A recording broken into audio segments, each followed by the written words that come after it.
Уважаемый Игорь Петрович, уважаемый владыка Вениамин, уважаемый Андрей Иванович, уважаемый высокий президиум, уважаемые коллеги, участники конференции.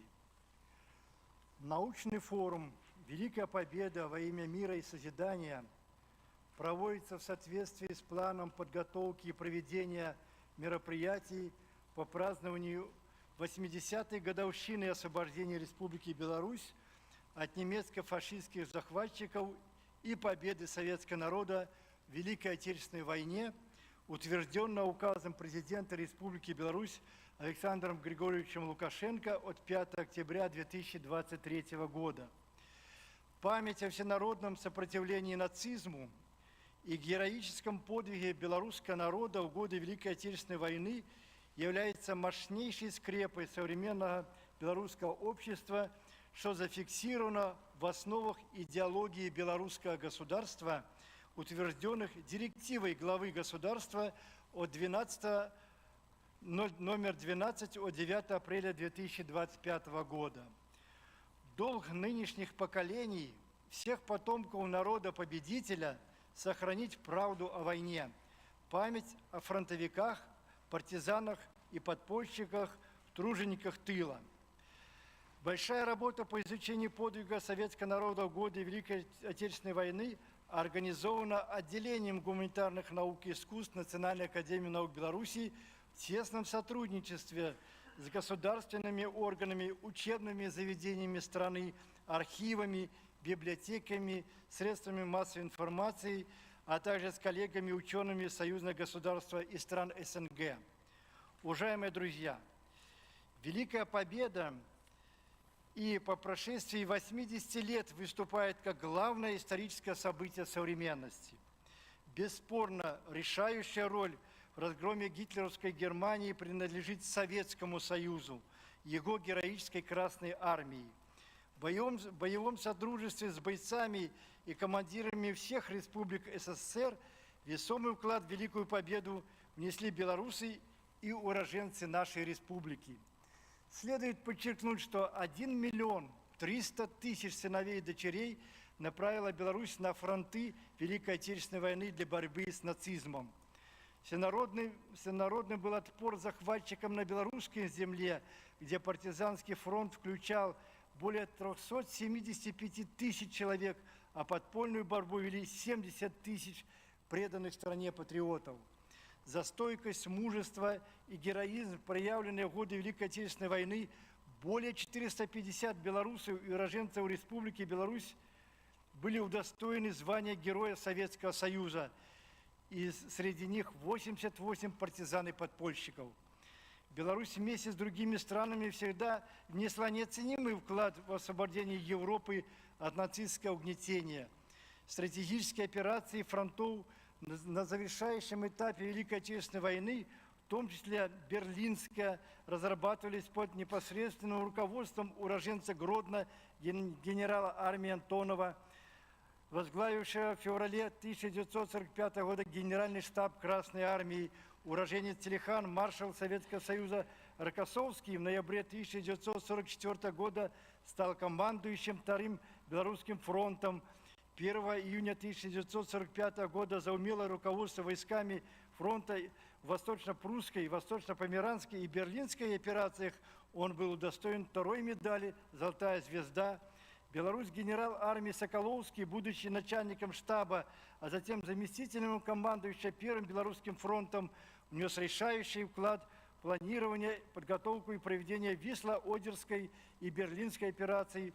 Уроженец Горецкого района, маршал Советского Союза, дважды Герой Советского Союза Якубовский, командовал танковыми подразделениями и частями, принимал участие в параде Победы в Москве 24 июня 1945 года.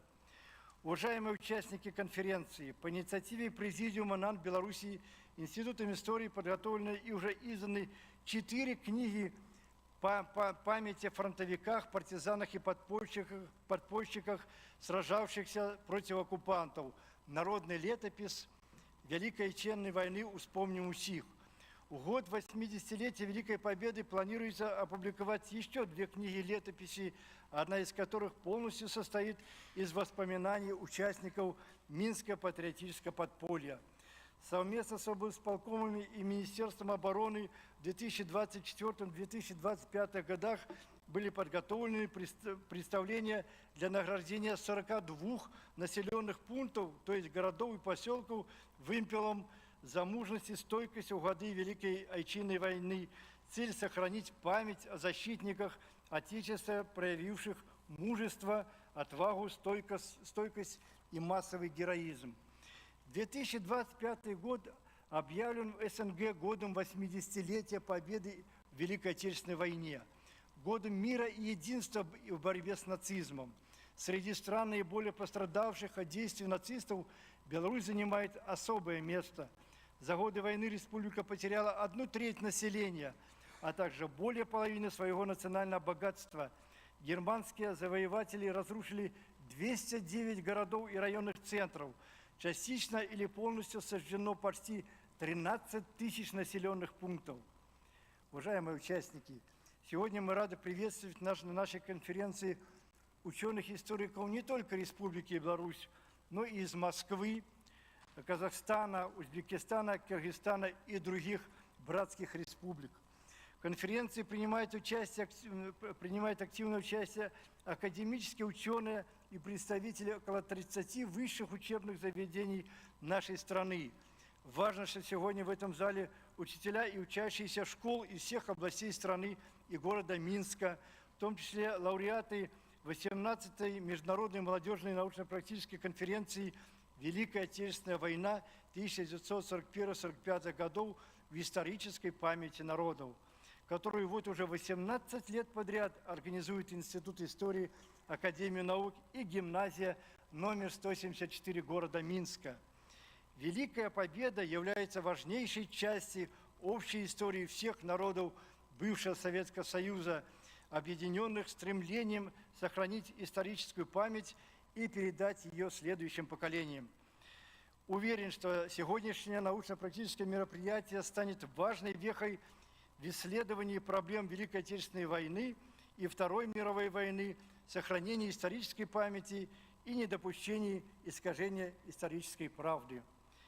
Конференция объявляется открытой.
Уважаемые участники конференции, слово для приветствия предоставляется председателю Палаты представителей Национального собрания Республики Беларусь Игорю Петровичу Сергиенко.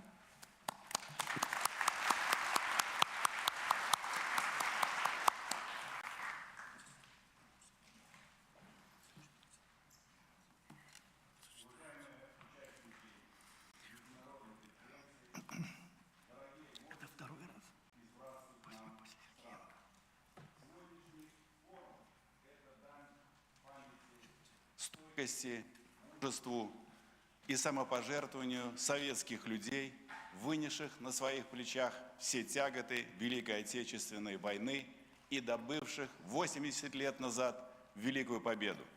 Именно одни солдаты, партизаны и подпольщики, труженики тыла, объединенные лозунгом «Все для фронта, все для победы», ценой неимоверных усилий и миллионов отданных жизней подарили миру свободу от нацизма, возможность жить и работать, строить свою государственность. Для нас, белорусов, память об этом священном подвиге просто-напросто в генах нашей крови. Это часть нашей национальной идеи, частица семейной биографии каждого из потомков тех 3 миллионов белорусов, которые погибли на фронтах, либо были зверски замучены, сожжены заживо нацистскими преступниками и их пособниками. В годы Великой Отечественной войны БССР потеряла более половины своего национального богатства. Проходят годы, десятилетия, приходит новое поколение.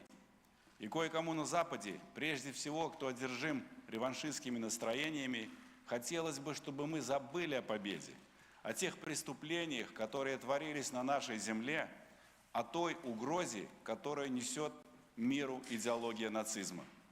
Не допустить этого – наша с вами прямая обязанность.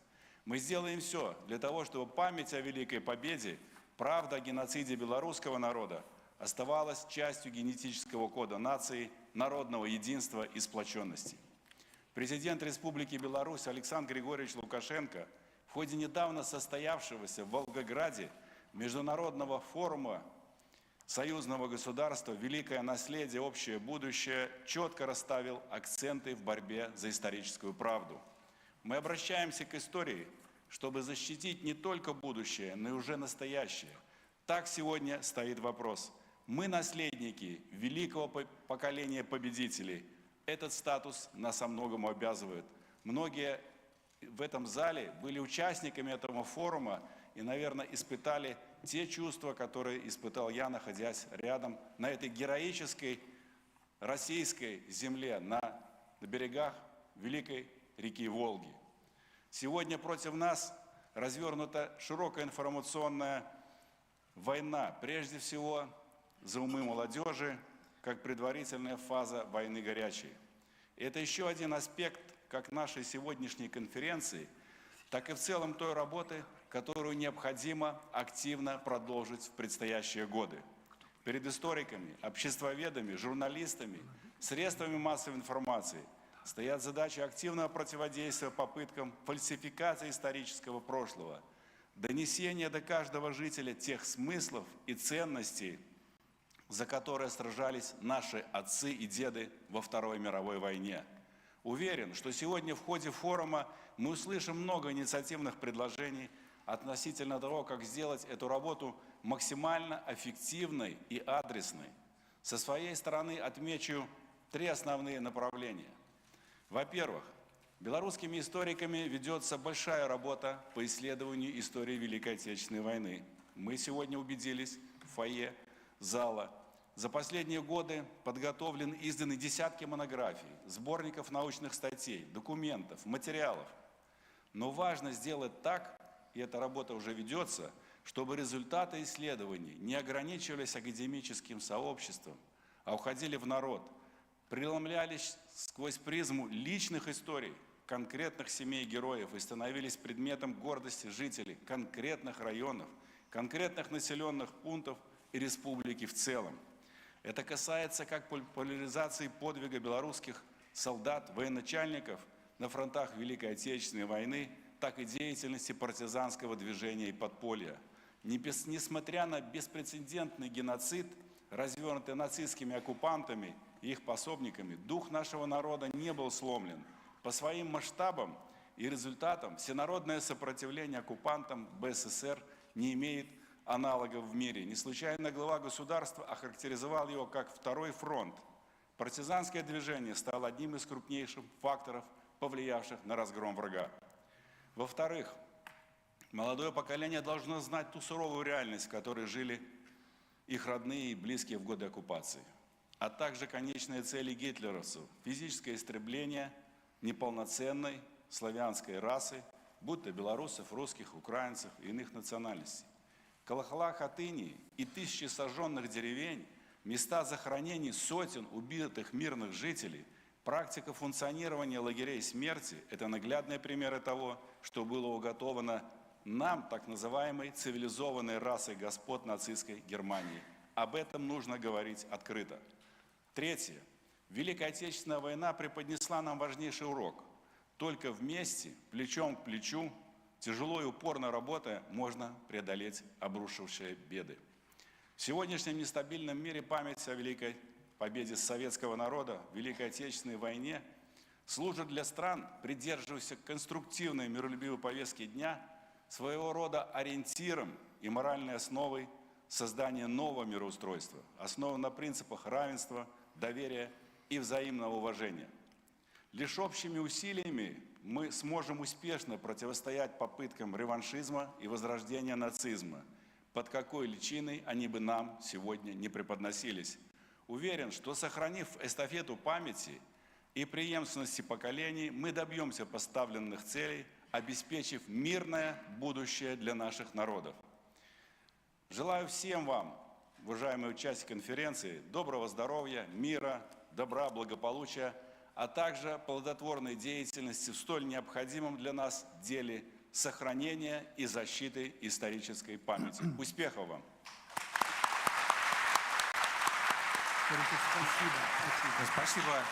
Спасибо большое, уважаемый Игорь Петрович.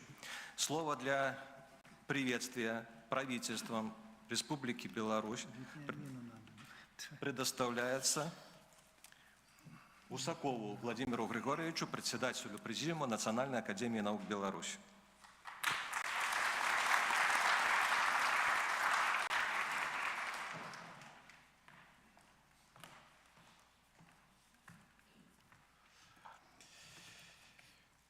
Уважаемые участники и гости конференции, дорогие ветераны, от имени правительства Республики Беларусь приветствую всех вас на международной научно-практической конференции, посвященной знаменательной дате 80-летию победы советского народа в Великой Отечественной войне. Для Беларуси День Победы – это поистине священный праздник, преисполненный чувством огромной благодарности победителям, отстоявшим свободу и независимость нашей Родины. Великая Отечественная война стала самым жестоким испытанием в истории Беларуси. С первых ее дней в ожесточенных боях на нашей земле были заложены основы будущей победы. В каждом сражении, в тяжелейших испытаниях силы духа и верности Родине решалась судьба всего советского народа и мировой цивилизации. Никогда еще вторгшиеся на нашу землю немецкие войска не встречали столь упорного сопротивления. В общей ненависти к врагу сплотились люди разных национальностей, возрастов и профессий. Борьба за отчизну была поистине всенародной. Белорусы самоотверженно сражались в регулярных частях Красной армии и военно-морского флота, активно участвовали во всенародном движении сопротивления. Только в действующей Красной армии насчитывалось более 1 300 000 белорусов и уроженцев Белоруссии. Более 1,5 миллиона белорусов, эвакуированных в советский тыл, упорным трудом на заводах и фабриках, в колхозах и совхозах приближали Великую Победу. На оккупированной территории Беларуси развернулась масштабная партизанская и подпольная борьба. Действовали 1255 партизанских отрядов, в которых сражались более 375 тысяч человек. Свыше 70 тысяч патриотов участвовали в подпольном движении. Победа досталась нам ценой неимоверных усилий и ужасающих потерь. Погибло более 3 миллионов белорусов, было разрушено почти 80% городов и районных центров, утрачена половина всего национального богатства. Вечным колокольным звоном великой скорби будет отзываться в наших сердцах Хатынь, Ола, название еще 288 деревень, разделивших их судьбу, имена сотен тысяч мирных жителей, детей, женщин и стариков, зверски замученных и убитых в нацистских лагерях смерти. Сегодня Беларусь, отстоявшая свое право на жизнь в борьбе с коричневой чумой 20-го столетия, независимое государство, которое строит свое будущее на принципах мира, добрососедства и созидания. Под руководством президента Республики Беларусь Александра Григорьевича Лукашенко в нашем государстве делается все необходимое, чтобы общество знало и помнило о Великой Отечественной войне. В обновленной Конституции Республики Беларусь закреплен завет для будущих поколений. Государство обеспечивает сохранение исторической правды и памяти о героическом подвиге белорусского народа в годы Великой Отечественной войны. Белорусы с огромным уважением относятся к героическим свершениям советского народа в годы войны, активно содействуя сохранению и увековечению памяти о них, проявляя заботу о ветеранах. Священная память о Великой Отечественной войне и победе встроена в генетический код белорусского народа и других братских народов бывшего Советского Союза, живет в многочисленных мемориалах и памятниках, экспозициях музеев, хранится в названиях улиц, в кинофильмах, произведениях писателей и художников, в трудах ученых. Для нас Великая Победа – это вечное напоминание об общей ответственности за судьбу Родины. И спустя 80 лет память о ней защищает и объединяет белорусское государство. Одним из ключевых событий в этом жизненно важном общем деле, несомненно, является и сегодняшняя конференция, которая, я уверен, пройдет в плодотворной и конструктивной атмосфере. Ведь все мы, молодежь, люди старших поколений, ветераны, прошедшие военные дороги, наследники Великой Победы. Наш святой долг – хранить память об этом героическом подвиге советского народа, стоять на страже исторической правды, совместно с другими народами противостоять попыткам фальсификации истории и реабилитации зверских деяний нацистов и их пособников в годы Второй мировой войны. Во имя мира, свободы и жизни будущих поколений, светлой памяти наших предков, подаривших нам Великую Победу и послевоенное возрождение страны. Желаю всем участникам и гостям конференции плодотворной работы, интересных дискуссий и успехов в достижении поставленных целей. Премьер-министр Республики Беларусь.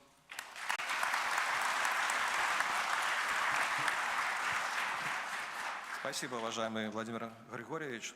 Дорогие участники конференции, в традиции Беларуси, исторической политики и той политики, которую проводит глава государства Александр Григорьевич Усаков, приглашать на мероприятия и жить вместе с нашими основными конфессиями. И в зале сегодня представители всех основных конфессий. И мы попросим владыку Вениамина, митрополита Минского и Заславского, патриаршего экзарха всей Беларуси, выступить с приветственным словом.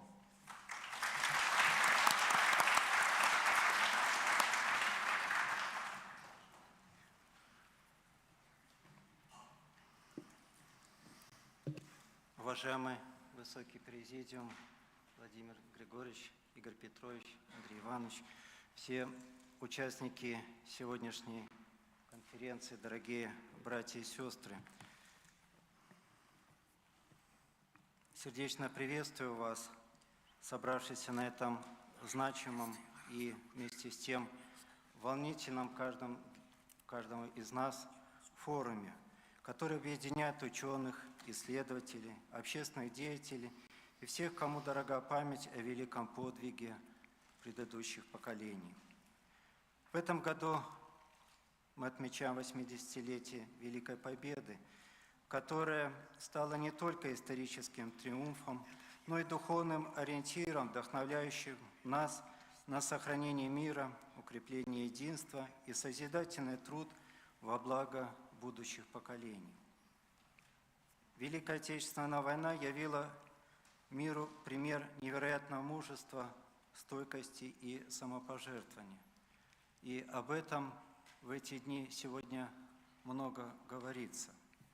Но вместе с тем мало говорится, потому что невозможно выразить в полноте ту благодарность, которую мы призваны испытывать предыдущим поколениям, положившим жизнь свою во благо нашего Отечества, ко спасению близких и оставшихся верных своему высокому призванию. Миллионы людей, защищая Родину, проявили высочайшую любовь к своему народу, к своей земле и любовь к ближнему.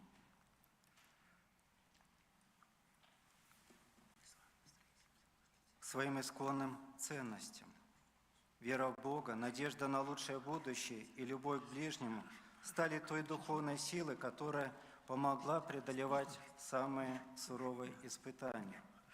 И уже сейчас, спустя десятилетия, годы, ученые удивляются и говорят, как в таких невероятных условиях можно было выжить, как при этом остаться человеком, не озлобиться и сохранить благородство, возвышенность и торжество над теми, кто пришел захватчиками на нашу землю. В окопах, на полях сражений, в тылу всюду люди молились, поддерживали друг друга и трудились ради общей цели. Сегодня мы, наследники Великой Победы, призваны не только хранить память о тех героических годах, но и осмысливать их уроки, чтобы противостоять любым попыткам искажения исторической правды и разобщения наших народов. И выставка «Приходя в зал», о которой сегодня уже говорилось, она является прекрасным таким средством, чтобы заглянуть глубже в историю. Ведь после Великой Победы многие факты замалчивались, потому что нужно было налаживать мирные, добрые отношения со странами Европы, Западной Европы, выстраивать конструктивный мир, поэтому о многих неправдах, несправедливостях, порой даже коварстве, злобе приходилось умалчиваться. Наши предыдущие поколения были выше злопамятства и стремились, чтобы зло было покрыто любовью.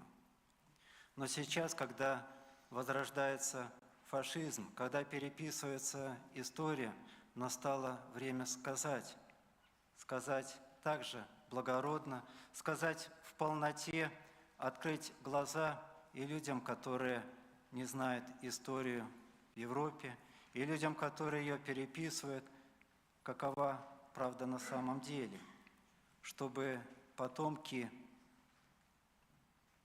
тех, кто ранее развязывал Вторую мировую войну, испытывали чувство стыда и осмысления необходимости в нынешнее время идти другим путем, правильным, богоугодным. Сегодняшняя конференция – важный шаг к изучению наследия Великой Отечественной войны. Исследования, доклады и дискуссии, которые здесь прозвучат, будут способствовать, несомненно, более глубокому пониманию значения тех событий, их влияния на современность, их роли в формировании нашего мировоззрения. Особое значение имеет участие в конференции представителей молодежи, которой предстоит перенять эстафету памяти и ответственности за сохранение мира.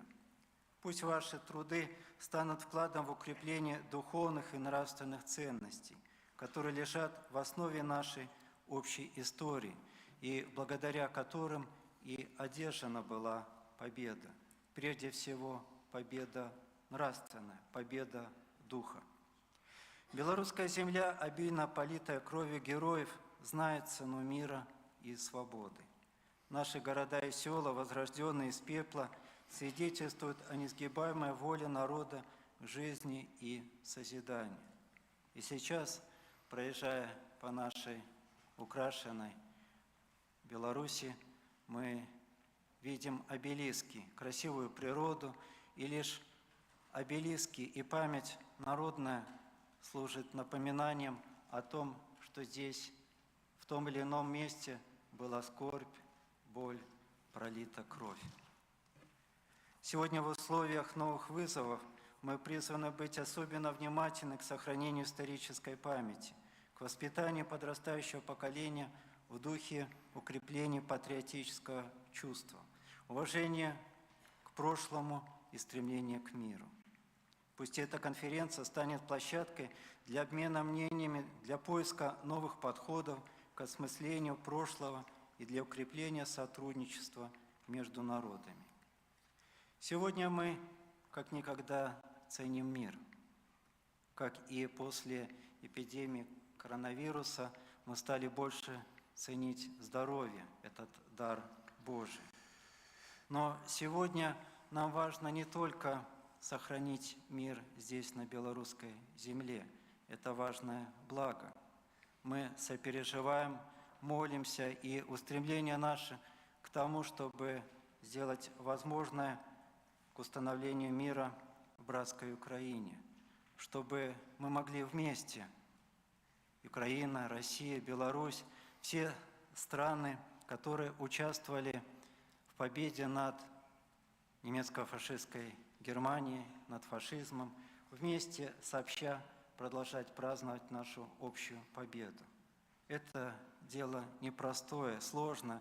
Можно сказать, что многие силы зла восстали, чтобы воспрепятствовать этому, чтобы разделить наши страны и народы. Но думается, что победа будет за нами, за людьми доброй воли, за потомками победителей. Желаю всем участникам конференции плодотворной работы, вдохновения и новых научных открытий. Пусть усилия участников конференции способствуют углублению знаний о Великой Отечественной войне, укреплению межнационального согласия и утверждению идеалов добра и справедливости. Пусть Господь дарует мудрость, силы, благословения во всех начинаниях, не только научных, но и повседневных трудах. Пусть память о Великой Победе продолжает направлять наше общество на путь созидательного развития, напоминая о том, что единство, вера и любовь способны преодолевать любые преграды. Благодарю за внимание. Спасибо большое, владыка Вениамин, за пожелания, напутствие, благословления. Уважаемые участники конференции, слово для приветствия предоставляется министру образования Республики Беларусь, члену-корреспонденту Национальной академии наук Беларуси, доктору химических наук, профессору Андрею Ивановичу Иванцу.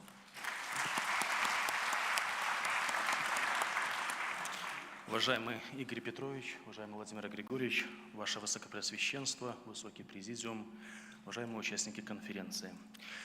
Разрешите поприветствовать вас от имени Министерства образования. Конечно, сегодня сохранение исторической памяти о Великой Победе – это является частью национальной идеи. Именно об этом сказал наш президент, выступая на форуме в Волгограде. Сегодня это особенно важно, потому что попытки переписать историю, фальсифицировать факты, историческую правду, они не прекращаются. Именно поэтому мы сегодня должны доносить до всех, до всего мира и до нашей молодежи именно историческую правду. Для этого мы делаем многое. Сегодня в учреждениях образования реализуется целый ряд системных проектов, направленных на сохранение памяти о Великой Победе. Более чем 7 тысяч мемориальных мест захоронений закреплено за нашими школами. Более чем 900 поисковых объединений функционируют на базе средних школ. Безусловно, в канун великого праздника 80-летия Великой Победы школьники, учащиеся колледжей, студенты напишут письмо, послание своим предкам, письмо прадеду, где вспомнят об их подвиге и о вкладе их семьи в эту великую победу. Не могу не отметить то, что в годы Великой Отечественной войны свой вклад в Великую Победу внесли и педагоги. Только на территории нашей страны в рядах Красной Армии, в партизанских отрядах подполья сражалось более чем 7 тысяч учителей. 3500 из которых были награждены медалями и наградами. А 10 педагогов было удостоено высокого звания Героя Советского Союза. В годы Великой Отечественной войны было сожжено и разрушено более чем 8800 школ на территории Беларуси. И уже в 1944-1945 учебном году свои двери открыли более чем 10 100 школ. 30 000 учителей вернулись к доске и передавали знания нашему подрастающему поколению. Безусловно, учителя-фронтовики стали примером мужества и стойкости, личным примером для подрастающего поколения. Сегодня все меньше и меньше становится ветеранов и очевидцев той страшной войны. Поэтому мы должны еще с большей силой и трепетом хранить эту память. Уважаемые участники конференции, хочу пожелать вам плодотворной работы, направленной на сохранение исторической правды. А в преддверии великого праздника Дня Победы хочу пожелать нашей стране мирного неба, благополучия и процветания. Спасибо. Спасибо, уважаемый Андрей Иванович. Слово для приветствия Генеральной прокуратуры Республики Беларусь представляется заместителю руководителя следственной группы по расследованию уголовного дела о геноциде белорусского народа Шикунцу Сергею Павловичу.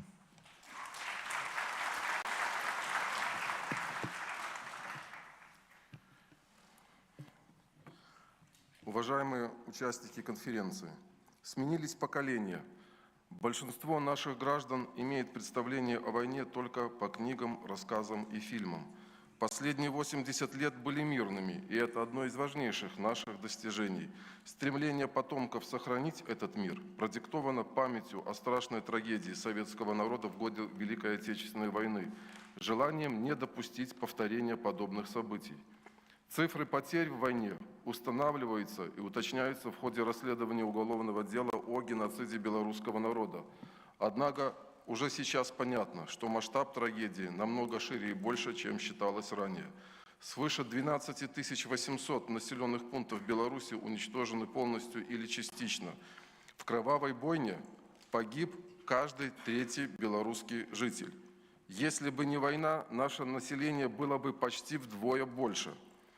Смерть не просто унесла чьи-то жизни, она не позволила создать семьи и родить детей тем, кто начинал взрослый путь, строил планы на будущее. Только героизм и мужество, несгибаемая воля наших предков позволили выстоять в этом испытании и добыть победу. Оккупация территории Беларуси закончилась в июле 1944 года. Однако и после этого сотни тысяч белорусских солдат и офицеров вместе с представителями других братских народов Советского Союза продолжали сражаться с врагом. Почти 400 тысяч жителей Беларуси, угнанных в Германию, оставались в рабстве. 9 мая 1945 года стало для них, как и для всего мира, Днем Великой Победы и освобождения. Мы должны знать и помнить о событиях того времени, противостоять попыткам переписать историю.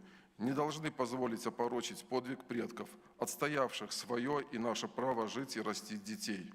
Мы не можем допустить героизации нацистских преступников и их пособников, подражания им. Это можно сделать только сохраняя правду, доводя ее до каждого. Конференция, приуроченная к 80-летию Великой Победы, является важным шагом в данном направлении. Это мероприятие имеет огромное значение для сохранения исторической правды и увековечения памяти о героическом подвиге советского народа в годы Великой Отечественной войны и жертвах геноцида, а также для сохранения мира и безопасности на нашей земле. Желаю всем участникам конференции успехов и плодотворной работы. Генеральный прокурор Республики Беларусь, государственный советник юстиции 2 класса Андрей Иванович Швед. Уважаемые коллеги, и позвольте еще буквально 2 слова. Расследование уголовного дела по факту геноцида белорусского народа, как вы знаете, уже продолжается свыше 4 лет. И этот поистине национальный проект, да, который лежит в основе широкомасштабной работы, проводимой в нашей стране по сохранению исторической памяти.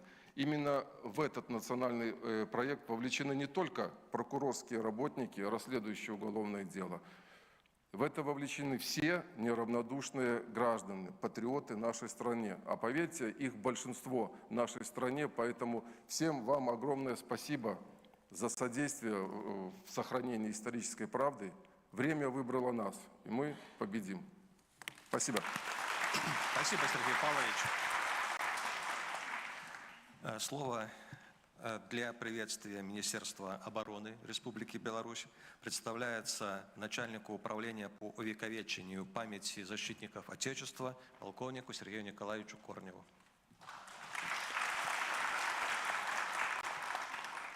Уважаемые товарищи, от имени руководства военного ведомства позвольте поприветствовать вас.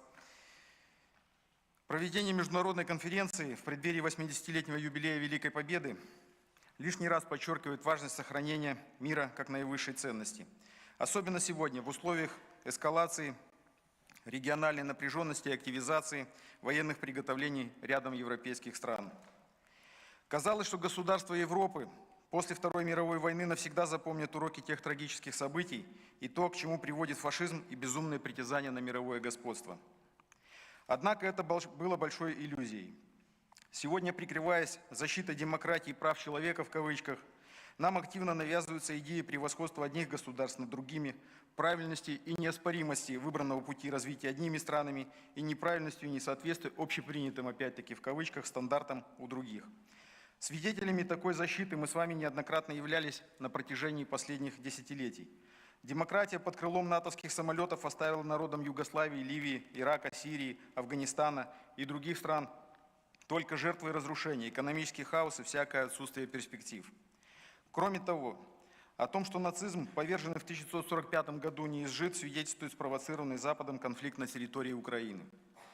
Поправ принципе международного права и послевоенного мироустройства, определенного большинством наций, в том числе и представители самой, опять-таки в кавычках, цивилизованной Европы, страны западного меньшинства прибегли к проверенным гитлеровским практикам, взрастив в центре Европы на Украине нацистского монстра. Англосаксонские и европейские реваншисты свергли там законную власть, фактически передав ее нацистским формированиям. Вооружили до зубов новоявленных приспешников Бандеры и Шухевича, сделали нацистскую идеологию государственной, разожгли гражданскую войну и в итоге столкнули славянские народы. В Беларуси в начале 90-х годов также принимались беспрецедентные меры по захвату власти националистами, которые сделали своими героями предателей, сотрудничавших с фашистами. Апогеем попыток реализации ненацистского проекта в Беларуси стали события 2020 года, когда республика столкнулась с попыткой силового захвата власти. Это свидетельствует, что западные кураторы данных процессов используют одни и те же лекала, пытаясь внедрить в качестве вируса самоуничтожения наций и государств оголтелый национализм.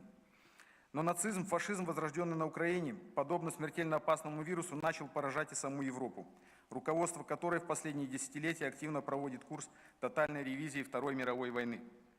В Прибалтике, в Польше и в ряде стран Европейского Союза происходит уравнивание преступников, осужденных Нюрнбергским трибуналом, и тех, кто освобождал Европу от фашизма. Псевдоисторики и западные средства массовой информации, стремясь обелить нацизм, на один уровень возводят и фашизм, и коммунизм, как два режима якобы одинаковых виновных в развязывании войны. Старательно затушевывают неприглядную роль правительств своих стран, почти не оказавших сопротивления армиям Третьего рейха, принижают ключевую роль СССР в победе над фашизмом. Президент США Дональд Трамп договорился до того, что победу в войне одержали американцы, не считаясь при этом ни с фактами, ни с цифрами. Современные идейные последователи фашистских палачей безжалостно и хладнокровно разрушают мемориалы советским воинам, глумятся над воинскими захоронениями, не понимая того, что разрушать монументы бессмысленно, потому что память о событиях Великой Отечественной войны, она хранится не в памятниках, а в сердцах людей. В ряде стран Европы русофобия продвигается как государственная политика. В странах Прибалтики десятки тысяч людей объявляют недочеловеками и лишают базовых прав. Антигуманную политику мы наблюдаем и в отношении мигрантов. Все это не что иное, как попытки западных реваншистов вытащить из преисподней обанкротившуюся нацистскую идеологию. К этой нравственной деградации современной европейской цивилизации привел насаждаемый десятилетиями курс разрушения христианских духовно-нравственных ценностей в европейском обществе, прежде всего понятий добра и зла. Уничтожив моральные запреты и нормы гуманизма, Запад уничтожил запреты на зверство вообще и нацизм в частности. Прикрываясь лозунгами борьбы за мир и защиты от вторжения, формируя у населения пугающий образ внешнего агрессора, они взяли курс на тотальную милитаризацию своих стран за баснословные сотни миллиардов евро, беря взаймы и перекладывая бремя ответственности на следующие поколения европейцев. Наши ближайшие соседи, Польша и страны Прибалтики, откровенно запугивают свое население агрессией со стороны Беларуси и России. Даже пытаются называть конкретные сроки вторжения, используя давно анонсированные военными ведомствами наших государств совместное учение «Запад-2025». Под видом усиления защиты Европы и разного рода псевдооборонительных учений странами НАТО формируется бронированный кулак, явно создаваемый не для защиты. Активно ведется разведка, наращивается военное присутствие в регионе, и фактически у наших границ проводятся полномасштабные учения наступательного характера. Параллельно увеличиваются военные бюджеты. Декларируемые ранее в качестве незыблемых европейских ценностей демократические свободы, прежде всего свобода слова и разнообразие мнений, отброшены в просвещенных странах Европы в сторону. Европейские политики, твердо выступающие из позиции защиты национальных интересов и критикующие политику навязываемым Брюсселем курса, цинично обвиняются в антигосударственной пропаганде, подвергаются политическому и судебному преследованию, вплоть до попыток их физического устранения. Что это, как неохота на ведьм, но только уже в современной интерпретации истории. Сегодня, следуя курсам эскалации конфликта на Украине и все большего втягивания в него Европы, саботируя мирные инициативы руководства России и новой администрации США, глобалистские элиты Евросоюза толкают регион в пропасть глобального вооруженного конфликта. Только в пожаре войны они видят возможность сохранить свою власть, сплотив население идеей противостояния внешнему врагу. Другой идеи, способной объединить граждан, в условиях краха социально-экономического благополучия элиты Западной Европы предложить не в состоянии. Непомерные геополитические амбиции, жажда власти и завоевания лишают евробюрократов разума, ведь всякий конфликт всегда может выйти из-под контроля, особенно если в него вовлечены ядерные державы. В этих условиях для предотвращения глобальных вызовов и угроз необходима консолидация прогрессивных международных сил в борьбе с фашизмом и нацизмом на фундаменте нашей общей победы. Всему тому, что представляет угрозу для человечества, мы должны противопоставить ценности мира и диалога. Именно в этом заключается главный урок Великой Отечественной войны и главное достижение Великой Победы. Одной из главных хранилищ памяти о Великой Отечественной войне является наша страна. В Республике Беларусь реализуется государственная историческая политика, нормы которой закреплены и в Конституции, и в концепции национальной безопасности и ряде иных актов. Единство подходов к сохранению исторической памяти и правды о Великой Отечественной войны отмечается во всех государствах-участниках СНГ. Об этом свидетельствует в том числе и масштабное празднование 80-летия Великой Победы в наших странах, объединяющее людей разных поколений. Примечательно, что в ходе проведения военных парадов в честь юбилея предусмотрено совместное прохождение парадных расчетов от национальных вооруженных сил.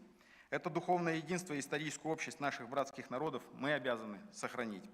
Убежден, что наша конференция пройдет в деловой конструктивной атмосфере, а ее результаты внесут весомый вклад в сохранение исторической правды, укрепление мира, сотрудничества, справедливости, а также в дело борьбы против фашизма и нацизма.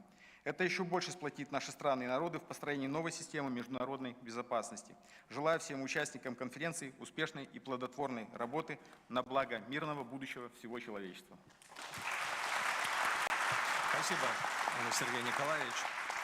По поручению администрации президента Республики Беларусь слово для приветствия берет Данилович Вячеслав Викторович, секретарь Совета по исторической политике при президенте Республики Беларусь, депутат Палаты представителей, доктор исторических наук Вячеслав Викторович. Уважаемый Игорь Петрович, уважаемый Владимир Григорьевич, уважаемый высокий президиум, уважаемые участники конференции. Отдельно ангажированные коллективным Западом деятели любят обвинять нас, белорусов, в том, что, дескать, слишком много мы говорим о событиях Второй мировой и Великой Отечественных войн, слишком много у нас памятных дат, связанных с этими событиями. На это у нас есть две ключевые причины. Во-первых, если бы не победа в Великой Отечественной войне, не было бы ни белорусов, ни белорусского государства. И вторая причина – это то, что, к сожалению, именно события Второй мировой и Великой Отечественных войн наиболее часто подвергаются искажениям и фальсификациям в современном мире. Именно поэтому главой нашего государства Александром Григорьевичем Лукашенко поставлена задача перед исторической наукой объективного отражения исторического прошлого. Именно поэтому та государственная историческая политика, которая осуществляется в нашей стране, ее главной целью является противостояние попыткам искажения и фальсификации исторического прошлого. Победа в Великой Отечественной войне досталась дорогой ценой. В Беларуси нет семьи, которая не потеряла бы в те страшные годы своих родных и близких, погибших на фронте, в партизанских отрядах, в подполье, уничтоженных оккупантами и их пособниками в результате целенаправленной политики геноцида и выжженной земли. Победа Советского Союза стала важнейшей вехой в развитии белорусской государственности. Огромный вклад нашего народа в разгром нацистской Германии дал Беларуси право стать одним из государств, учредителей Организации Объединенных Наций. Поколение победителей в мае 1945 года было уверено, что нацизм, агрессивный национализм повержены навсегда.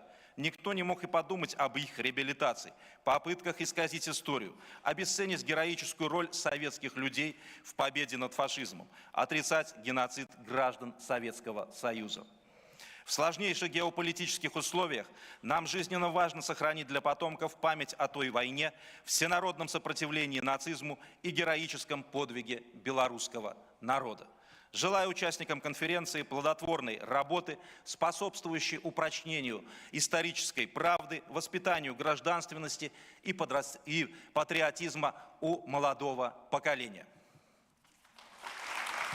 Спасибо, Вячеслав Викторович. Уважаемые участники конференции, хочу сказать, что кроме основных организаторов мероприятия, Национальной академии наук Беларуси, Министерства обороны, Министерства образования, огромную роль в соподготовке конференции играли наши общественные организации, крупнейшие общественные организации. И в зале сегодня присутствуют представители Республиканского общественного объединения «Белая Русь» и Минской организации «Беларусь», и Республиканский фонд мира. И я попрошу для приветствия взять слово Мисько Максима Владимировича, председателя правления Белорусского фонда мира, кандидата юридических наук.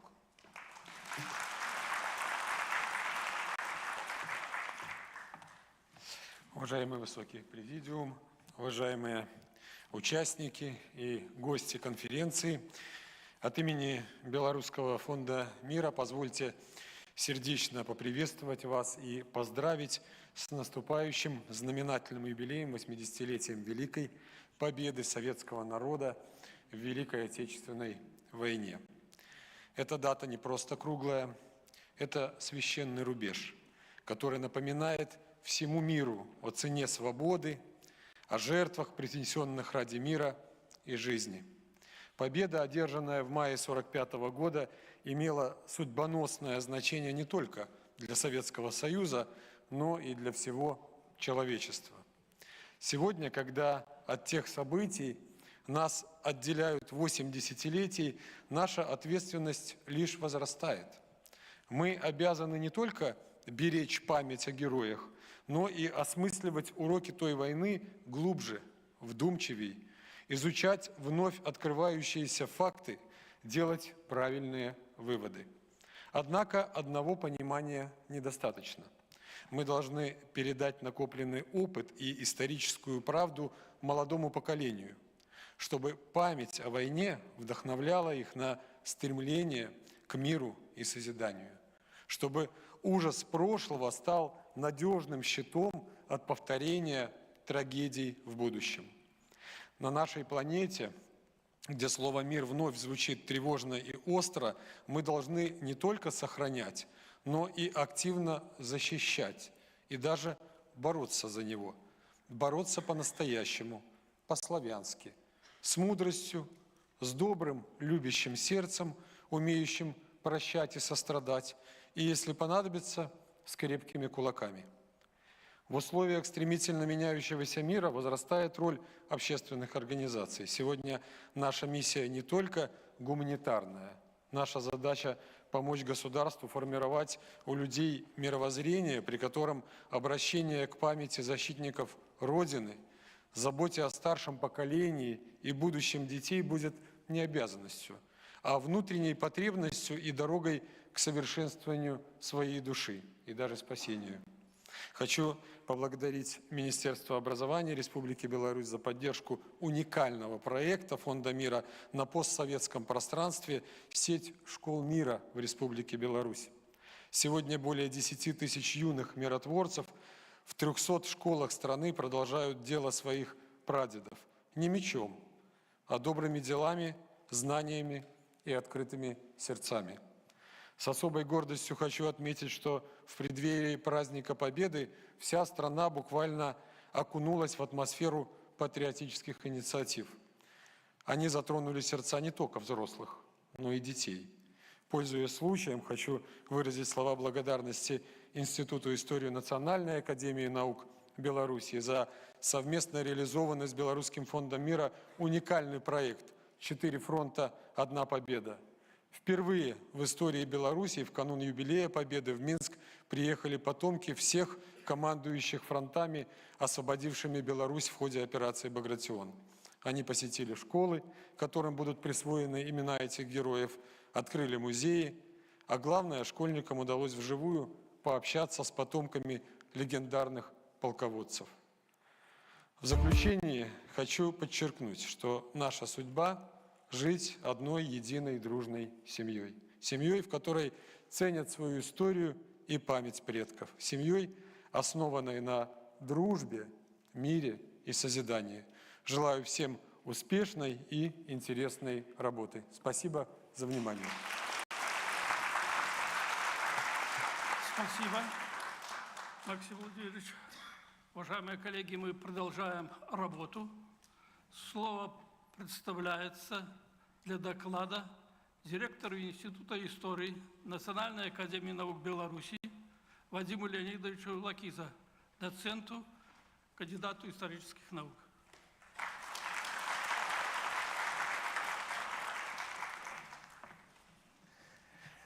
Уважаемые участники конференции, уважаемые друзья, коллеги, гости, 80 лет отделяет нас от тех славных дней, когда войска Красной Армии разгромили германских агрессоров и принесли нам мир и свободу.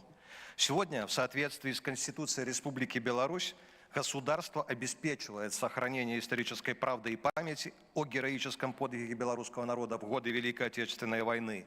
Но, обратите внимание, сохранение объективной памяти о героическом прошлом белорусского народа, патриотизм, является долгом каждого гражданина Республики Беларусь. Меня, каждого из вас. История Великой Отечественной войны, историческая память о Великой Победе советского народа является одним из важнейших элементов исторической политики в Республике Беларусь, одним из главных скрепов единения белорусского народа.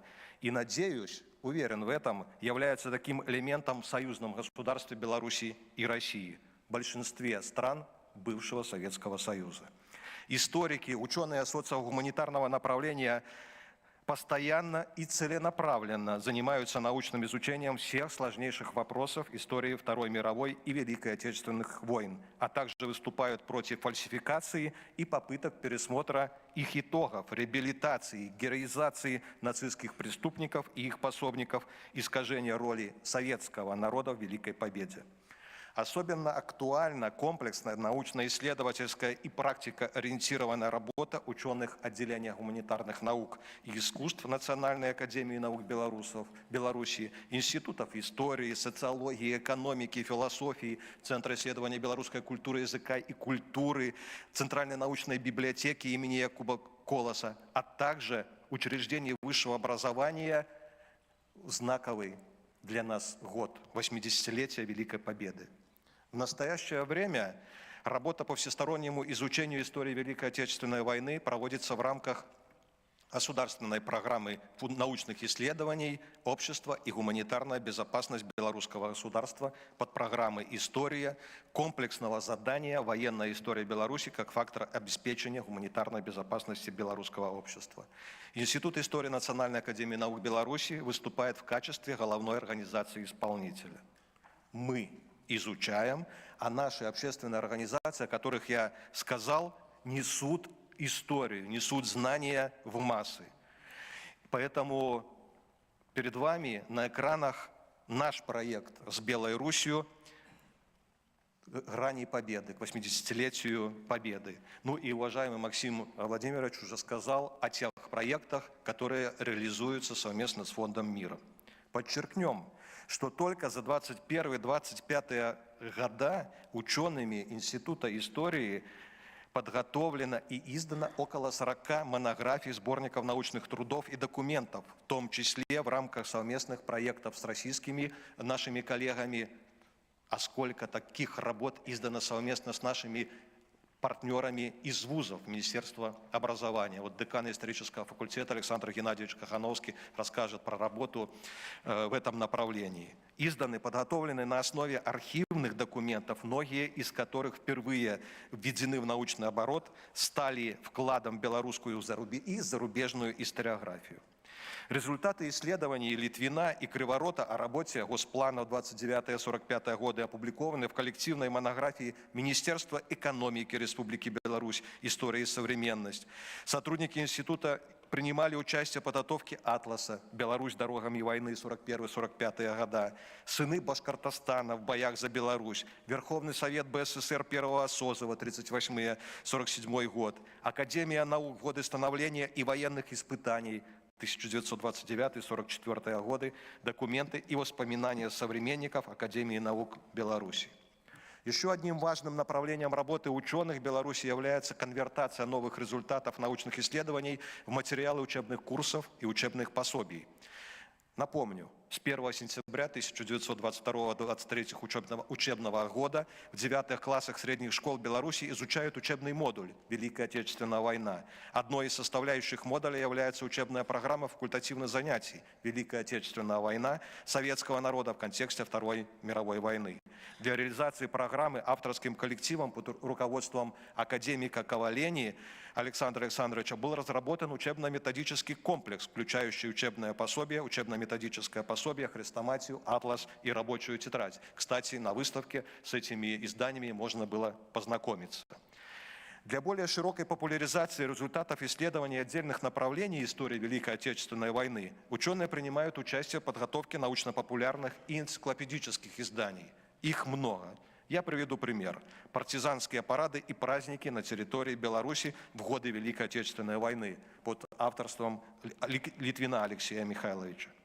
Результатом успешной организации и проведения международных научных конференций, посвященных ключевым событиям Великой Отечественной войны, стали публикации сборников научных трудов и конференций. Беларусь у полымі 41 года до 80-годдзя початку Великой Отечественной войны, от Бреста до Нюрнберга, материалы международных конференций и круглых столов, изданного совместно с нашими партнерами российскими и фондом «Историческая память». Беларусь и Германия, история и сучасность, совместно с нашими партнерами из Минского государственного лингвистического университета. Историческая память, Великая победа, добытая единством и многие другие.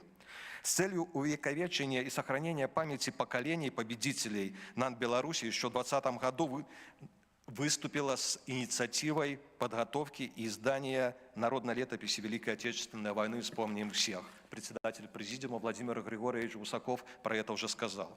Я хочу только напомнить, что кроме печатных изданий сегодня действует сайт, специальный электронный ресурс, разработанный учеными и гуманитариями и специалистами Объединенного института проблем информации Национальной академии наук Беларуси. Огромное значение имеет работа по организации и проведению международных конференций, летних школ, семинаров и диалоговых площадок. К примеру, форумы союзного государства «Россия и Беларусь. Общая история, общая судьба». Они уже прошли в Минске, в Калининграде, и в ноябре Национальная академия наук, Институт истории приглашает на уже 3-й форум союзного государства. Международная научно-практическая конференция «Беларусь в годы Великой Отечественной войны. История и современность к 80-летию освобождения Беларуси». Форумы союзного государства, на которых и в Уфе, и в Полоцке, Новополоцке, Витебске тема Великой Отечественной войны звучала. Хочу отметить и недавно проведенную конференцию совместно с Гродненским государственным университетом, Генеральной прокуратурой «Геноцид белорусского народа. Историко-правовая оценка». Недавно, без срока давности, проведена конференция в Полоцке. Вот буквально 22-24 крупнейший форум в Москве Институт всеобщей истории собрал представителей ученых 25 стран 80-летия Победы в Великой Отечественной и Второй мировой войне. А 5-7 мая, вот сегодня, проходят похожие конференции, и мы выступаем партнерами в Чебоксарах, в Казахстане. Это значит, что память о Великой Отечественной войне живет. Ученые и общество стран союзного государства и стран СНГ работают в этом направлении.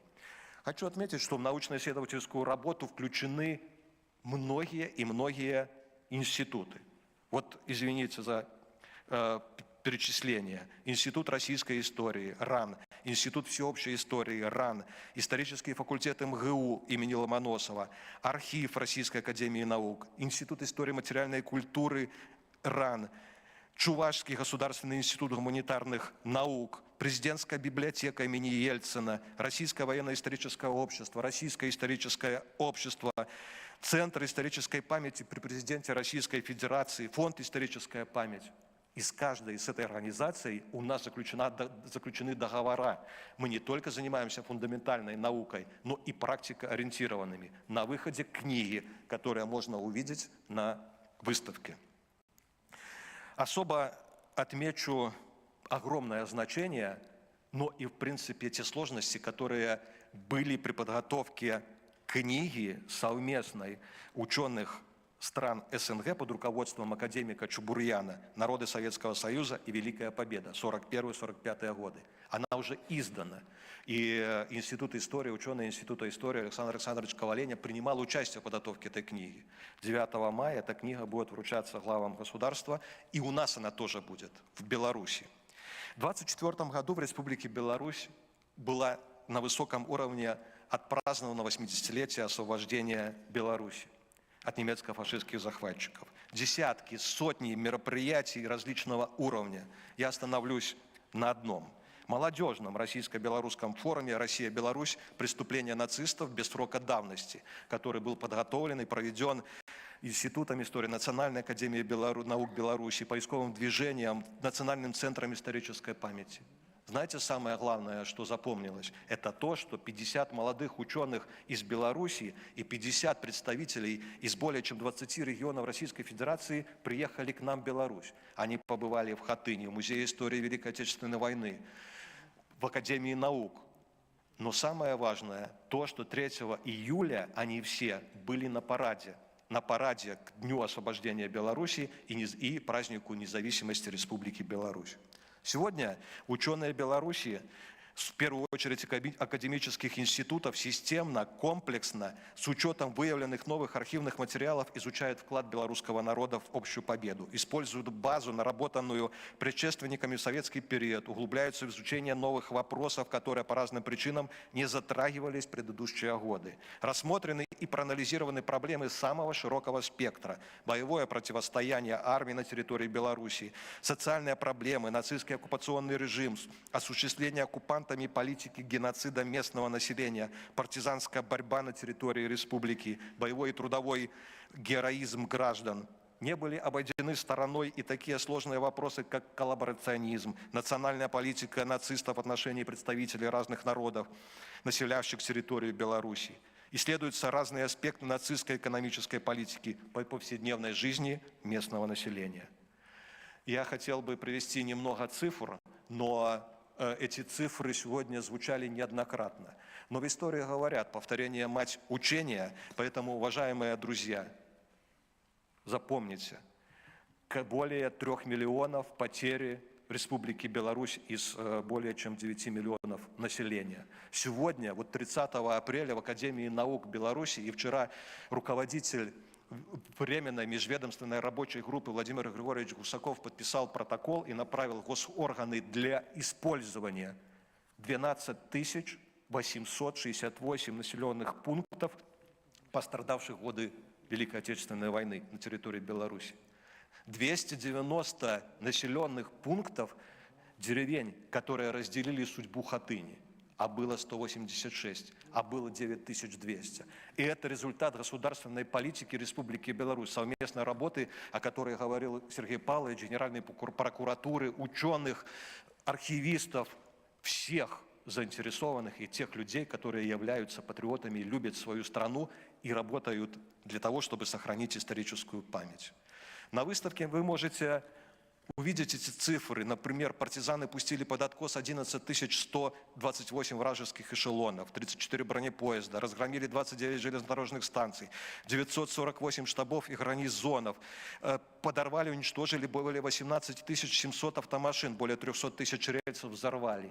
Эти цифры – основа нашей истории, нашей памяти о Великой Отечественной войны. Еще одна цифра. Долгие 1132 оккупации и целенаправленная политика геноцида местного населения. У нас есть закон о геноциде белорусского народа. И 380 тысяч человек были вывезены в Германию. На территории Беларуси, по новейшим данным, не менее 580 лагерей смерти. Весь мир знает о судьбе Хатыни. И я уже сказал, сегодня в списке Хатыни 290 населенных пунктов.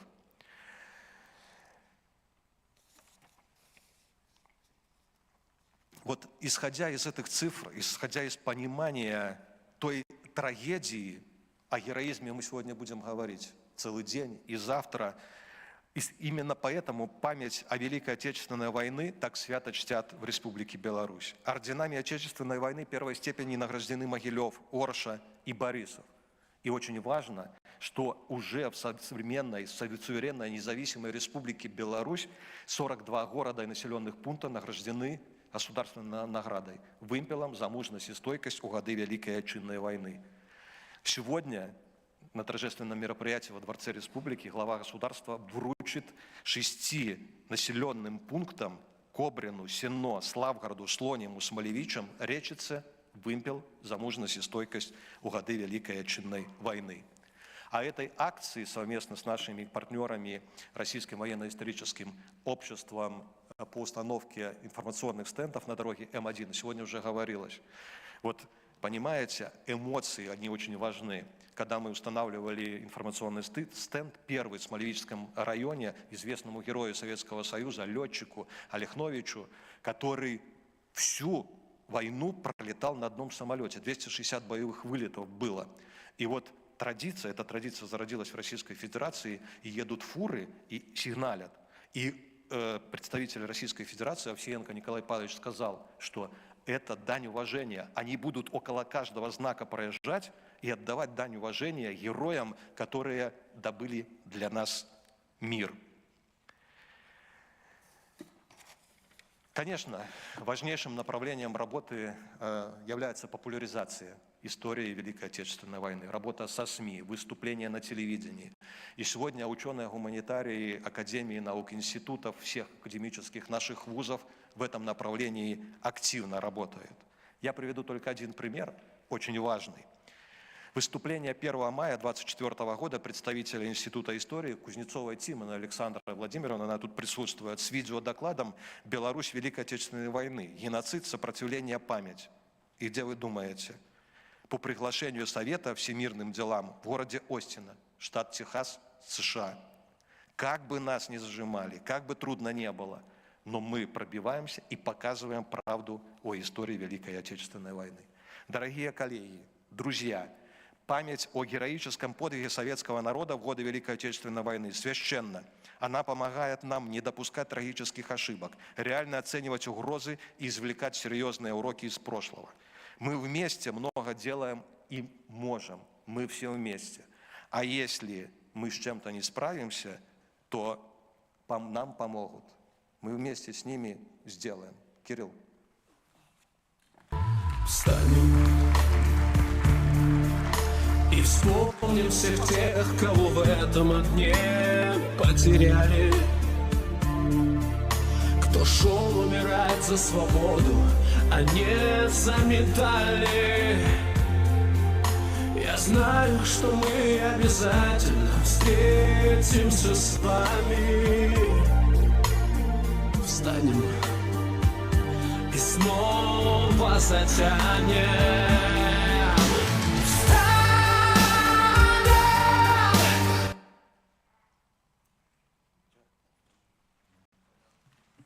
Спасибо. Уважаемые коллеги, мы продолжаем работу. Я приглашаю выступить с докладом «Перспективы изучения истории Великой Отечественной войны» директора Института российской истории Российской академии наук, доктора исторических наук, профессора Юрия Александровича Петрова.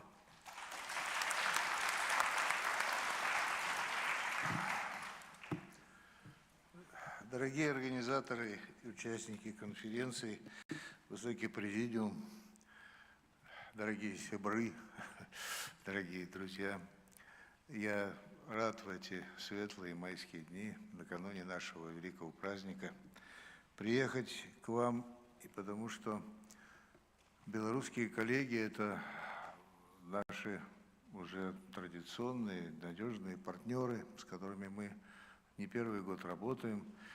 И дело даже не только в том, что у нас есть договор о сотрудничестве с Институтом истории Национальной академии наук, с университетом Гродно.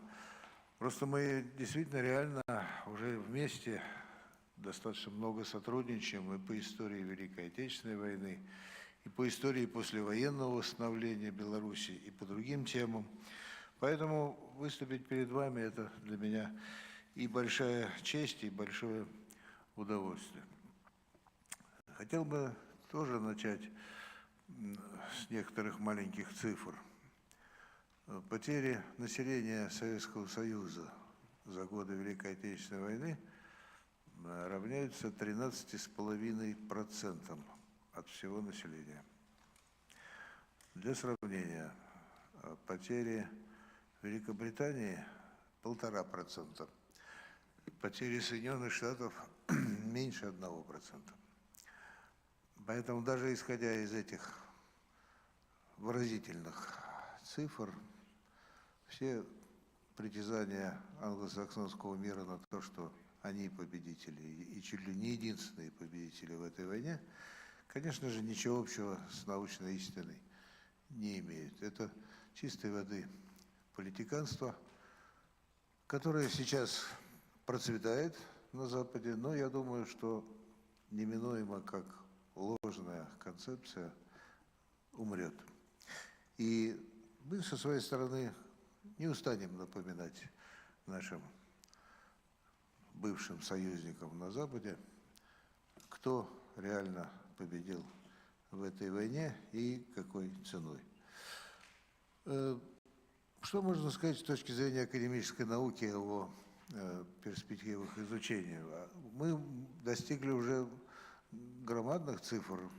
Например, по истории Великой Отечественной войны только у нас издано более 50 тысяч книг.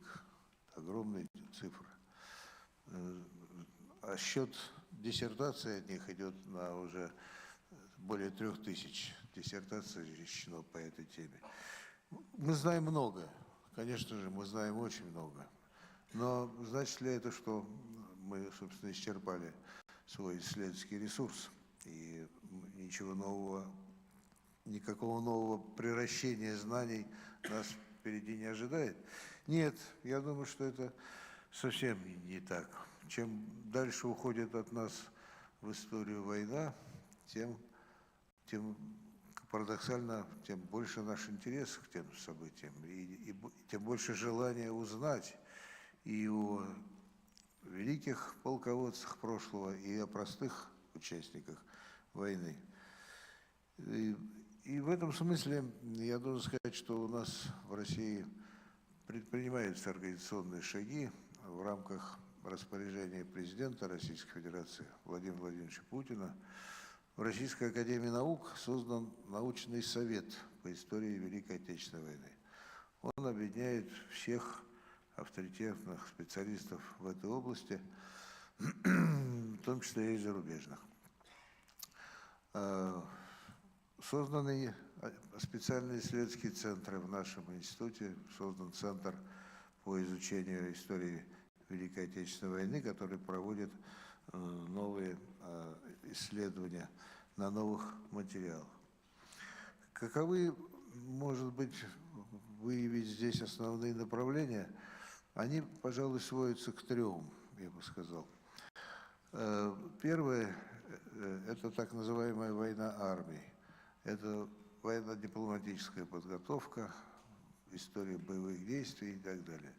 Это в значительной мере изученная часть истории, но это не значит, что в ней ничего нового нельзя открыть. Открываются новые документы. Не так давно в Генеральном штабе Министерства обороны Российской Федерации были рассекречены планы, карты, военные карты времен войны. Причем и наши советские, и трофейные немецкие. И уже идет исследование, по которому можно проследить, как в одном и том же бою немецкое командование и советское владело информацией, владело ситуацией, что происходит, какие стоят перед ними части, где намечается такая опасность прорыва и так далее. Эти исследования сейчас идут, и они, мне кажется, принесут очень новые, свежие результаты. И второе направление – это, можно назвать, война наций. Это весь, как бы, ресурс, комплекс того, чем нация обладает. Это и экономика, и система управления, политика и так далее. Это тоже активно исследуемый ресурс, и многое мы в этом плане знаем, но в последнее время, повторяю, появляются новые рассекреченные документы, в том числе документы ГКО, Госкомитета обороны и других ключевых органов управления страной. Здесь, я тоже думаю, нас ждут еще очень интересные открытия. Наконец, третье направление, его можно назвать «Человек на войне» или «Антропология войны». Это направление, ставшее популярным, особенно в последние 20-30 лет, оно занимается не битвами и не, так сказать, экономическими свершениями.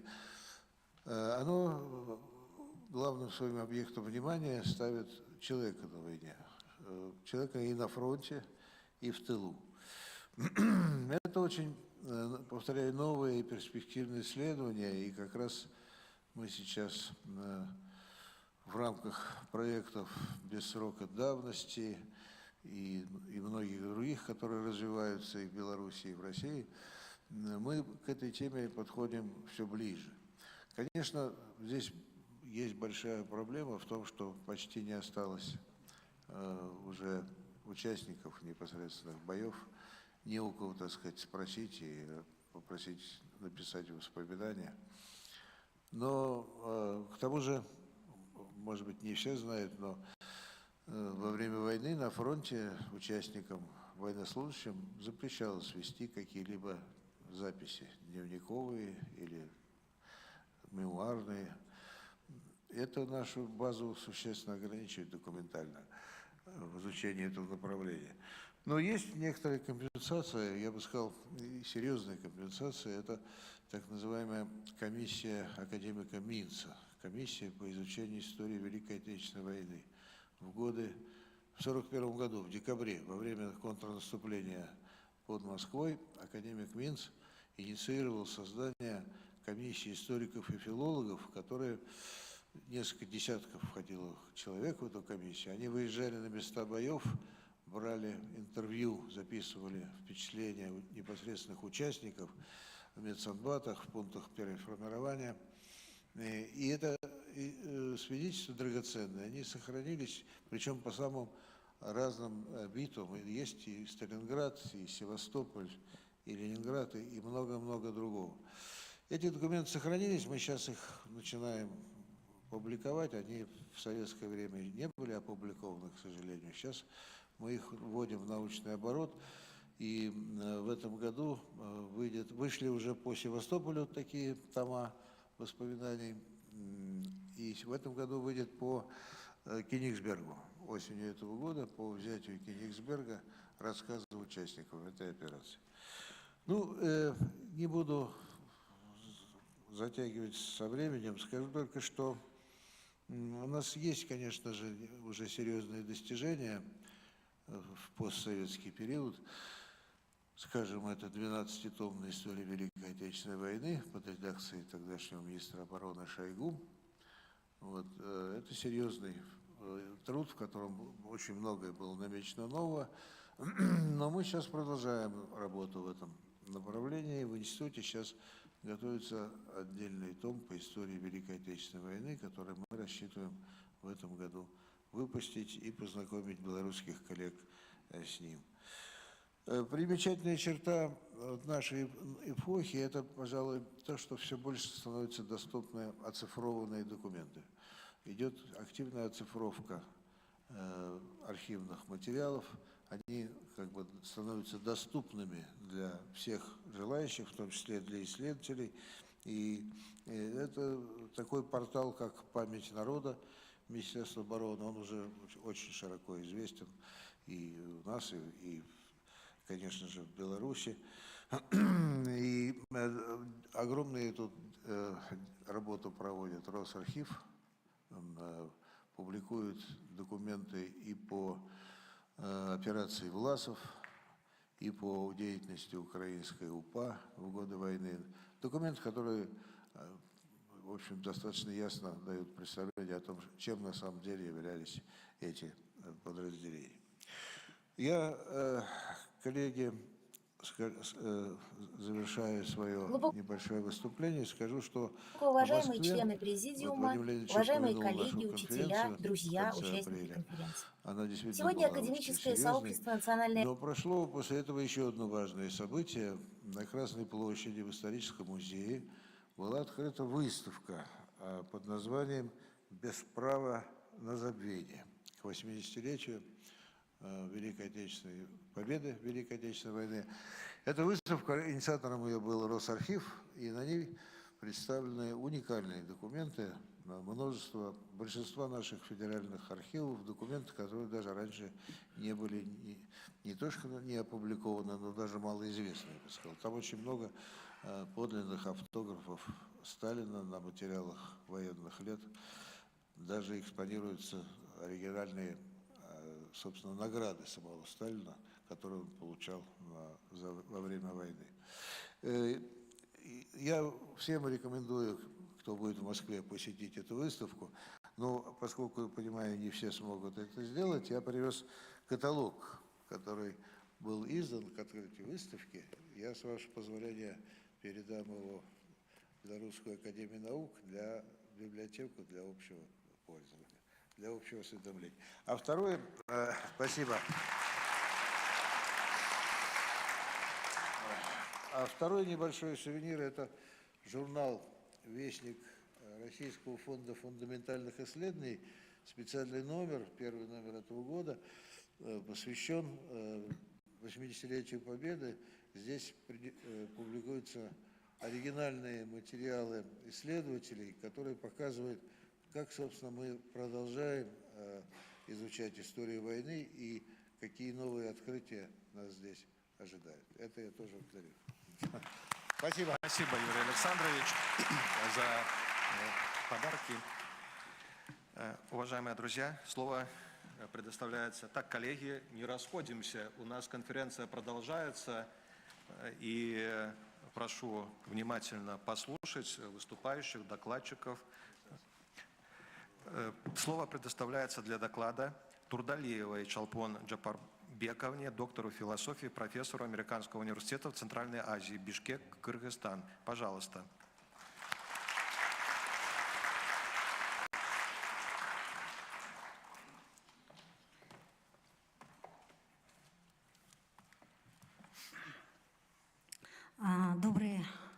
Доброе утро, да, или добрый день. Добрый день, уважаемые участники столь важной международной конференции. Выражаю огромную благодарность Президиуму и, в частности, директору Института истории Вадиму Леонидовичу Лакиза и Виталию Петровичу Громадному за информацию, которую они нам прислали в Кыргызстан, в частности, в мой университет, и возможность участия в этой конференции. Тема моего выступления вполне как бы закономерна. я хотела бы поделиться с вами о том, как изучаются последствия влияния Великой Отечественной войны и участия кыргызстанцев в Великой Отечественной войне и во Второй мировой войне. Имеются, безусловно, вызовы, определенные трудности, которые мы преодолеваем и стараемся посеять среди подрастающего поколения память и понимание о войне, о тех уроках, которые не должны повторяться. Известно, что Центральная Азия тоже принимала участие активное, но в отношении нашей республики, моей страны, можно отметить такую статистику. Можно слайд, пожалуйста? Спасибо. При численности населения в 1941 году 1 500 000 человек, участвовало в войне 160. Вот на сегодняшний день такая статистика.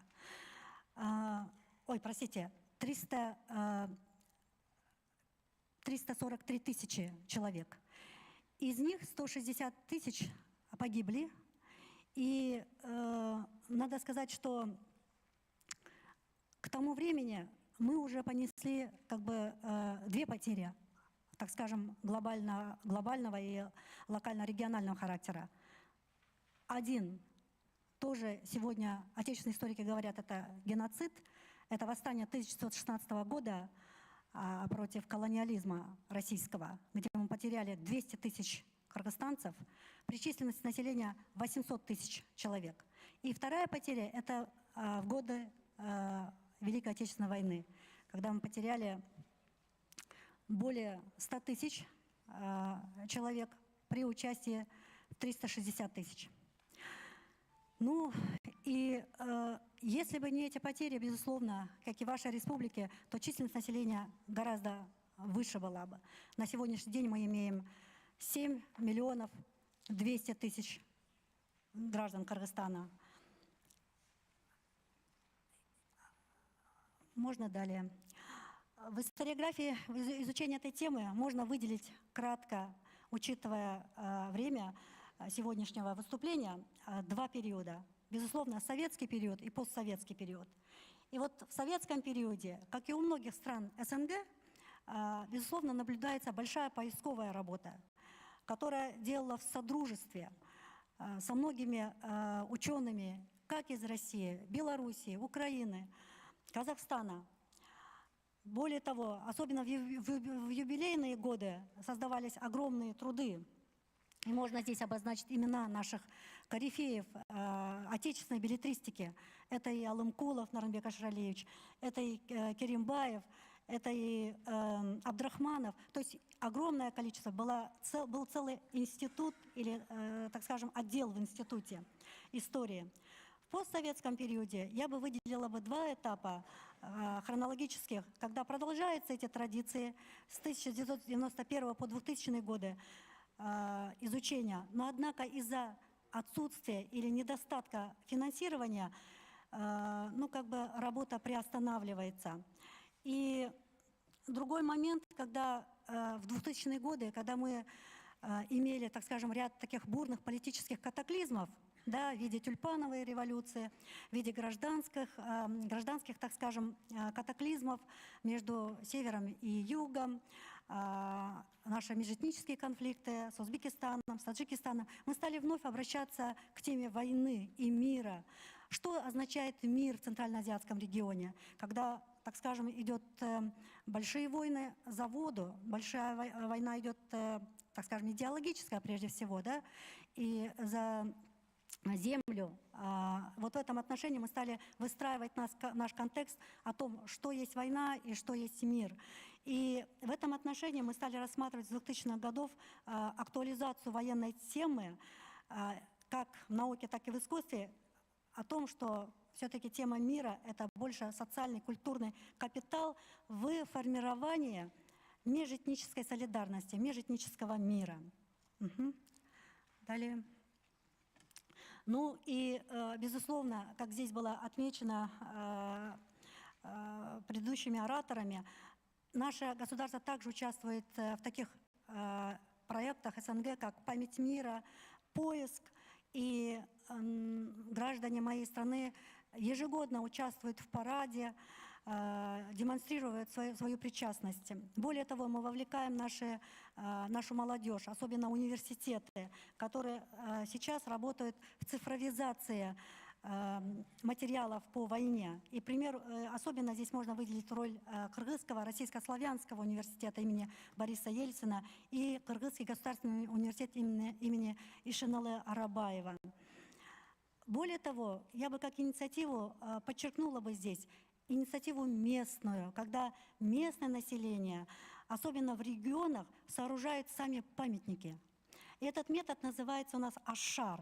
Ашар, когда вместе с селом тому или иному герою, имя которого было как бы не увековечено, потеряно, но они сами приезжают и в Россию. Я не знаю насчет белорусского опыта, но до войны с российско-украинской были и поездки в Украину для того, чтобы обнаружить эти материалы о своих родственниках. Далее. Более того, я бы здесь хотела бы отметить о том, что на сегодняшний день у нас есть своего рода вызовы, которые конкретные. Это прежде всего архивные трудности. То есть у нас нет такого широкого доступа к архивам ни Белоруссии, ни Украины вот на сегодняшний день. И тот момент, что 30 тысяч кыргызстанцев погибло здесь во время войны в Беларуси, мы тоже много не знаем об этой истории. Хотелось бы в сотрудничестве с Институтом истории начать эту поисковую работу и уточнять данные. Другой момент. У нас уходят наши ветераны, как и в других странах СНГ, Европы, которые были участниками этой большой трагедии. Вот, например, статистика в 2024 году, если было 36 ветеранов, то на сегодняшний день уже осталось 32 ветерана. То есть они уходят, а вместе с ними уходит и правда о войне, вместе с ними уходят их воспоминания, которые являются ценными свидетельствами об этом событии. И потому хотелось бы, опять же, заняться военной историей с точки зрения устной истории. Далее. Здесь уже отмечались о том, что идет фальсификация и в некотором роде мифологизация результатов войны. Да? То же самое наблюдается и у нас. То есть искажаются исторические факты. И это тоже где-то делается, наверное, в угоду определенных идеологических интересов. Ну, к примеру, судьба 28 панфиловцев. Она неоднократно актуализировалась, да, в печати, да? Участвовали в основном русские из Кыргызстана, из Центральной Азии, в меньшей степени кыргызы. Но у нас есть конкретные имена, кыргызские, казахстанские имена, которые принимали участие в этой битве под Москвой в 1941 году. И как бы искажать или мифологизировать, или как бы обострять одну сторону, а замалчивать о других сторонах, этой битвы совершенно нельзя и нет такой необходимости. Надо выходить на объективную правду. Другой момент, что наш регион, наша республика состоит из 7 регионов. И в принципе из 7 регионов участвовали участники Великой Отечественной войны. Но опять же у нас есть перекос, только мы рассматриваем Иссык-Кульскую область, в основном, которая была в то время населена славянскими народностями. А мы умалчиваем о южных регионах, как Джалалабад, Баткен, да, откуда тоже шли на войну, и в основном мусульмане. Но об этой вот стороне вопроса мы как бы сильно не рассматриваем, не актуализируем. И другая проблема – это проблема мемориализации. То есть насколько наше участие очевидным образом актуализируется через памятники, строительство, сооружение памятников. Пожалуйста, далее. И вот в этом отношении, на мой взгляд, большую роль играют наши библиотеки. Они проводят ежегодно свои мероприятия, посвященные победе, и стараются создавать волонтерское движение из учащихся, из студентов и просто из пенсионеров, особенно в регионах, собирают данные. создают свою картотеку и тем самым подают как бы правительству эту информацию, чтобы как можно больше памятников создавалось. Другой момент — это, естественно, университеты и музеи, о которых я уже сказала, о роли наших двух университетов в мемориализации Великой Отечественной войны и Второй мировой войны. Далее. Ну и один из важных моментов изучения — это, естественно, преподавание, как мы преподаем тему войны и мира. К сожалению, я могу отметить, как активный преподаватель истории Центральной Азии, истории Кыргызстана в моем университете, у нас имеются материалы именно по войне такого устаревшего характера. Или мы вкладываем в наши учебники устаревший материал.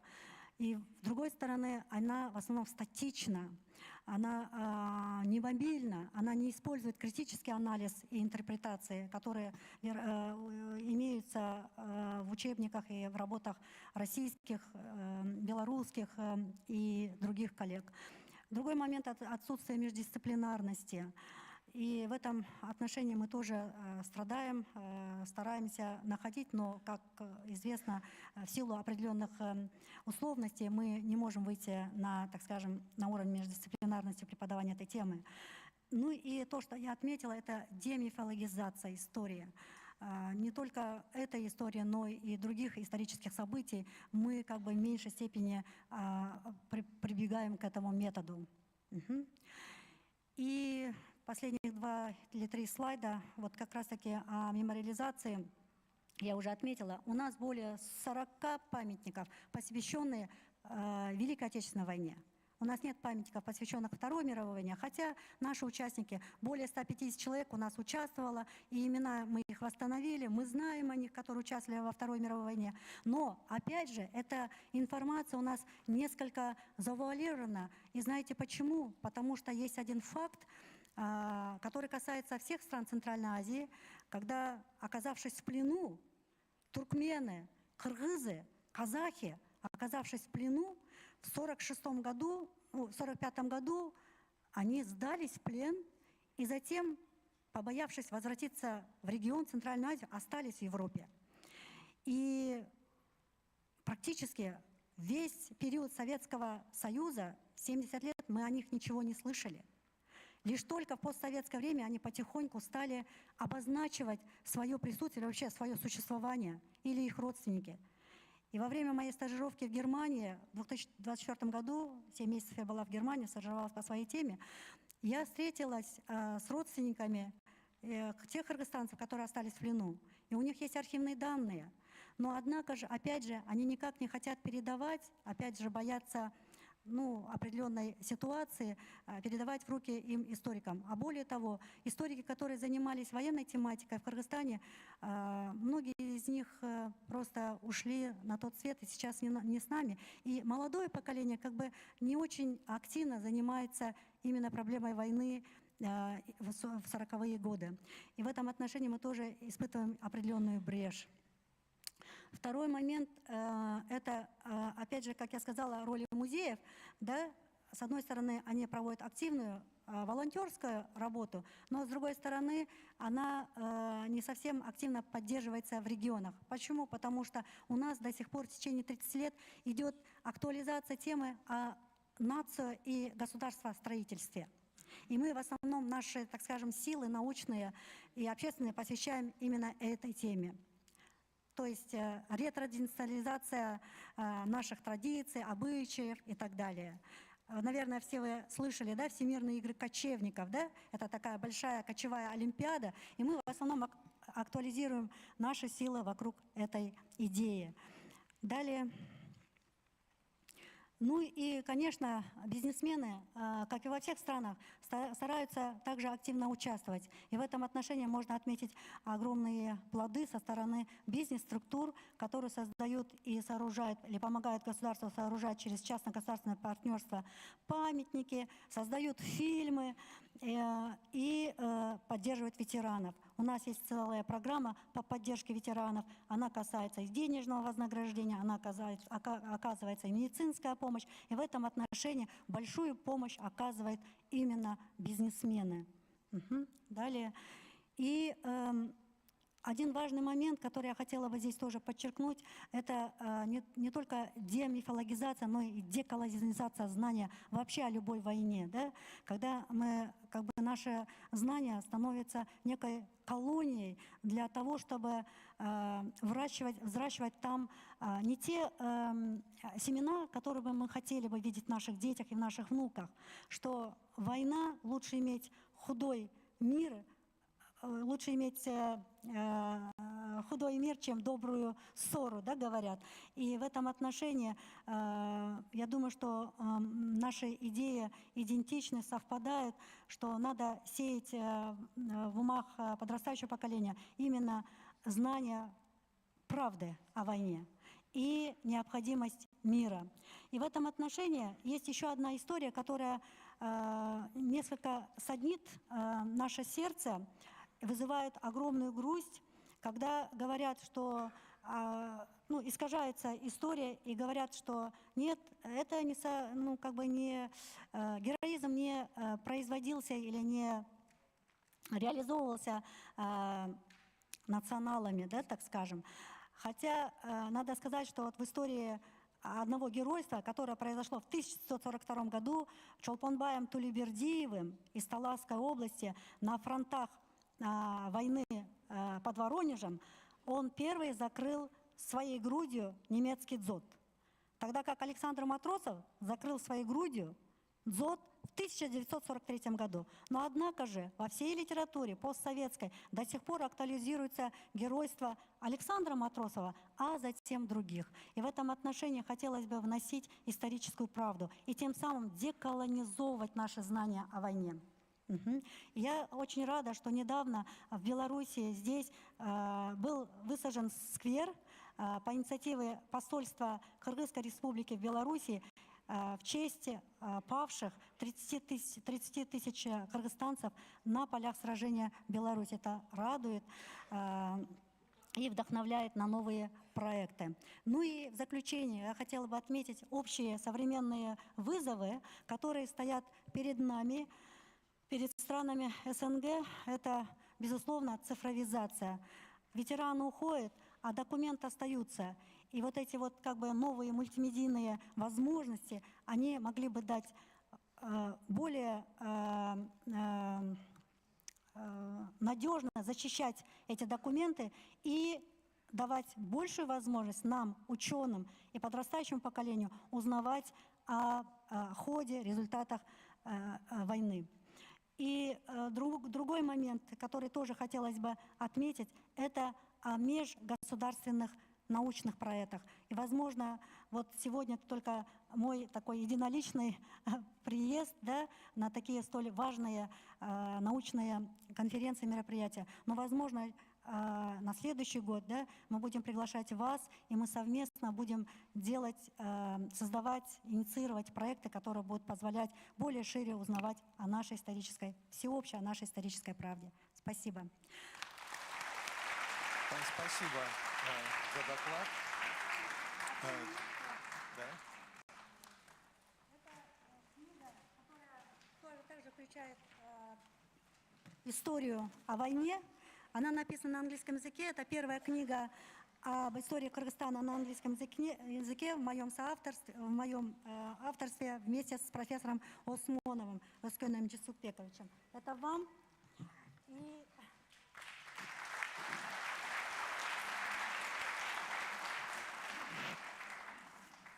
безусловно, мы горный народ, и у нас есть свои символы мира, свободолюбия.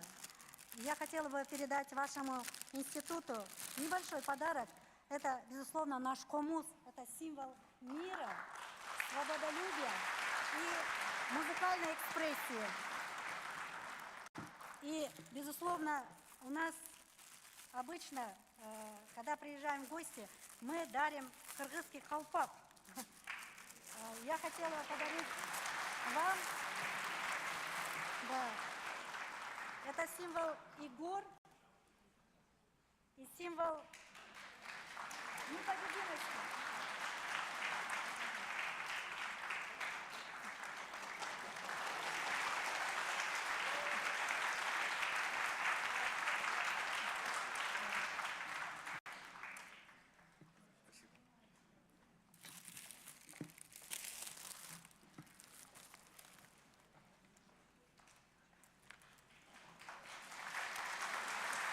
Спасибо большое за доклад, за подарки. Белорусы помнят подарки, поэтому все у вас впереди.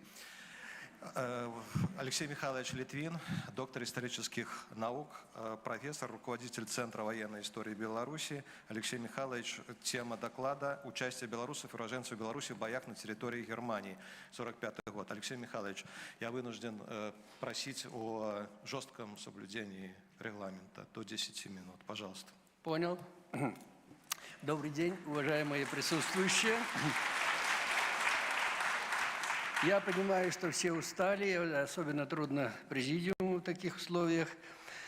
Но, тем не менее, цель моего доклада видна вам, сидящим в зале.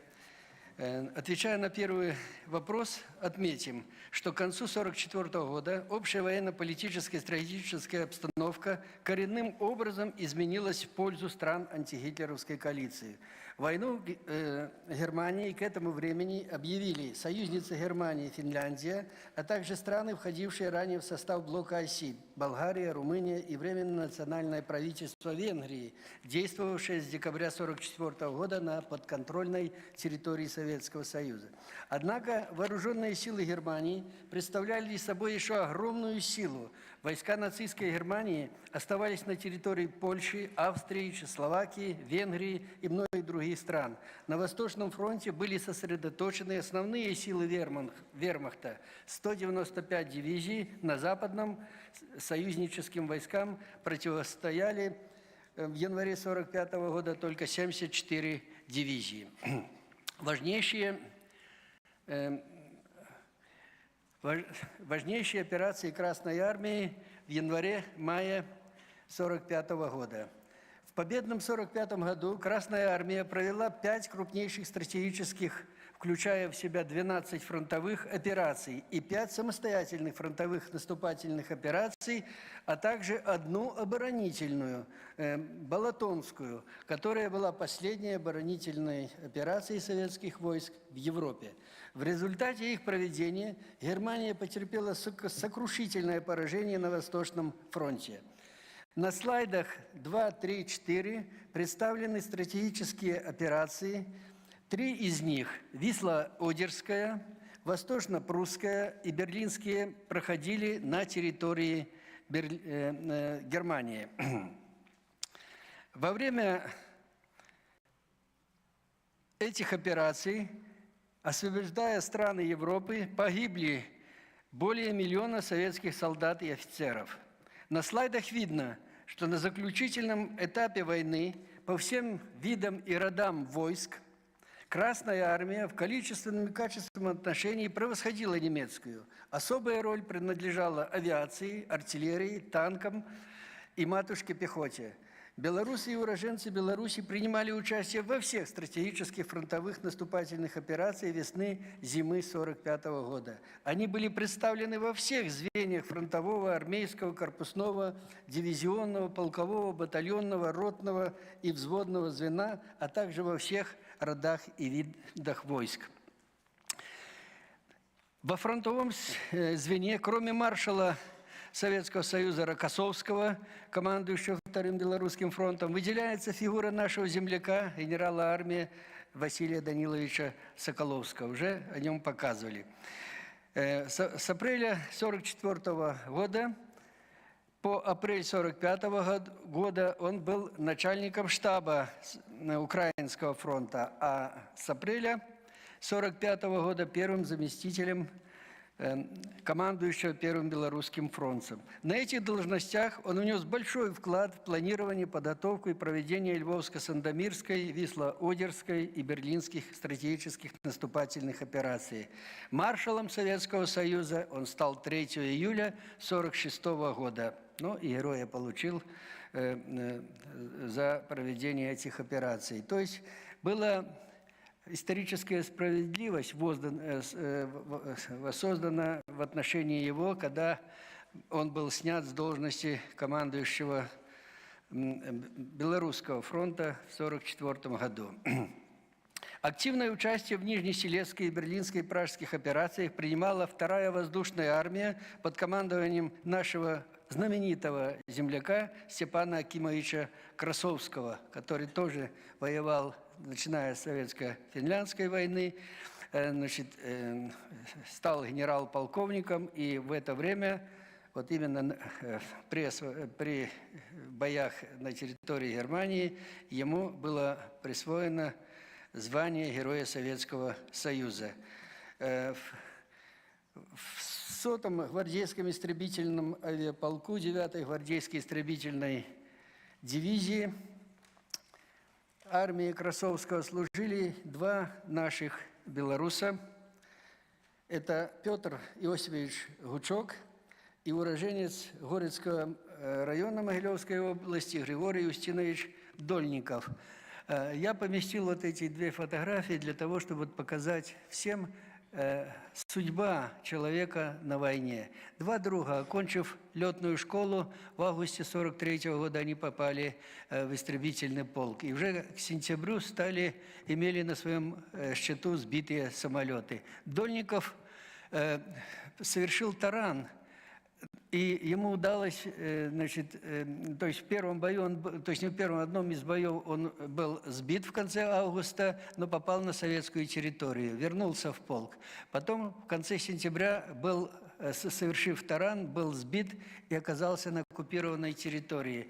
И до апреля 1944 года он был в концлагере, потом в партизанском отряде, вернулся в полк, но к нему было выражено определенное недоверие, попал в плен. И несмотря на то, что имел множество заслуг, вот уже к 1944 году, его могли дважды представлять звание Советского Союза, не представили.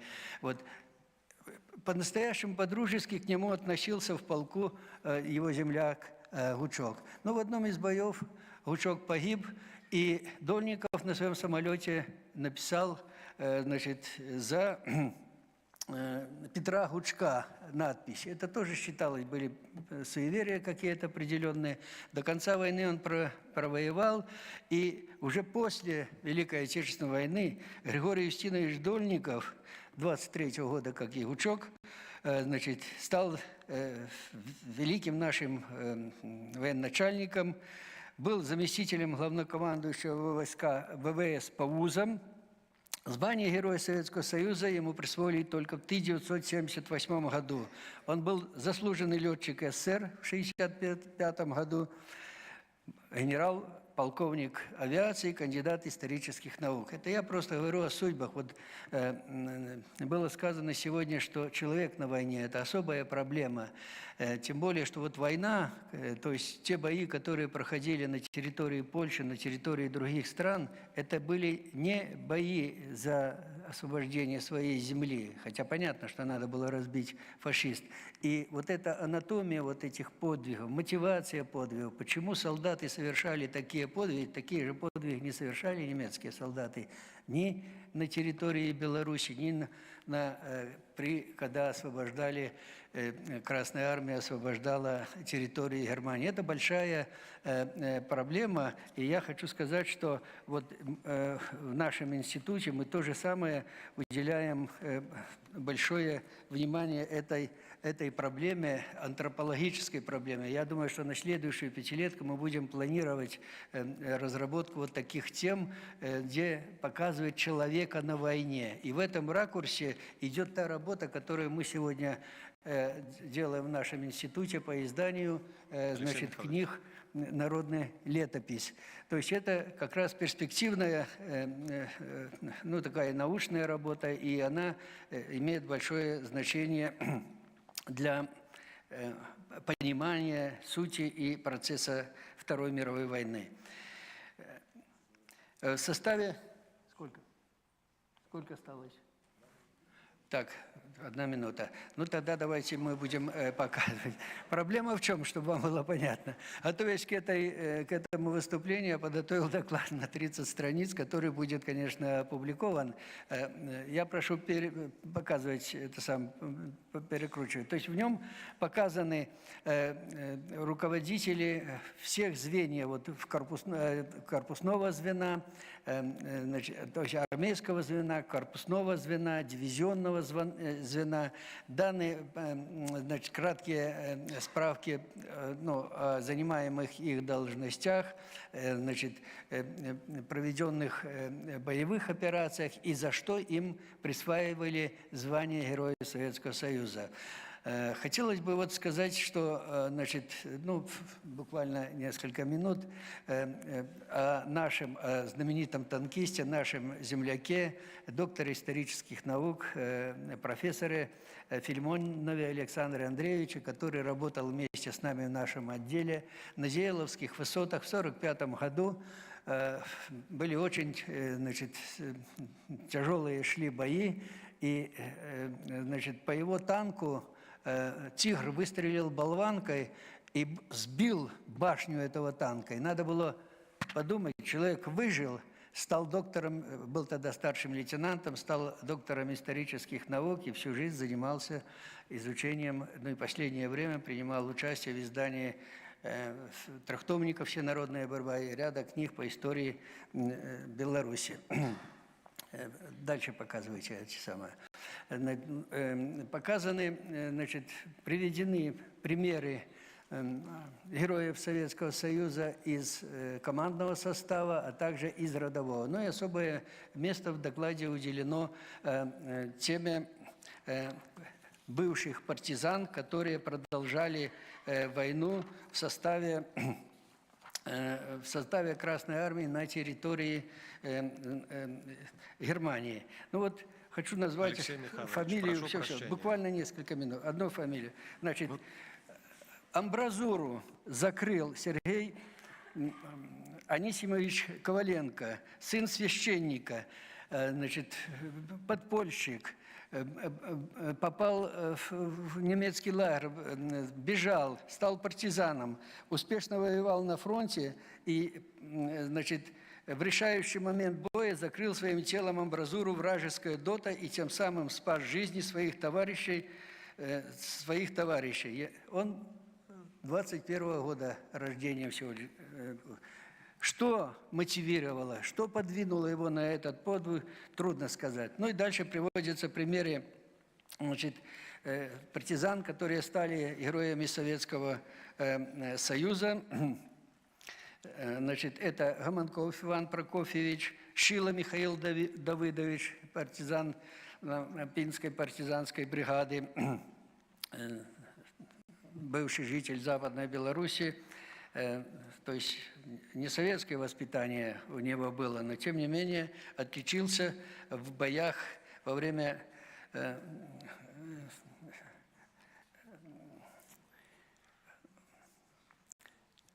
операции. Портянко Андрей Антонович, очень интересная судьба этого человека, тоже был участник Советско-финляндской войны. Я почему вот выбираю Советско-финляндскую войну? Потому что сейчас работаю над этой проблемой, участники Советско-финляндской войны в партизанском движении и в Красной армии. То есть это вот в таком биографическом плане, то есть набирается очень интересный материал. Значит, Портянко совершил подвиг на территории Восточной Пруссии. Значит,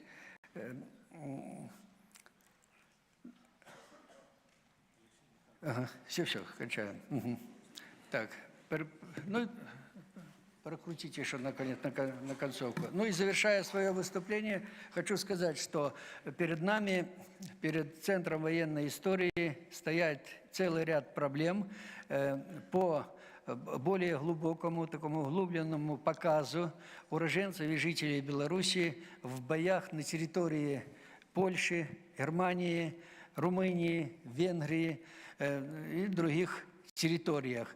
Тем самым, создав такие работы, мы сможем более глубоко и всесторонне отразить и показать подвиг белорусского народа, который, представителей белорусского народа, который он совершал в годы Великой Отечественной войны. Эти факты, конечно, будут работать на воспитание молодежи. Каким образом они работают? Когда люди знают, то они верят в это и следуют этому. Спасибо за внимание. Спасибо, Алексей Михайлович.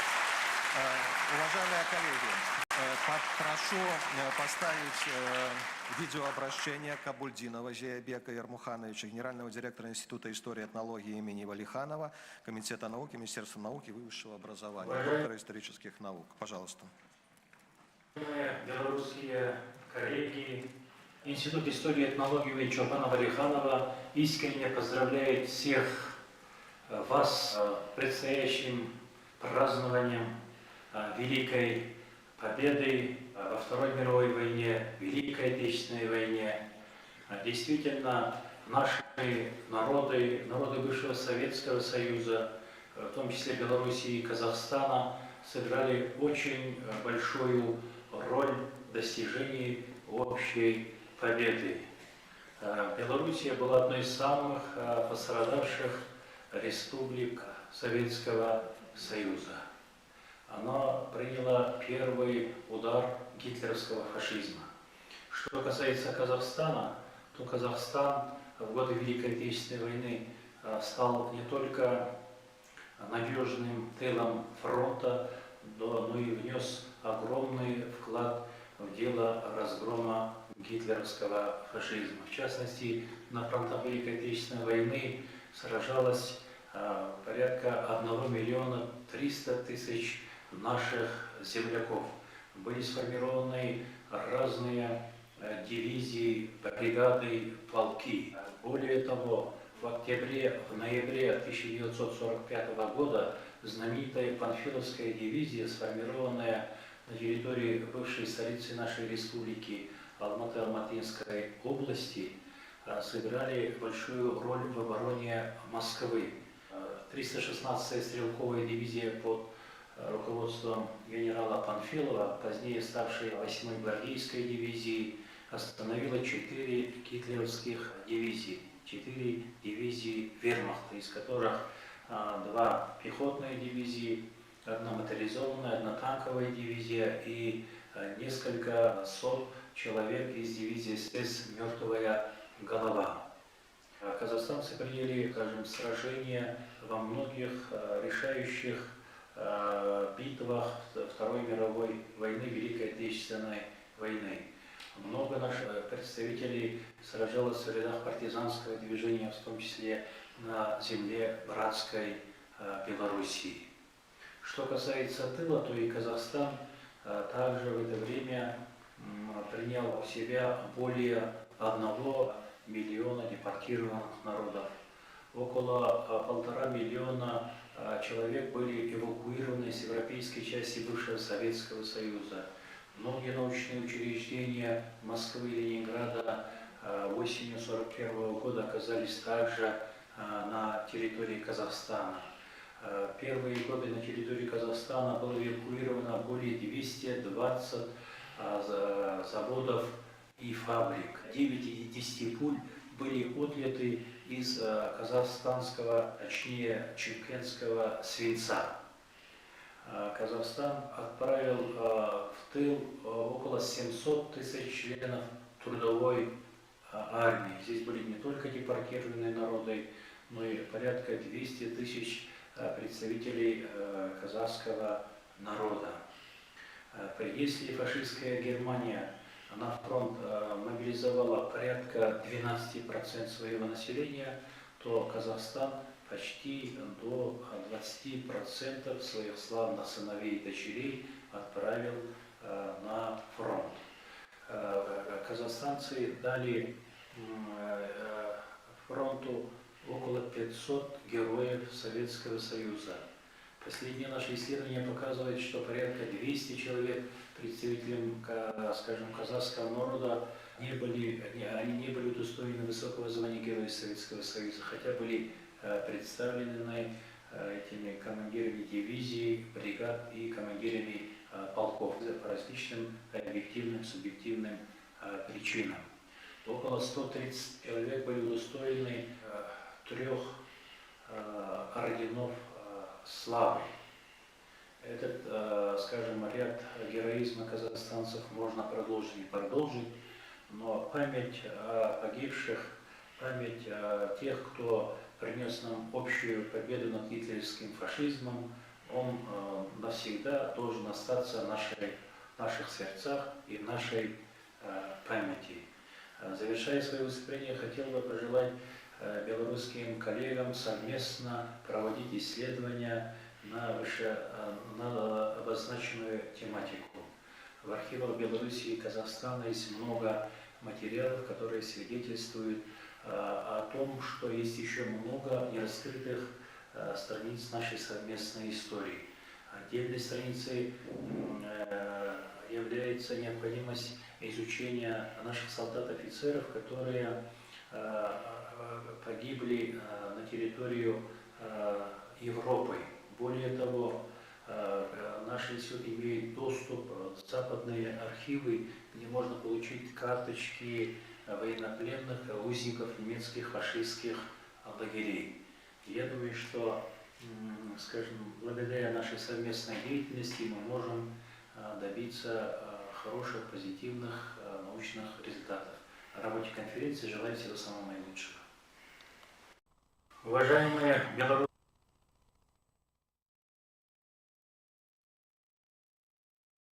исторического факультета Белорусского государственного университета, товарищи будущие офицеры.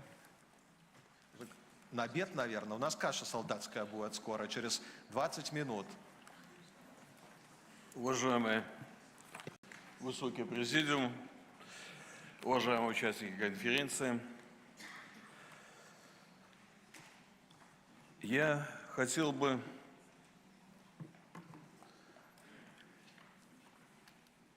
свой доклад, уже в укороченном виде, понимая, что время идет и лимит времени сокращается, поэтому посвятить практическому опыту работы исторического факультета по сохранению исторической памяти о тех проектах, которые уже стали в определенной мере брендовыми. Некоторые из них были представлены и при посещении Белорусского государственного университета главой государства, были представлены и те результаты, которые есть. Безусловно, тема истории Великой Отечественной войны является центральной, во многом определяющих формирование национально-исторического нарратива, определение государственной исторической политики. Трагическое и героическое в истории Великой Отечественной войны требует бережного сохранения в исторической памяти народа и не может становиться предметом политических спекуляций. В Беларуси ни на уровне официального дискурса, ни на уровне общественного сознания не произошло пересмотра этих событий, то, как произошло в странах Балтии и Украины, где героизация многих сотрудничавших с нацистами, представленных как борцов за свободу против советской оккупации, стала важным элементом нового исторического нарратива. Опыт показывает, что достичь хороших устойчивых результатов в историческом образовании, профессиональной подготовки можно через вовлечение студенческой молодежи в поисковую и научно-исследовательскую деятельность, участие в мероприятиях патриотической направленности с целью формирования активной гражданской позиции обучающихся. Практика проведения воспитательной работы на историческом факультете базируется на непрерывности учебно-воспитательного процесса, оптимально сочетая индивидуальные и коллективные формы работы. Ежегодно факультет выступает организатором проведение в среднем около 20 научных гражданско-патриотических мероприятий различного уровня, посвященных теме Великой Отечественной войны. Количество докладов, прочитанных преподавателем факультета на них, а также на конференциях, круглых столах, диалоговых площадках и других научных мероприятиях, в школах, на конференциях, диалоговых площадках, других научных организациях, предприятиях Беларуси, выступления в СМИ составляет не менее 1000 ежегодно. Только за последние 3 года более 3000 выступлений сделаны сотрудниками и студентами факультета. В последнее время факультетом реализуется несколько проектов, которые связаны с темой Великой Отечественной войны. Это «Память и слава», это поисковая работа наших студентов, проект инициирован студентами, и он сочетает в том числе не только поиск в архивных учреждениях, поиск материала о людях, которые создали интеллектуальную элиту Беларуси, те, которые создали и много сделали для развития науки и образования. Но это в том числе и те люди, которые сделали очень многое, в том числе в период Великой Отечественной войны. И одновременно это не только установление фактов, но и наши студенты ухаживают за местами захоронения, например, на военном кладбище в Минске, на Восточном кладбище, то есть ухаживают за могилами многих наших людей. Память живет в поколениях. Опять же, он в первую очередь направлен на увековечение подвига белорусского народа в Великой Отечественной войне, и студенты посещают места исторической памяти, мемориальные комплексы, посвященные жертвам нацизма, героям Великой Отечественной войны. Особо хотелось бы отметить проект Масюковщина, Шталак 352, биография побега. В рамках этого проекта нашими студентами установлены имена более 780 узников этого концлагеря, установлены имена. Кроме того, проводятся различные мероприятия, в том числе и ведется помощь в создании и мемориализации увековечения памяти о советских военнопленных, в особенности то, что касается установления факта дерзкого побега из этого лагеря военнопленных. В целом, не менее 350 мероприятий в рамках этих проектов были проведены за последние 3 года, и более 5200 студентов университета приняло в них участие, и практически все студенты факультета. Это не только участие, это и активная работа.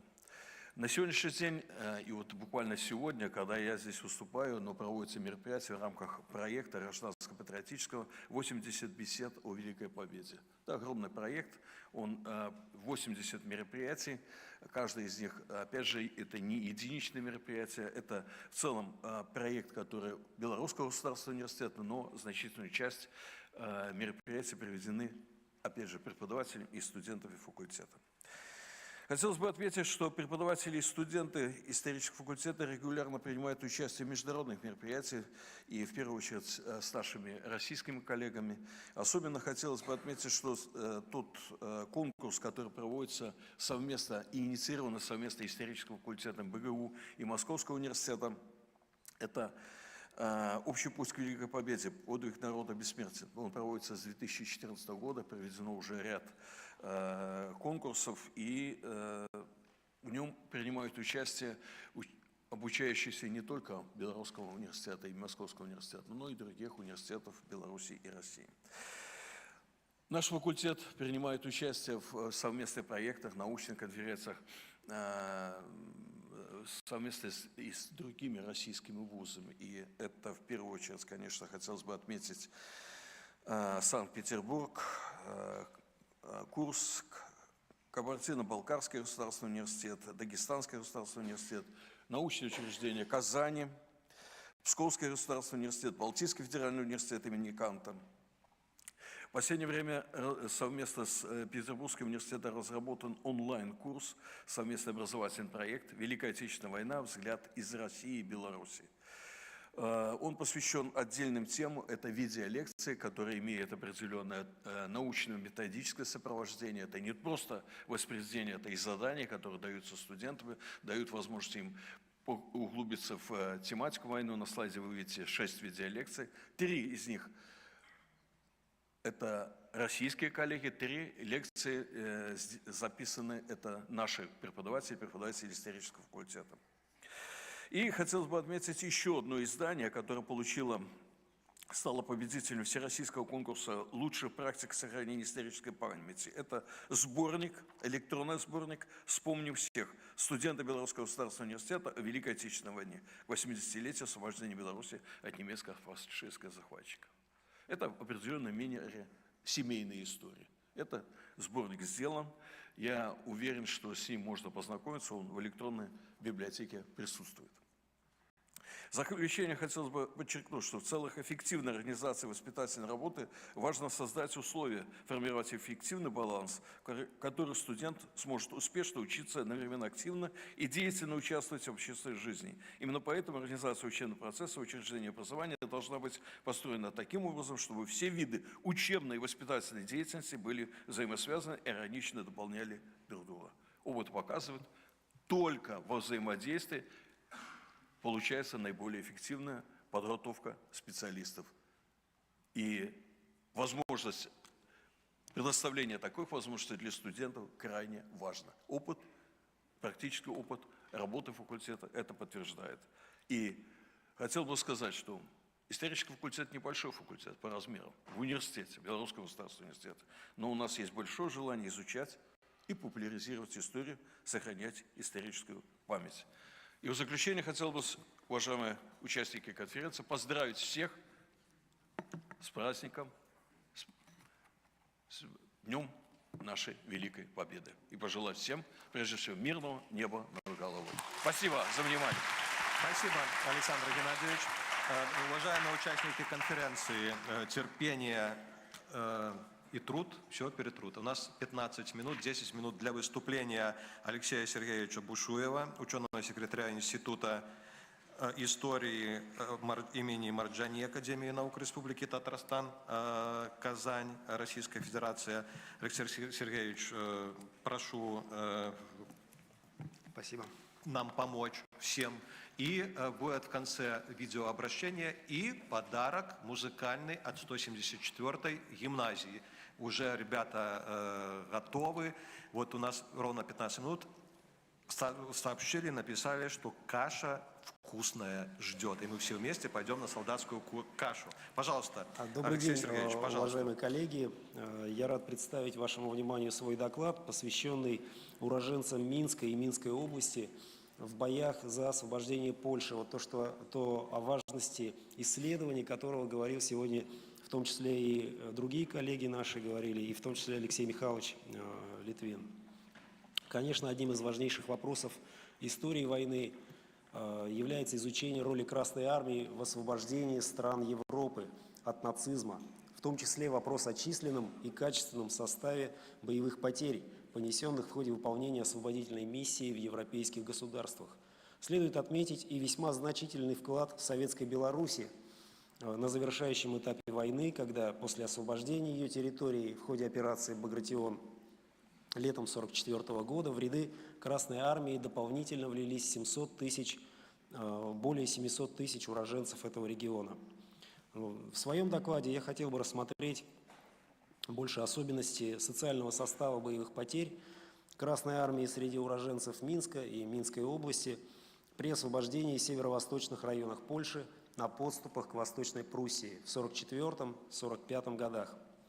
Речь, в частности, идет о Сувалкском направлении, где Красная Армия столкнулась с ожесточенным сопротивлением на завершающем этапе войны. И основной удар взяла на себя 31-я армия 3-го Белорусского фронта под командованием героя Советского Союза генерал-полковника Глаголева. Многие из погибших в этих боях оказались захоронены на войсковом кладбище в деревне Кшивулька Сувалкского повята Подляского воеводства Польши, сейчас административно входящий в город Сувалки. На сегодняшний день это одно из крупнейших воинских захоронений не только среди территории Подляского воеводства, но и вообще на территории Польши. В результате изучения списков погибших и захороненных здесь удалось составить базу данных, включающую сведения о 951 красноармейце. Но надо сказать, что более трети из них составили уроженцы Белорусской ССР, что существенно выше доли их доли в Красной армии в текущий период. 3/5 из погибших под Сувалками уроженцев Советской Беларуси являются выходцами из различных районов Минской области и города Минска. Наибольшее их число пришлось на город Минск. Это 17%, а также центральные Минский, Смолевичский, Северо-Восточный, Борисовский, Крупский и Южный Слуцкий районы республики. Большинство уроженцев Минской области были призваны по месту рождения, но нельзя не отметить и смещение этого соотношения в пользу столичного города при призыве.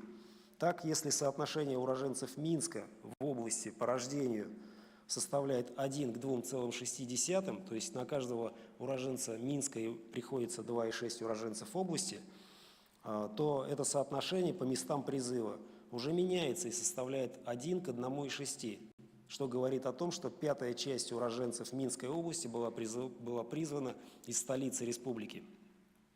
Подробнее охарактеризуем возрастной состав уроженцев Минской области. В Сувалках захоронены минчане, рожденные с 1894 по 1926 годы рождения. На графике вы видите эти колебания, годов рождения и медианный возраст, медианный год рождения 1910, то есть половина погибших родилась до 1910 года и половина уже после. Все это, конечно, влияет и на возрастной состав погибших. Как можно видеть из таблицы, каждый 8-й боец погиб здесь в возрасте 18-19 лет, каждому 4-му не было и 25, и более 2/3 погибли до 40 лет. Вместе с тем велика и доля возрастных погибших старше 40 лет, это почти треть, 30%.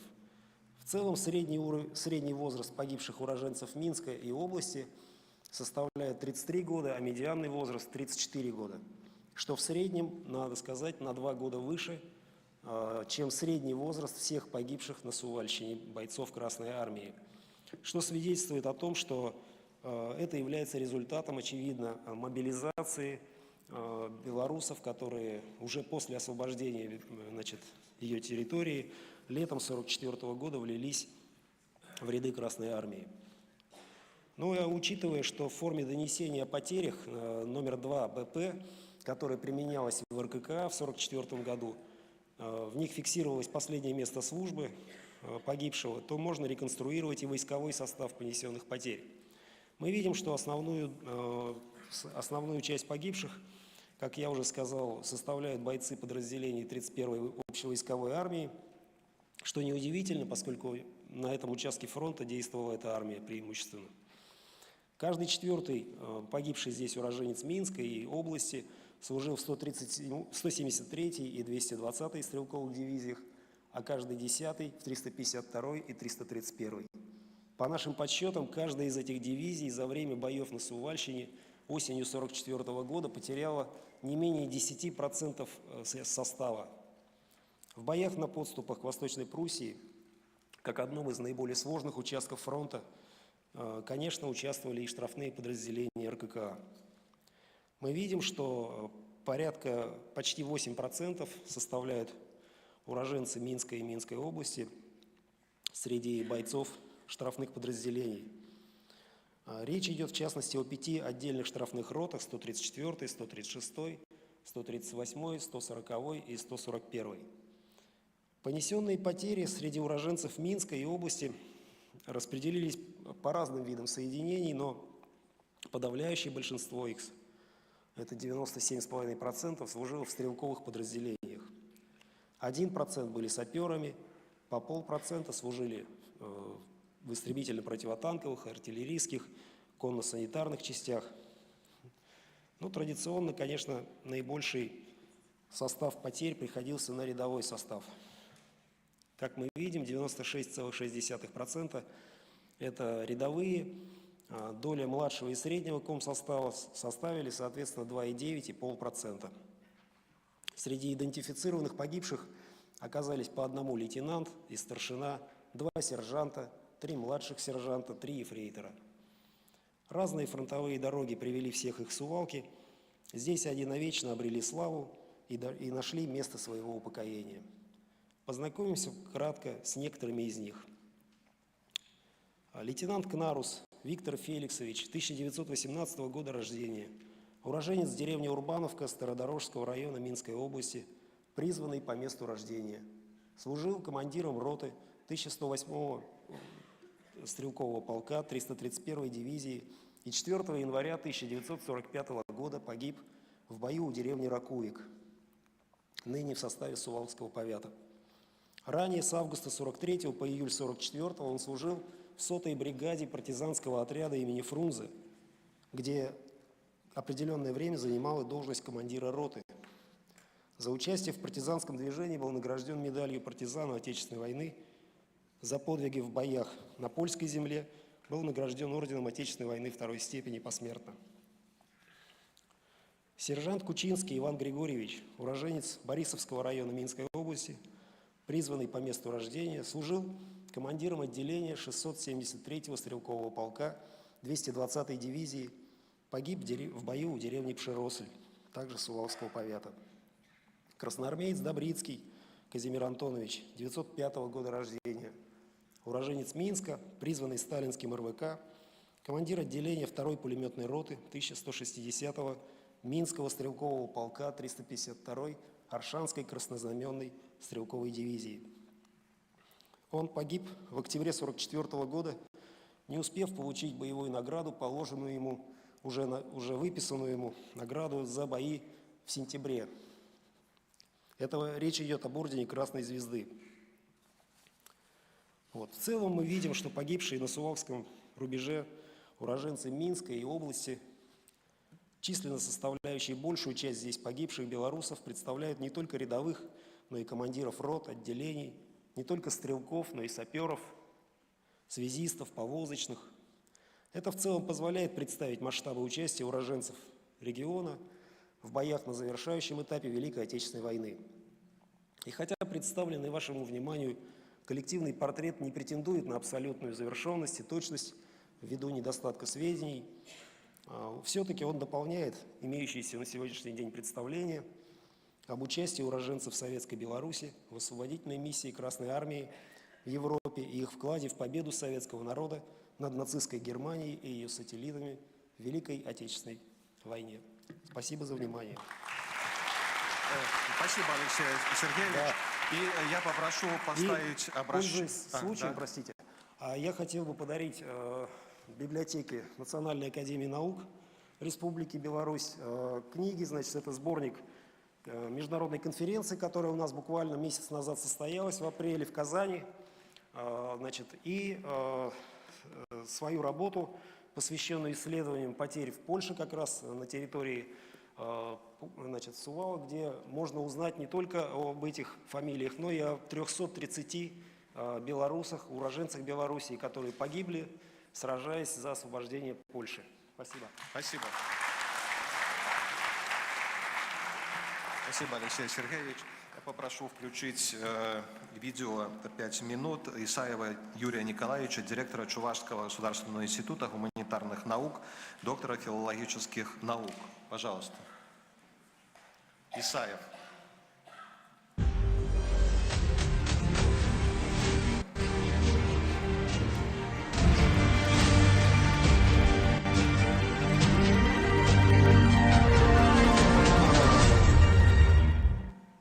Дорогие друзья, от всей души приветствую организаторов и участников Международной научно-практической конференции «Великая Победа во имя мира и созидания» к 80-летию победы советского народа в Великой Отечественной войне. Актуальные вопросы, вынесенные в повестку дня форума, направлены на сохранение общего исторического наследия Великой Отечественной войны, Великая Победа имеет непреходящее значение для всех народов бывшего Советского Союза и запечатлелась в историческом сознании как героический и коллективный подвиг и триумф, общий триумф.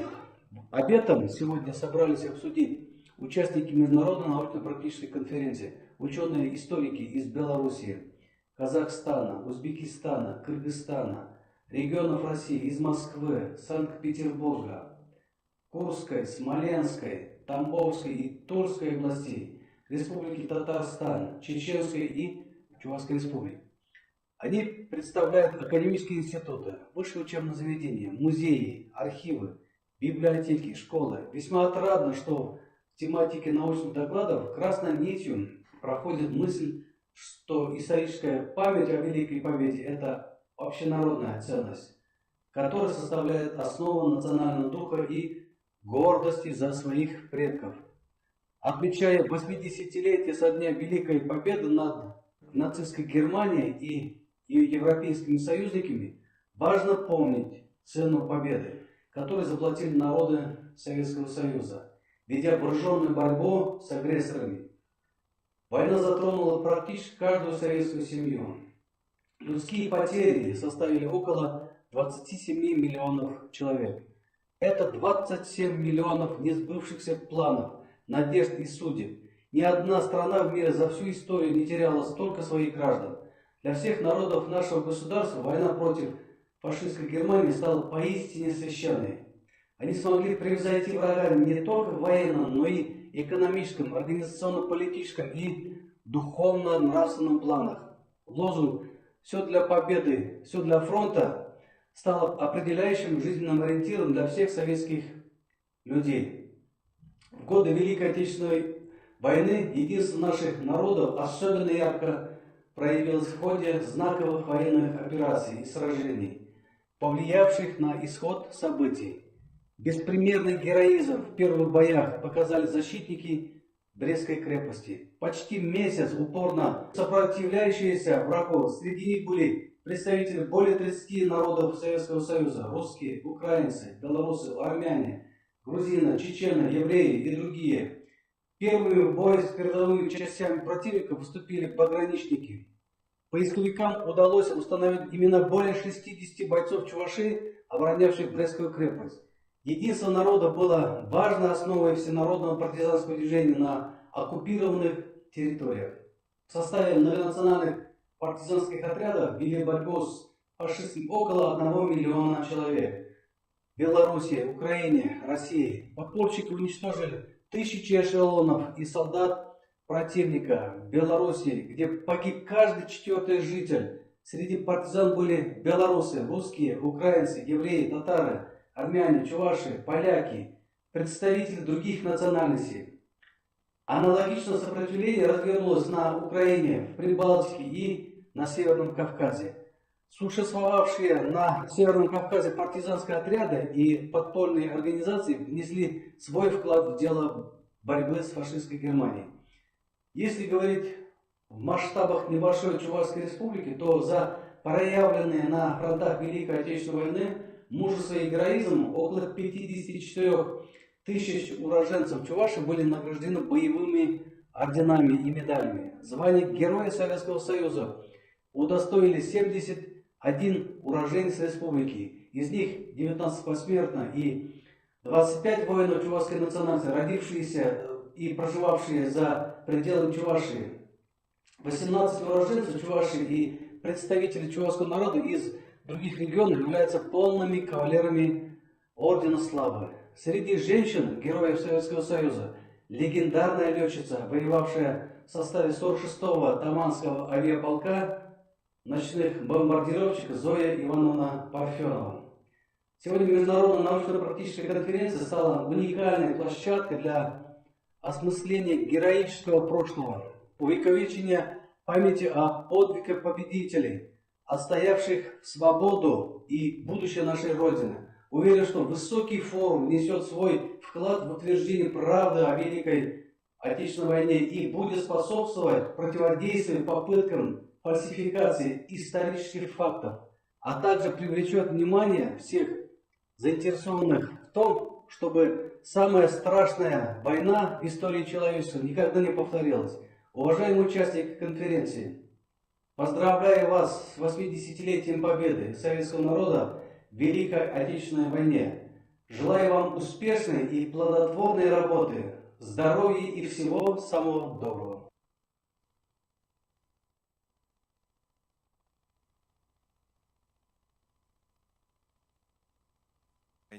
И вот организацию пленарного мы и попытались показать вклад советского народа, всех народов. Территорию Беларуси освобождали около 70 наций и народностей, представителей. Когда кулак – это сила, когда мы все вместе – это сила. А вот сила еще и в наших детях, наших молодых ребятах из 174-й гимназии, которые приготовили нам небольшой музыкальный подарок. А члены президиума пошли вниз, чтобы увидеть эту красоту.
Красота.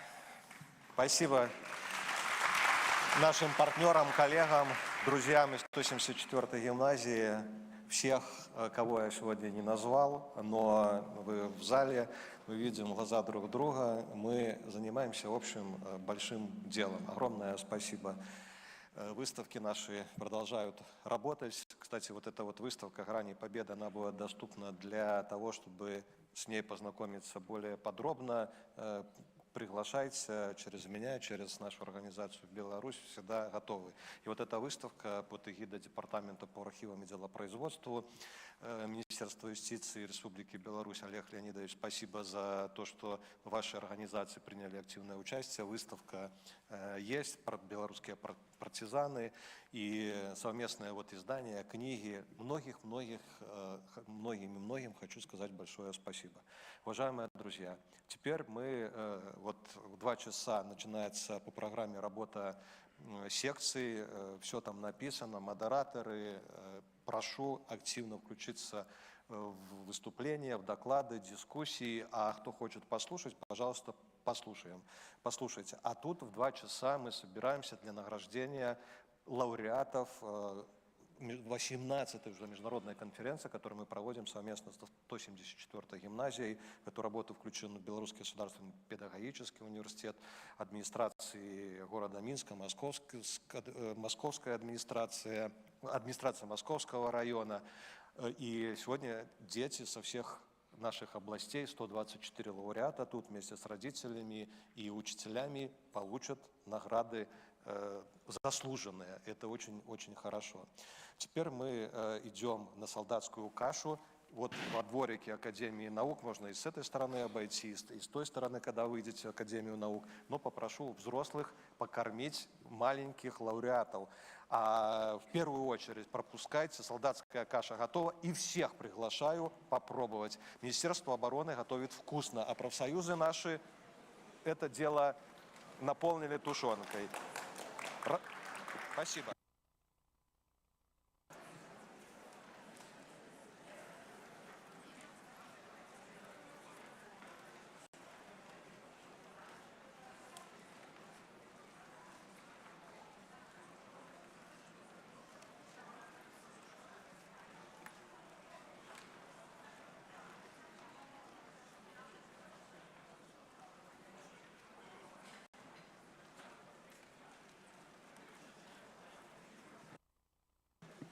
Уважаемые участники, если вдруг есть Скрябина Людмила Семеновна и Заремский Владимир Константинович, пожалуйста, подойдите забрать командировки.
Добрый день, дорогие друзья. Начинаем церемонию награждения победителей 18. Начинаем церемонию награждения. Начинаем церемонию награждения победителей 18-й международной молодежной научно-практической конференции «Великая Отечественная война 1941-1945 годов в исторической памяти народа. Слово предоставляется директору государственного учреждения образования гимназия номер 174 города Минска, ответственному секретарю организационного комитета гимназии, ответственному секретарю организационного комитета конференции Марине Федоровне Войтенковой.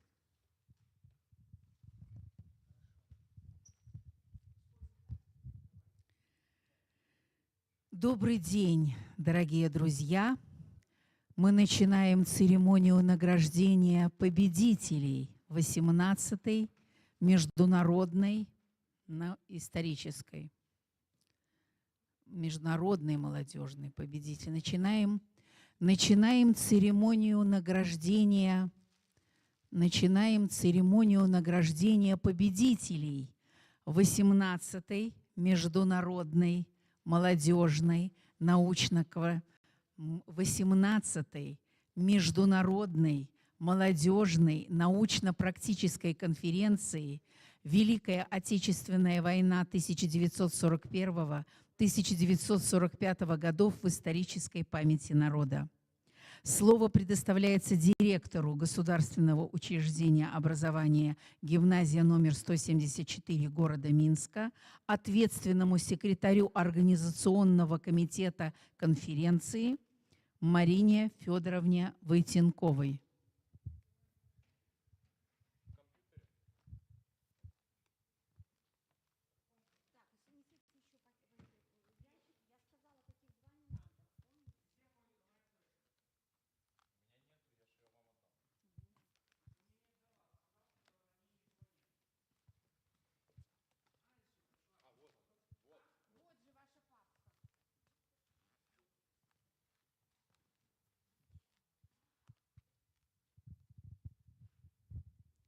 Добрый день, дорогие друзья! Начинаем церемонию награждения победителей 18-й международной, молодежной.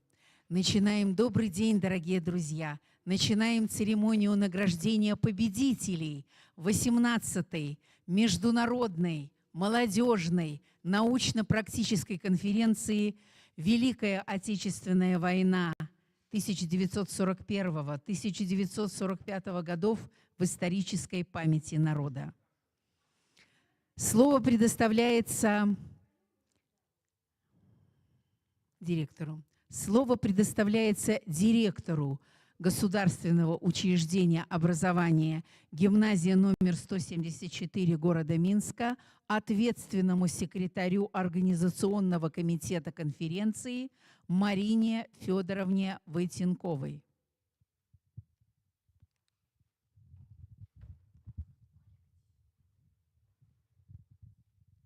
Добрый день, дорогие друзья!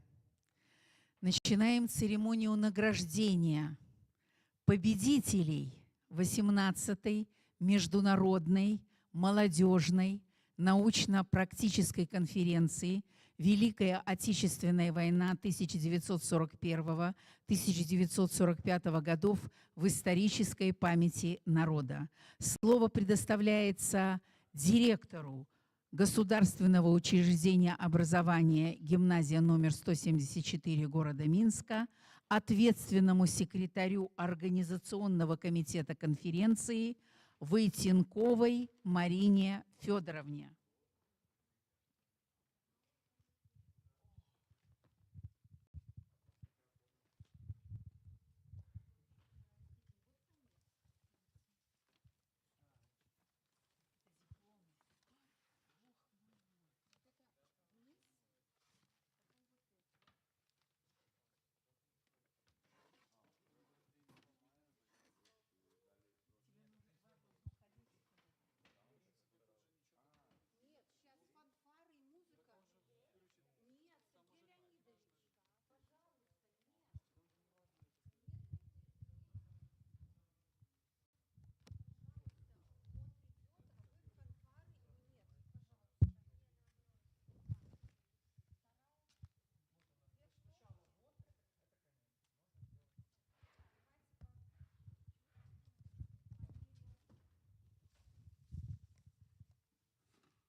участие в дипломе третьей степени приглашаем директора Института истории Национальной академии наук Беларуси Вадима Леонидовича Лакизу. Вот Лакиза ушел. Да, 3 листа, 4. Потом мы говорим спасибо. Как его звали Лакиза? Вадим. Сейчас точно спросим. Вадим Леонидович. Я пишу спасибо, Вадим Леонидович. Да? Да. Вадим Леонидович. Да, а вот здесь церемония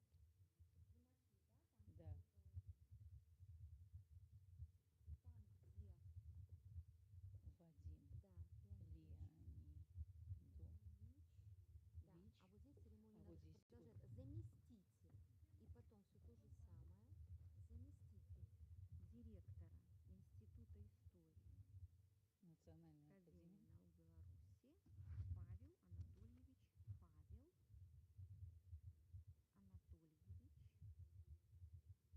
наук Беларуси Павел Анатольевич Трубчик. Все. Угу. И тогда вот здесь спасибо, Павел Анатольевич. Да. Это в самом конце. Что с программой? Или скоро закончим? Скоро начнем, мы еще не начали. Ну и закончим. Инесса Яковлевна что-то сказала. Потом слово Марине Федоровне. Она что-то сказала. Марина Федоровна передала слово дамочке из управления Наталье Владимировне. И вот это Наталья Владимировна что-то сказала.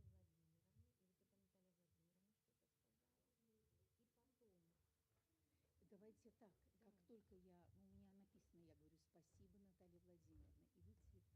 Да, сразу цветы. Спасибо, Павел Анатольевич, Сразу и вы цветы. Я что-то буду им раздавать.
Ну да, вроде бы, ну конечно. Да.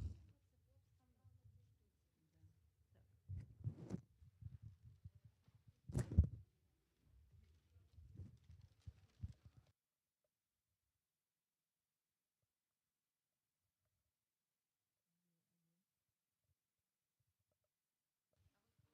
Алло. Алло. Да, красный.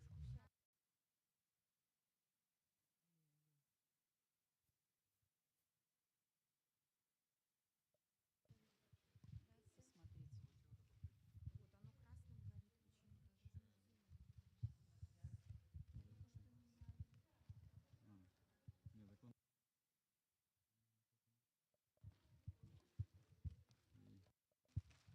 Вот оно красным горит почему-то. Так, нет, работает.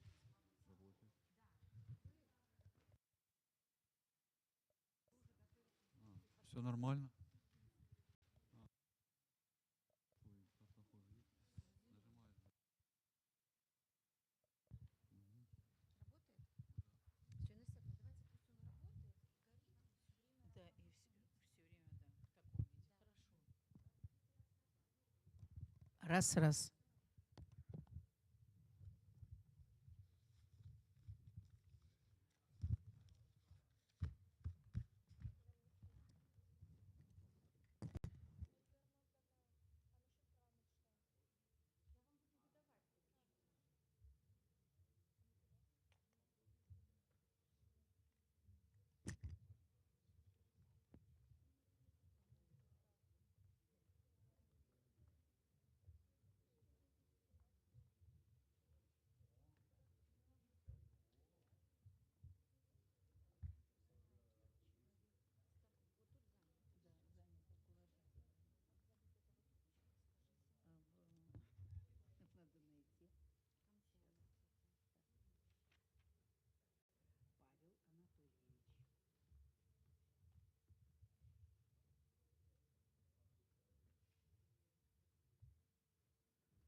Алло, алло. Алло, алло. У меня красный, но говорит.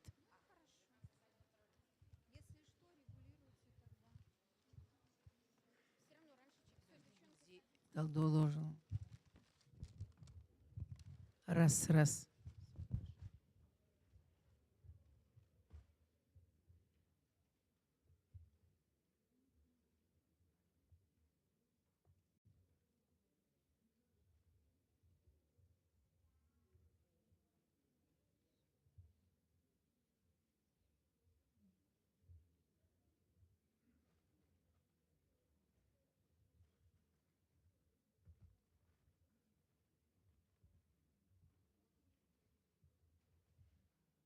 Не так уже много. Больше.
Добрый день, дорогие друзья!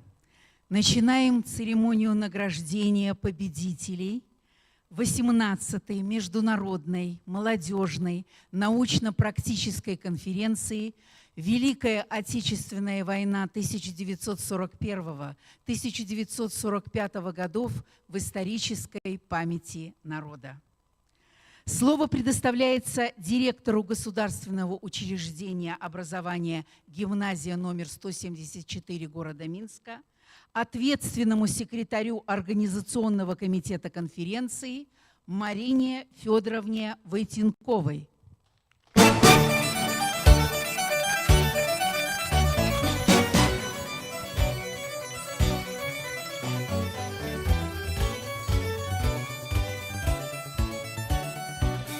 Друзья, настал долгожданный момент, к которому мы готовимся обычно целый год. Я уверена, и вы готовитесь целый год. И пришла пора подвести итоги конференции. Сегодня вот на этой, как я называю, взрослой конференции, посвященной 80-летию Победы, несколько раз звучала гимназия 174. Нам, конечно, это было очень приятно. Но я хочу сказать, что наша роль – это роль исполнителей, одних из организаторов, потому что за всем тем, что происходит сегодня, стоит труд большого числа людей. Это, безусловно, вы, ребята. Вы, ваши учителя, ваши родные. Сегодня со сцены звучало, и Игорь Петрович говорил об этом, и Владимир Григорьевич, и Андрей Иванович, о том, что не наша задача с вами, наверное, сейчас делать какие-то большие открытия, и не у каждого из нас это получится, а наша задача учить историю, изучать ее и, как красиво сказали, преломлять через историю своей семьи, наполняясь гордостью за то, что пережили вы и пережили ваши предки. Это большой вклад Национальной академии наук.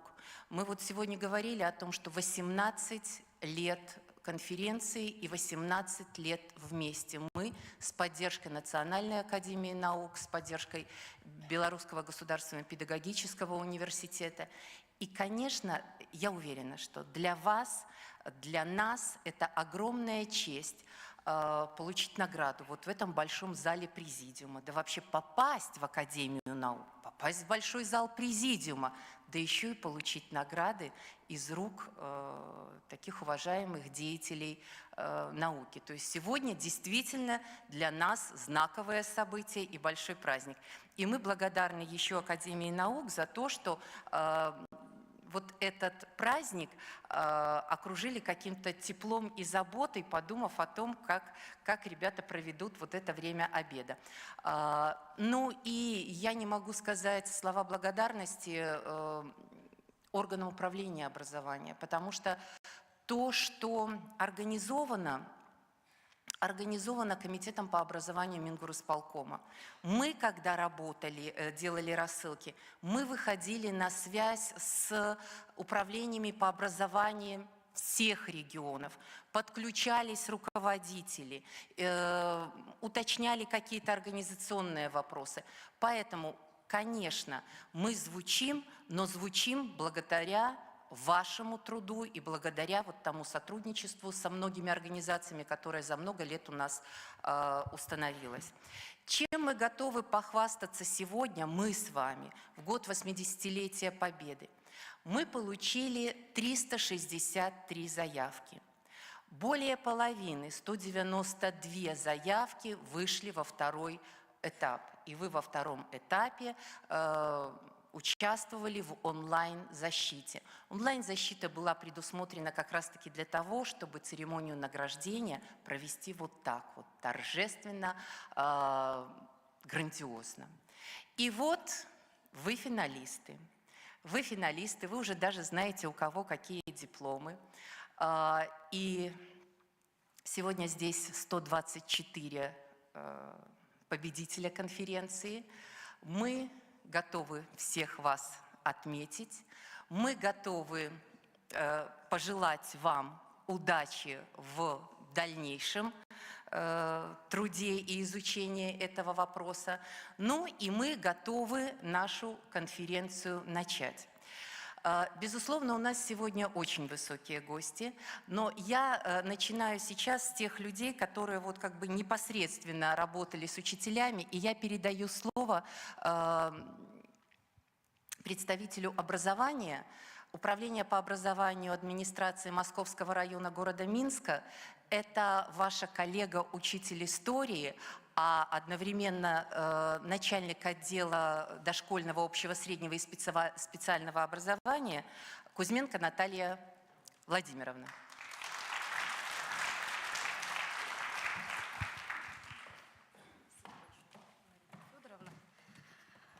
Уважаемый высокий президиум, уважаемые коллеги, уважаемые учащиеся, позвольте в первую очередь вас поздравить с 80-й годовщиной Великой Победы в годы Великой Отечественной войны советского народа. Дорогие коллеги, уважаемые ребята, вот уже 18 лет проходит это серьезная, важная, международная, молодежная научно-практическая конференция. На самом деле ведь в этом году объединила более 300 участников, и не только учреждений общего среднего образования. Посмотрела, что есть и представители, есть ребята среднего специального образования, и это очень радует. Дорогие ребята, у вас уникальная была возможность рассказать о своих семьях. Ведь что связывает прошлое, настоящее и будущее? Связывает память. Чтобы ни один герой, ни один солдат не был забыт. Что важнее есть, ничего нет важнее, чем родная земля и родная семья. Поэтому я искренне вам желаю удачи во всем в будущем. Я хочу вам сказать, дорогие, уважаемые ребята и коллеги, спасибо за тот труд, который вы приложили, выступая в конференции. Хочу сказать, что это на самом деле уникальная возможность. Есть историки замечательные, скажем так, гениальные, умные люди, потому что им приходится работать с объективными и субъективными источниками информации. Летописями, хрониками, мемуарами, документами и так далее, архивами. Поэтому сделать хорошую работу, качественную работу, сильную работу – это очень тяжелый труд. А вам в этом помогают ваши педагоги. Поэтому слова благодарности вашим педагогам, ну и, конечно же, организаторам. У истоков стояла наша родная гимназия, 174-я гимназия города Минска, Московского района. И я от лица Аллы Дмитриевны, начальника управления по образованию Московского района, хочу выразить слова благодарности Институту истории Национальной академии наук. Спасибо огромное, потому что вы наш мостик между наукой и практикой. Поэтому всех вам благ. Еще раз, дорогие друзья, с днем, с наступающим днем Великой Победы. Спасибо, Наталья Владимировна. Наталья Владимировна, вам цветы. Это вам. Спасибо.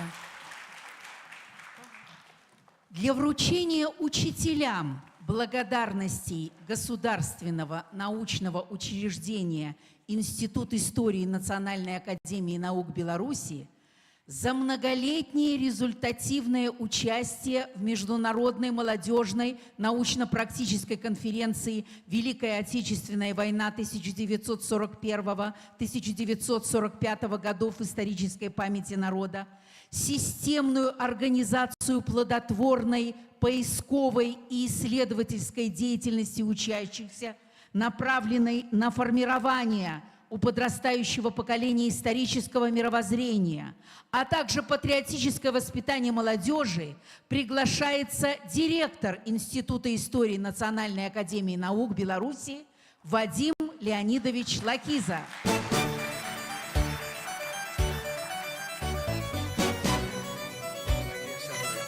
Я сегодня шмат сказал, шмат больше сказать не буду. Я вас усіх дуже і наставників, і Владимир,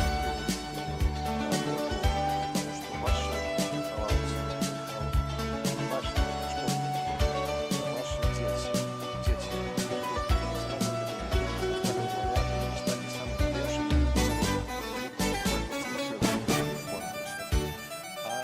от Института истории нашей подяки за вашу працу, за значную вклад в захование исторической памяти, за то, что вы любите Украину, любите историю, любите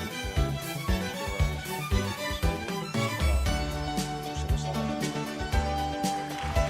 Благодарностями Государственного научного учреждения Институт истории Национальной академии наук Беларуси награждаются Быструшкина Светлана Анатольевна, учитель истории Государственного учреждения образования, средняя школа номер 2 города Могилева.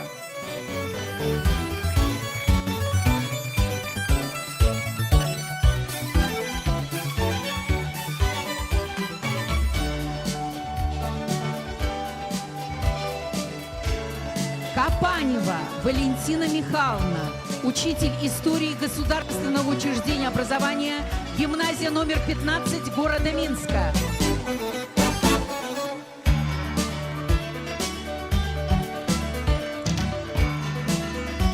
Мартыненко Виктория Александровна, учитель истории Государственного учреждения образования, средняя школа номер 1 города Лепеля.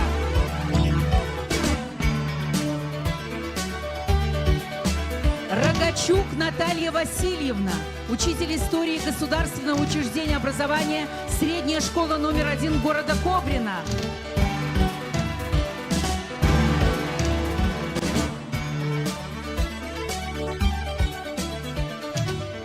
Участники, пожалуйста, поддержите учителей.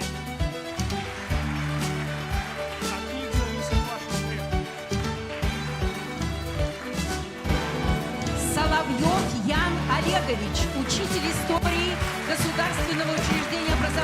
Кировская средняя школа Витебского района имени Героя Советского Союза Куриленко.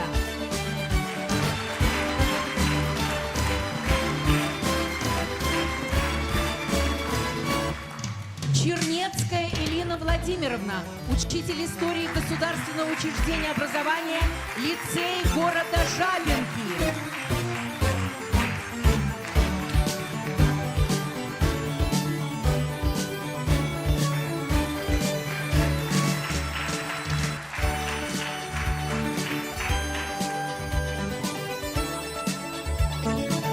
Спасибо Вадиму Леонидовичу. Приступаем к церемонии награждения учащихся. Для награждения учащихся дипломами первой степени приглашаем председателя Президиума Национальной академии наук Беларуси Владимира Григорьевича Гусакова.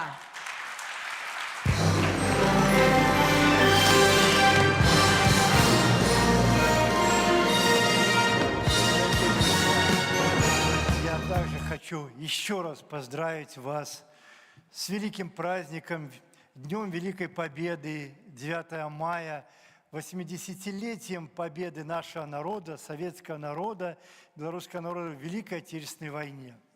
Очень важно, что вот вы в связи или в честь праздника провели этот конкурс, и сегодня мы будем награждать победителей этого конкурса. Важно в связи с тем, что это не просто какое-то вот мероприятие или фрагмент. Это, я полагаю, что все работы очень прочувствованные и выполнены с большой ответственностью. Ведь здесь не должно быть ничего случайного, что все, что касается войны. Война, это она, если говорить в целом, вот мы говорим, что победитель белорусский народ, но у нас нет ни одной семьи, не было, по крайней мере, ни одной семьи, которой бы не коснулась война, и где не было бы погибших или пострадавших. Практически все семьи потеряли своих родных, близких во время войны.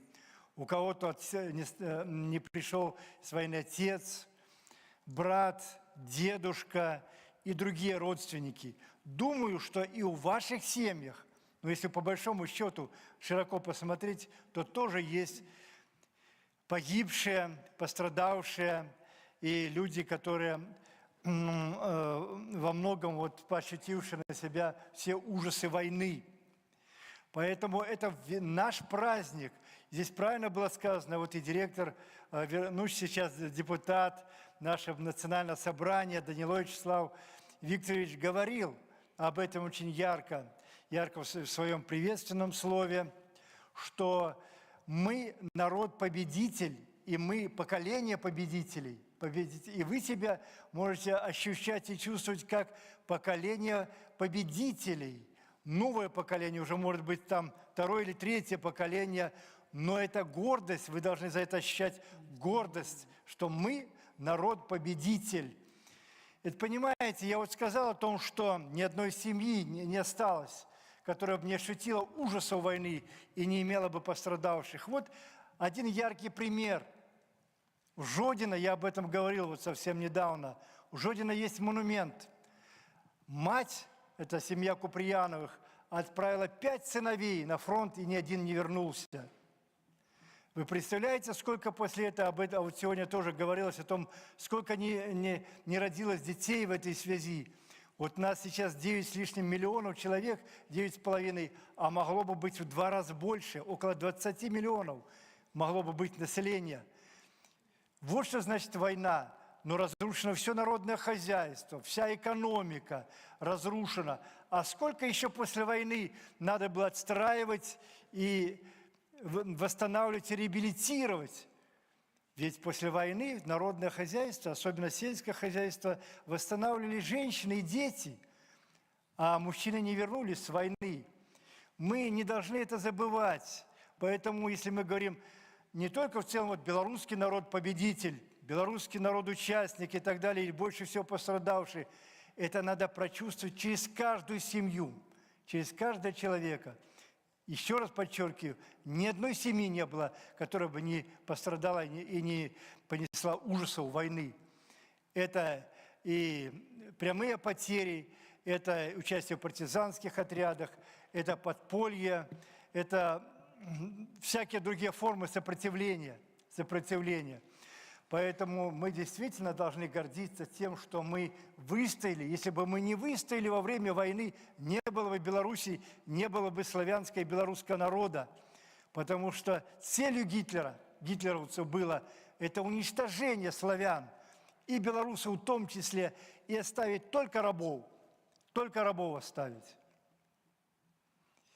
А мы сейчас, благодаря победе, живем в нормальной, процветающей стране, имеем прекрасную Беларусь, прекрасные условия для жизни, прекрасные перспективы для нас и для наших потомков, для детей и для будущих поколений. Поэтому за все это мы имеем благодаря победителям. И за это надо быть очень благодарны.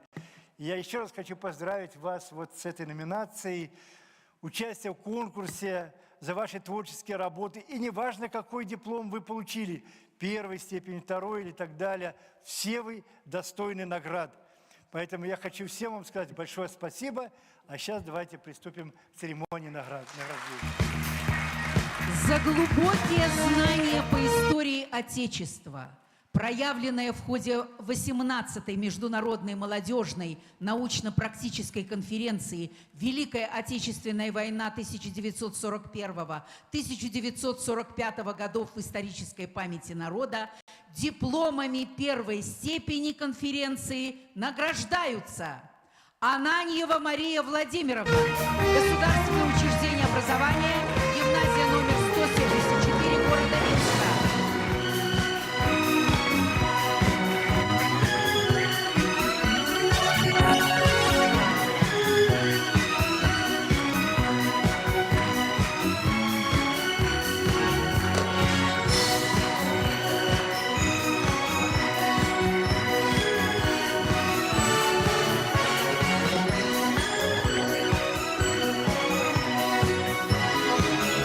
Апалькова Анастасия Юрьевна, Государственное учреждение образования Жодинская женская гимназия.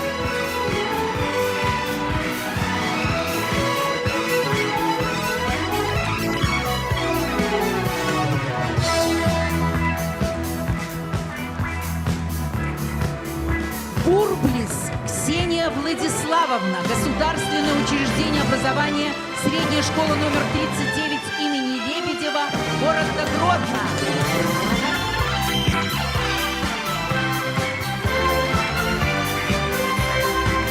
Бычков Артем Владимирович, учреждение образования Полоцкая государственная гимназия номер 2.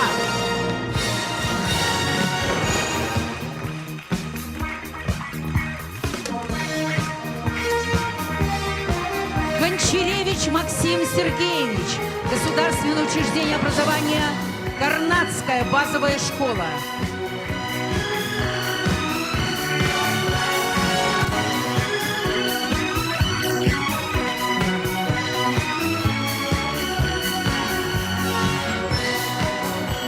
Краковик Дарья Александровна, Государственное учреждение образования гимназия номер 146 города Минска.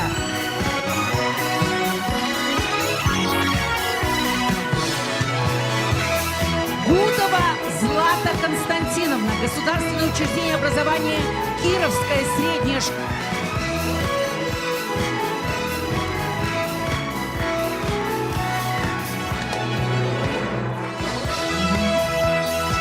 Гулягин Назар Иванович, муниципальное автономное общеобразовательное учреждение, гимназия 174 имени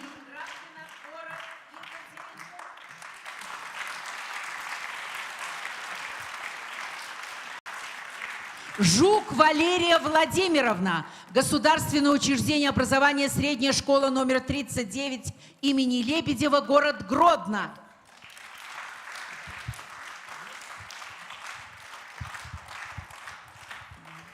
Кипрушкин Вячеслав Павлович, Муниципальное автономное общеобразовательное учреждение гимназии 174 имени Драбкина, город Екатеринбург.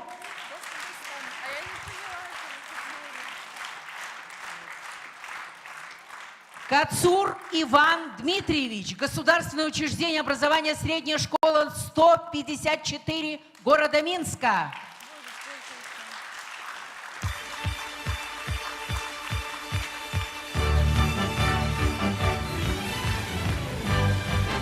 Марасанова Ксения Павловна, государственное учреждение образования средняя школа номер 1 города Могилева имени Карпинской.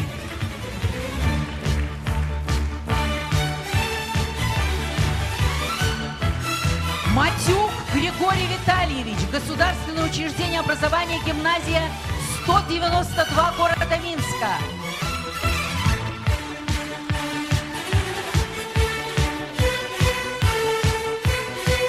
Медведский Илья Сергеевич, государственное учреждение образования гимназия города Каменца.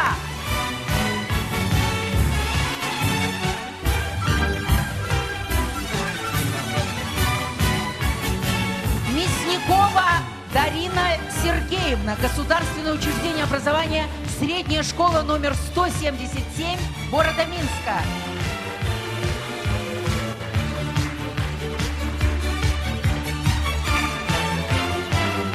Насуха Мария Руславовна, государственное учреждение образования Михалевская средняя школа Бобруйского района.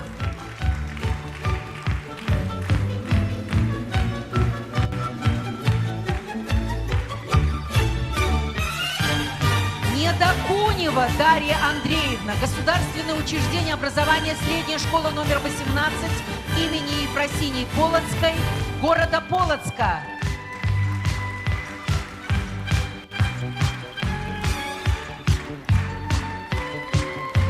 Павлова Мария Владимировна, государственное учреждение образования Мазаловская средняя школа Витебского района имени Хабарова.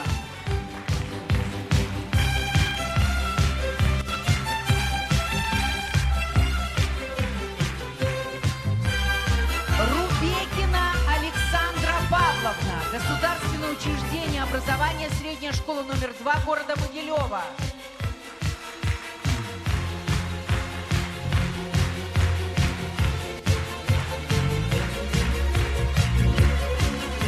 Седач Рада Олеговна, государственное учреждение образования лицей номер 1 имени академика Островского города Гродно.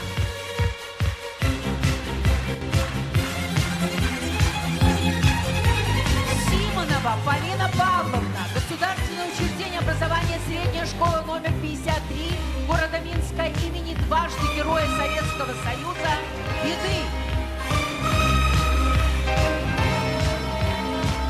Соловьева Яна Владимировна, государственное учреждение образования Кировская средняя школа Витебского района имени Героя Советского Союза Куриленко.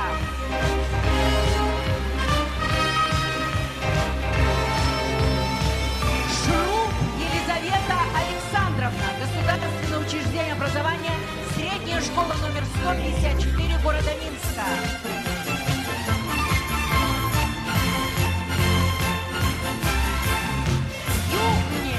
Екатерина Анатольевна, государственное учреждение образования гимназия номер 1 города Столбцы.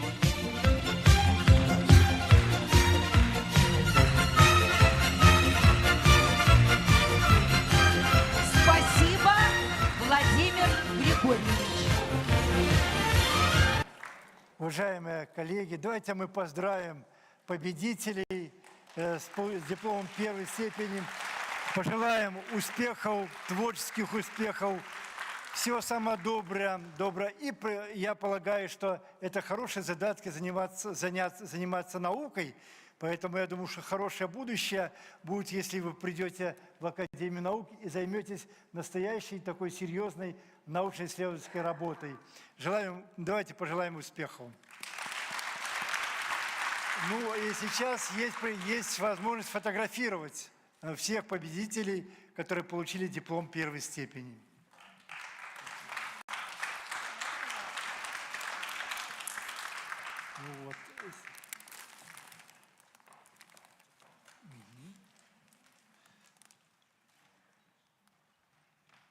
Все, спасибо. Спасибо всем, присаживайтесь. Спасибо. Для награждения учащихся дипломами второй степени приглашаем академика-секретаря отделения гуманитарных наук и искусств Национальной академии наук Беларуси Коваленю Александра Александровича.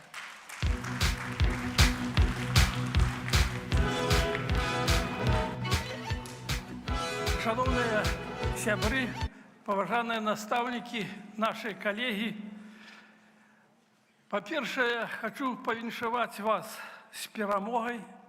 Першы, другі, трэці степень дыпломы – гэта перамога той вашай працы, якую вы зрабілі, рыхтуючыся да нашых канферэнцый. Вы шчаслівыя люди, вы знаходзіцеся у цэнтры навуковай думкі Беларусі. Паглядзіце, са сцен гэтай залы на вас глядзяць тыя, хто стаяў ля вытокаў беларускай навукі, тыя, хто развіваў яе, тыя, хто яе развівае сёння у асобе старшыні прэзідыума Нацыянальнай акадэміі навук Беларусі Владимира Григорьевича Гусакова. Сёння в Национальной академии наук робится шмат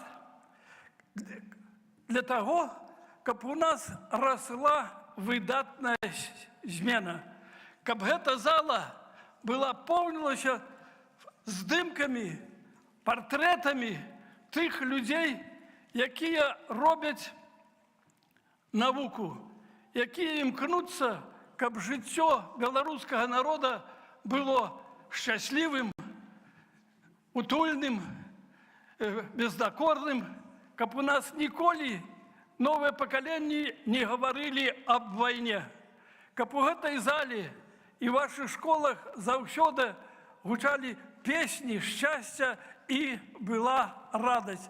Я з вялікім задавальненнем хочу сёння зрабіць урачыстасць і ўручыць дыпломы другой ступені, і я буду рабіць гэта добразычліва і з вялікай адказнасцю. Вялікае дзякуй. З надыходзячым святам вас. Дипломами второй степени 18-й международной молодежной научно-практической конференции «Великая Отечественная война 1941-1945 годов в исторической памяти народа» награждаются Андрусенко Александр Юрьевич, Государственное учреждение образования, средняя школа номер 33 города Бреста.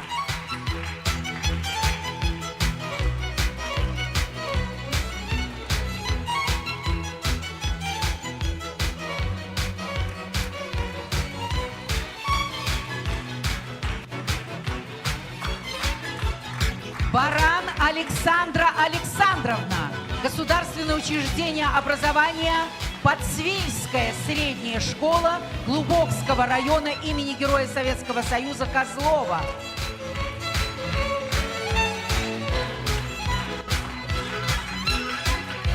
Близнюк Арсений Николаевич, Государственное учреждение образования, Серяжская средняя школа.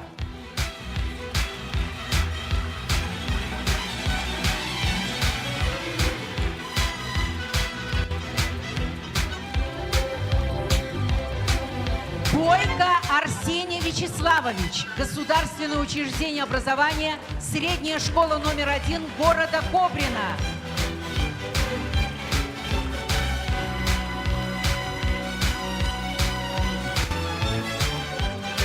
Батько Елизавета Сергеевна, Государственное учреждение образования, Озерсковская средняя школа.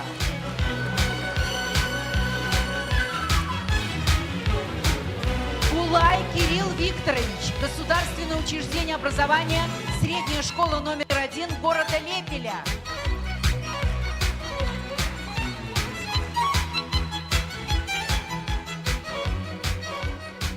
Воробай Павел Викторович, Государственное учреждение образования, средняя школа номер 42 города Гродно.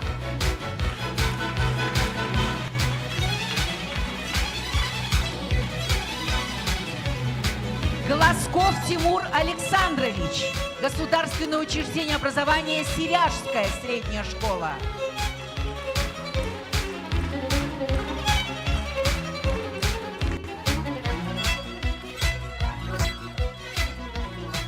Губанов Евгений Александрович, государственное учреждение образования Холопеническая средняя школа имени Богдановича Крупского района. Дрозд Анастасия Денисовна, государственное учреждение образования Сосновоборская средняя школа.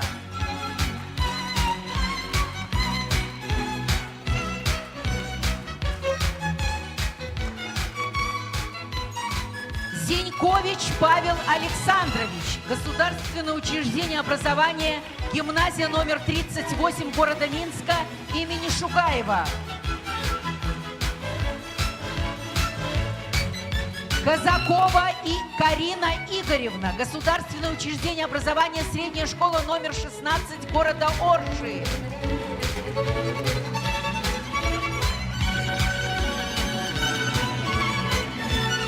Каминская Екатерина Игоревна, государственное учреждение образования средняя школа номер 4 города Новополоцка.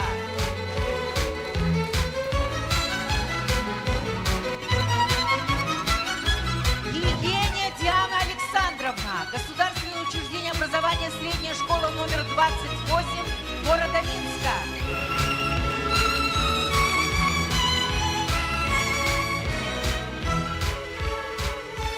Ковалева Ксения Александровна, учреждение образования Полоцкая государственная гимназия номер 1 имени Франциска Старины.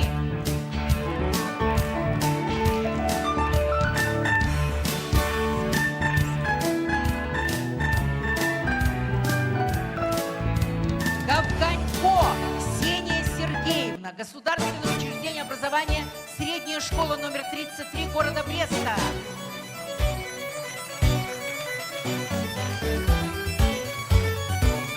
Корж София Витальевна, государственное учреждение образования средняя школа номер 4 города Светлогорска.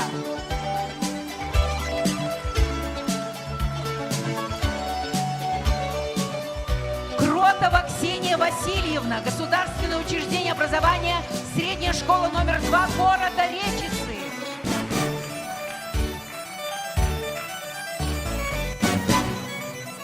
Лазаревич Карина Валерьевна, государственное учреждение образования Лесновская средняя школа.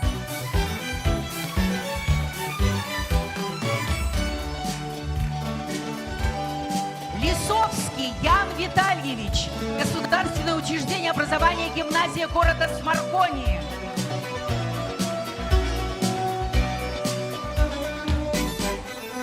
Ломака Дарья Игоревна, государственное учреждение образования средняя школа номер 165 города Минска.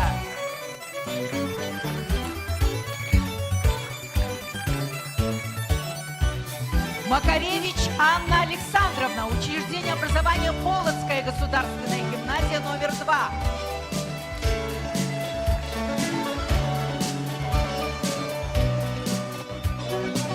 Мамаева Софья Юрьевна, государственное учреждение образования Родошковичская средняя школа номер 1 Молодечнического района.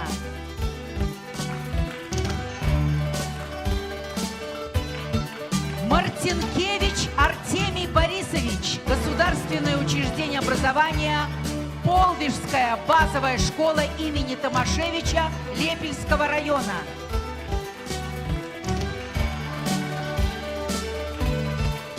Милевская Екатерина Владимировна, государственное учреждение образования средняя школа номер 33 имени Абелевского города Гродно.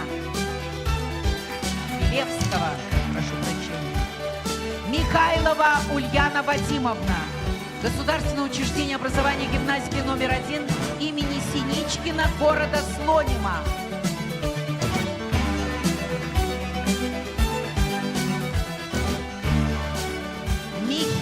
Максим Дмитриевич, государственное учреждение образования Почаповская средняя школа Барановичского района.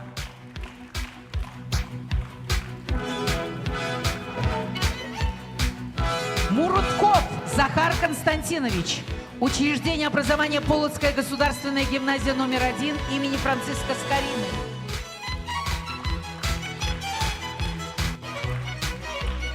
Петрухин Ярослав Викторович. Государственное учреждение образования средняя школа номер 15 города Лиды. Пшонка Анастасия Сергеевна. Государственное учреждение образования средняя школа номер 1 города Лепеля. Романовский Николай Егорович. Государственное учреждение образования средняя школа номер 2 города Витебска имени Блохина.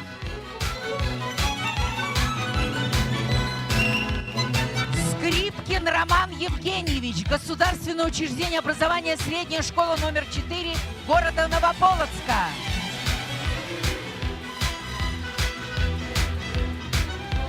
Стужук Анастасия Максимовна. Учреждение образования Полоцкая государственная гимназия номер 2. Храмцов Владислав Сергеевич. Государственное учреждение образования средняя школа номер 165 города Минска.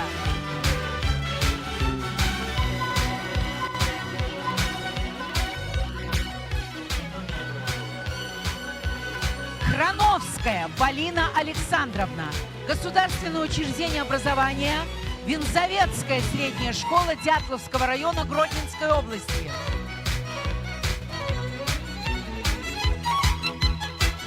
Червяковская Анастасия Сергеевна. Государственное учреждение образования средняя школа номер 2 города Иваново.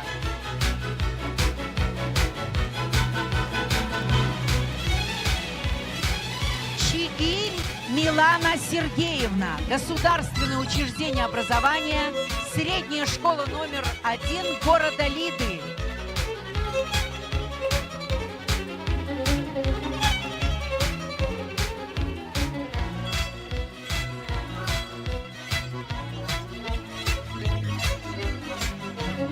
Спасибо, Александр Александрович. Спасибо, ребята.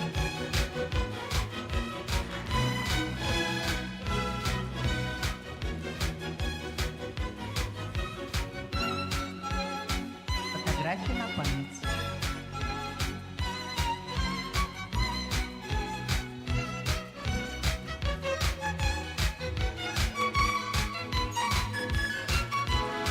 Спасибо. Дипломами третьей степени для награждения учащихся дипломами третьей степени приглашаем вновь директора Института истории Национальной академии наук Беларуси Вадима Леонидовича Лакизу. Нету. А кто будет отвечать? Лакиза. Он ушел? Вместо него.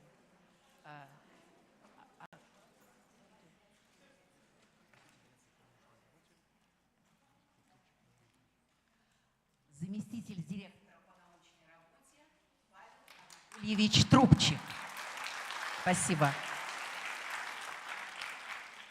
Дипломами третьей степени 18-й международной молодежной научно-практической конференции «Великая Отечественная война» 1941-1945 годов исторической памяти народа награждаются Олехнович Максим Николаевич, Государственное учреждение образования Озерецкая средняя школа Глубокского района.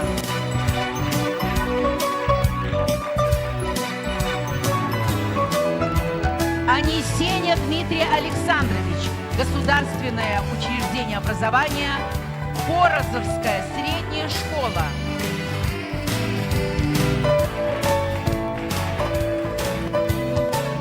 Асон Полина Дмитриевна, Государственное учреждение образования базовая школа номер 11 города Полоцка.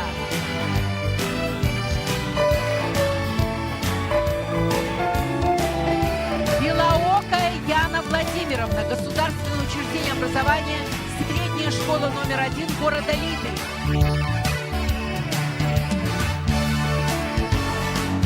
Путник Дарья Викторовна, государственное учреждение образования, средняя школа номер 10 города Минска.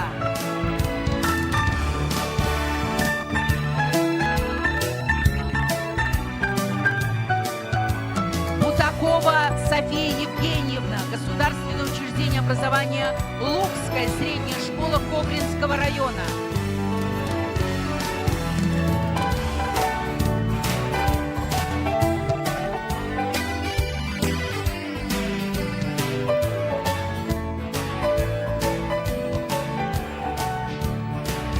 Вико Дарья Александровна, государственное учреждение образования, средняя школа номер 8 города Литвы имени Казакова.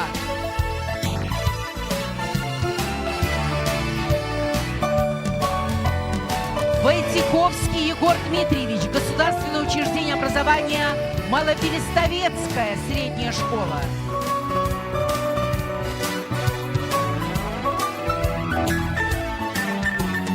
Вышникова Алина Александровна, государственное учреждение образования, средняя школа номер 1 города Ветки имени Громыка.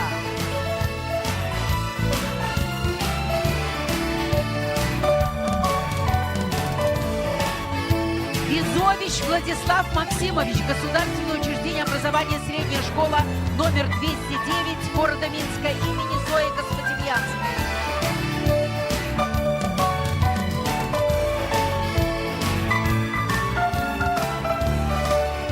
Гаврилов Андрей Артемович, государственное учреждение образования, средняя школа номер 13 города Гомеля имени Басенкова.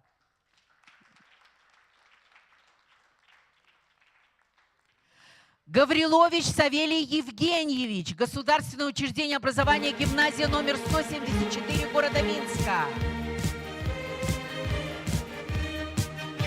Гидо Виктория Андреевна, государственное учреждение образования, средняя школа номер 32 имени Ларионовой города Гродно.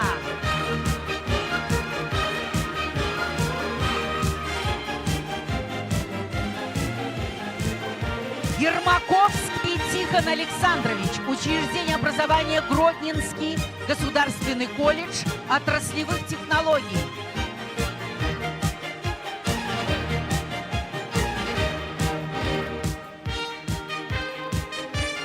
Гущо Ангелина Вячеславовна, государственное учреждение образования, средняя школа номер 5 города Могилева.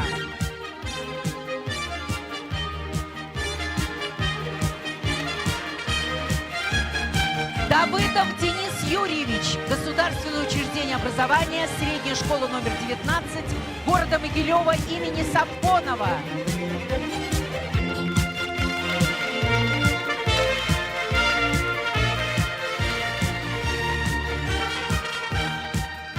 Тимко Егор Денисович, государственное учреждение образования, средняя школа номер 1 города Лепеля.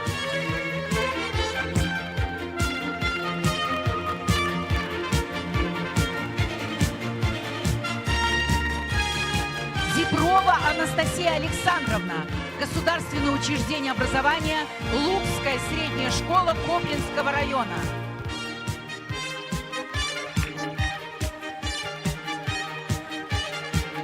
Желудева Анна Сергеевна, государственное учреждение образования, гимназии номер 35 города Минска имени Мирковского.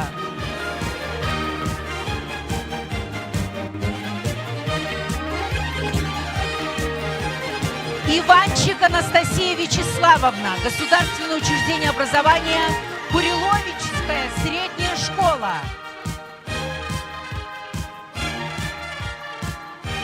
Казакевич Анастасия Сергеевна, государственное учреждение образования, Боровлянская средняя школа.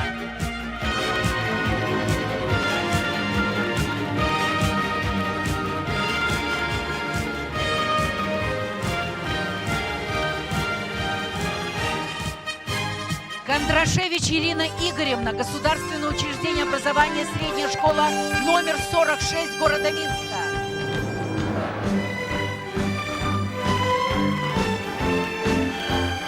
Глеб Калча Калина Андреевна, Государственное учреждение образования, средняя школа номер 209 города Минска имени Зои Космодемьянской.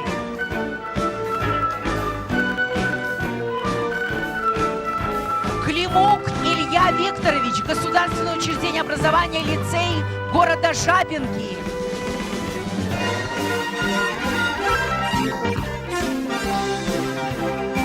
Козловская Мария Валерьевна, Государственное учреждение образования, Кордонская средняя школа имени Героя Белоруссии Дубко Шувелинского района.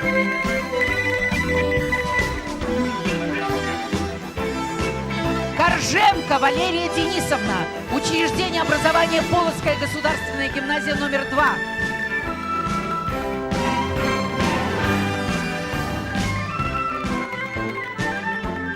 Касурова Валерия Андреевна, Государственное учреждение образования Большеберестовинская средняя школа имени Плетыцкого. Каховец Дарья Юрьевна, Государственное учреждение образования, гимназия номер 2 имени архиепископа Стефана города Минска. Куприянова Юлия Вадимовна, Государственное учреждение образования Никитихинская средняя школа имени Героя Советского Союза Лоскунова Шувелинского района. Куратчик Юлиана Андреевна, Государственное учреждение образования, средняя школа номер 28 имени Соколовского.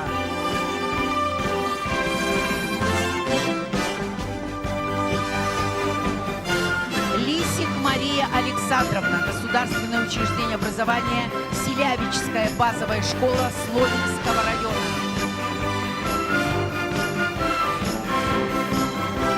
Максимова Елизавета Вячеславовна, Государственное учреждение образования, средняя школа номер 2 города Новолукомля имени Азмития.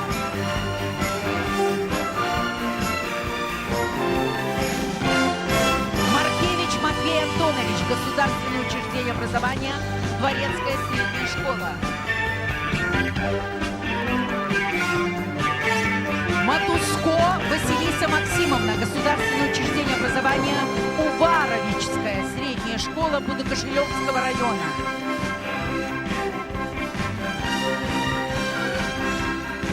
Матусевич Андрей Владимирович, Государственное учреждение образования, гимназии номер 11 города Минска имени Черниковского.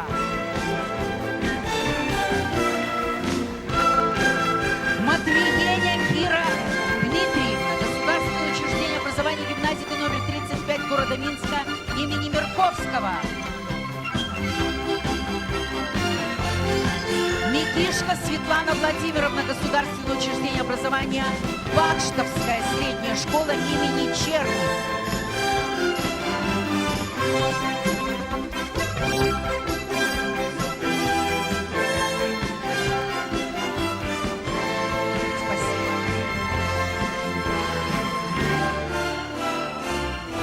Спасибо, Павел Анатольевич. Фотография на память.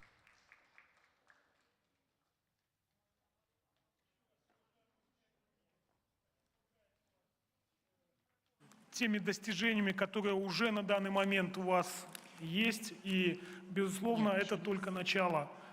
С Днем Победы!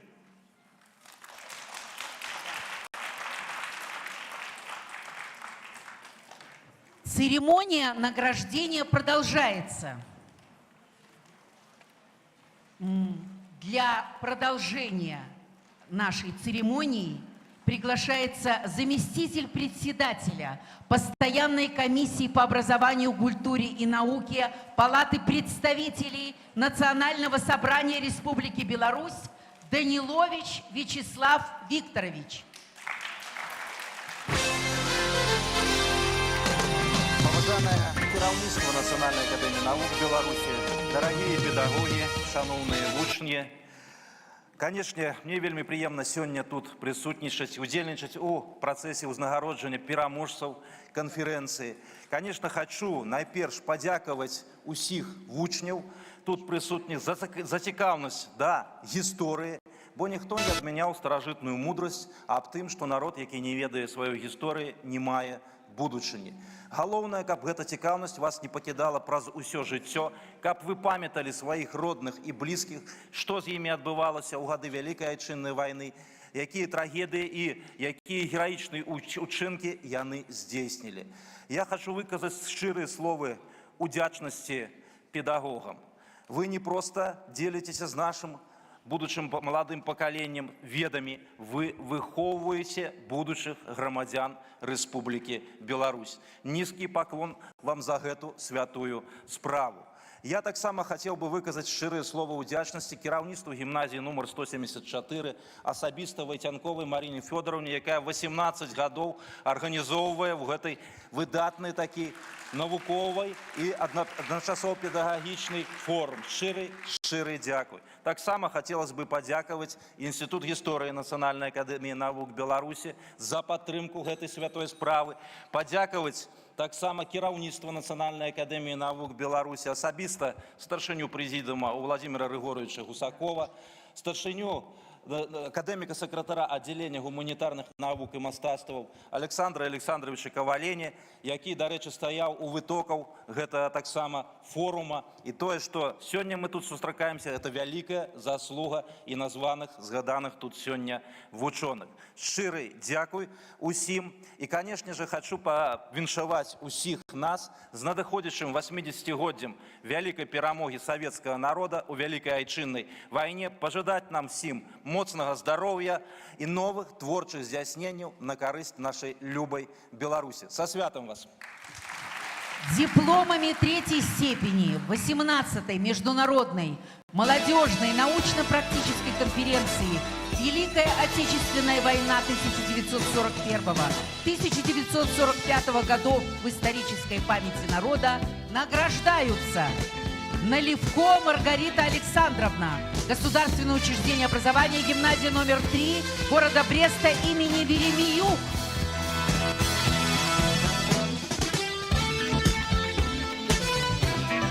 Небышинец Екатерина Сергеевна, Государственное учреждение образования, средняя школа номер 3 города Борисова.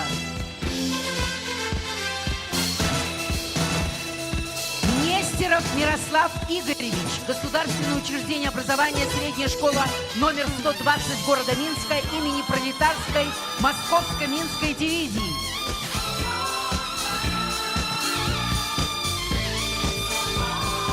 Новик Виктория Андреевна, Государственное учреждение образования, средняя школа номер 11 имени генерала армии Антонова города Гродно.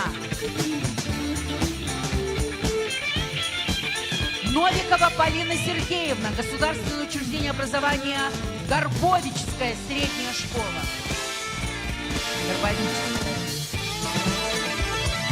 Павлючкова София Александровна, Государственное учреждение образования, средняя школа номер 1 города Лебедя.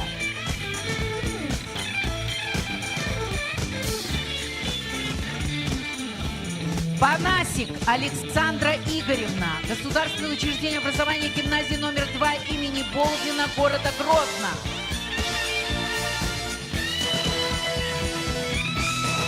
Парафенюк Арина Ивановна, Государственное учреждение образования, лицей города Жабин.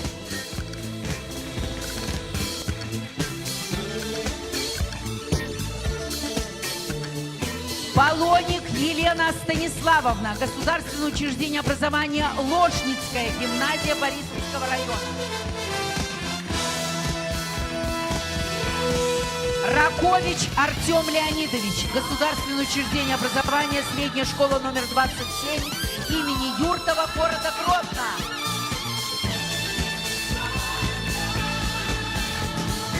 Родич Алина Юрьевна, Государственное учреждение образования, средняя школа номер 22 города Борисова.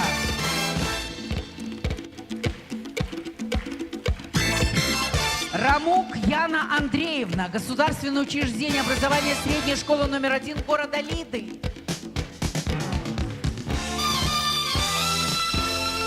Савельев Андрей Сергеевич, Государственное учреждение образования, средняя школа номер 16 города Полоцка.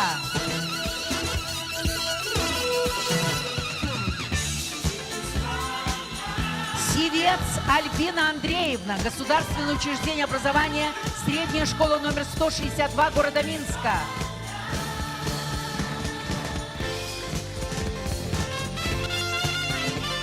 Смирнов Владислав Алексеевич, Государственное учреждение образования, средняя школа номер 17 города Лиды.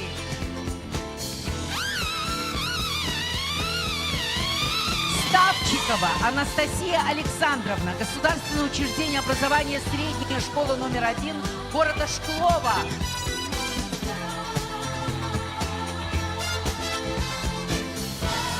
Статкевич Дарья Владиславовна, Государственное учреждение образования, Будагайская средняя школа.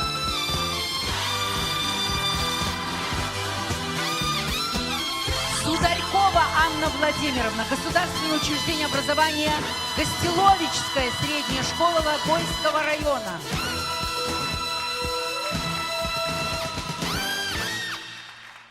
Третьяк Иван Дмитриевич, Государственное учреждение образования, средняя школа номер 77 города Минска имени Кабушкина. Турец Дарья Сергеевна, Государственное учреждение образования, Пасекская средняя школа Стародорожского района.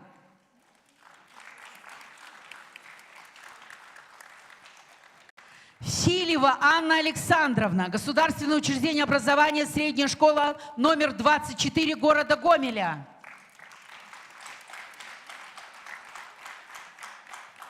Франюк Валерия Александровна, Государственное учреждение образования, средняя школа номер 6 города Сморгоне.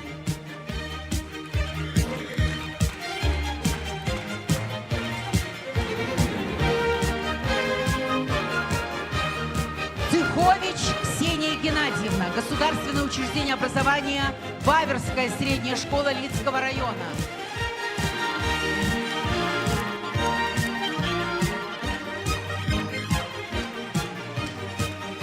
Зуба Роман Олегович, Государственное учреждение образования, средняя школа номер 4 города Солигорска.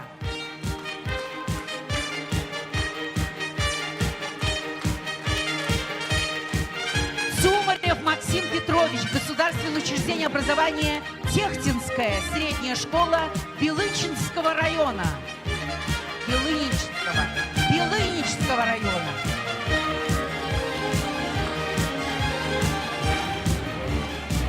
Чиганаева Алена Олеговна, Государственное учреждение образования, средняя школа номер 2 имени Массонова, город Свисточ.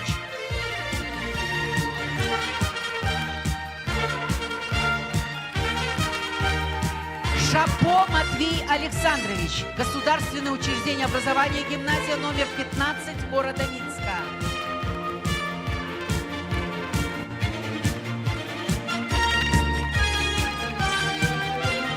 Якубович Анна Вадимовна, Государственное учреждение образования, Новоселковская средняя школа имени Нагорного.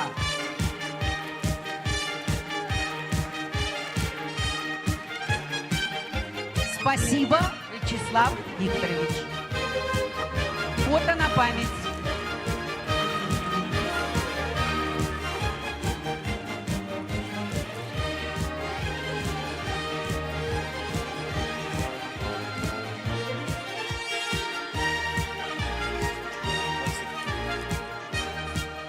Спасибо. Заключительное слово предоставляется Войтенковой Марине Федоровне.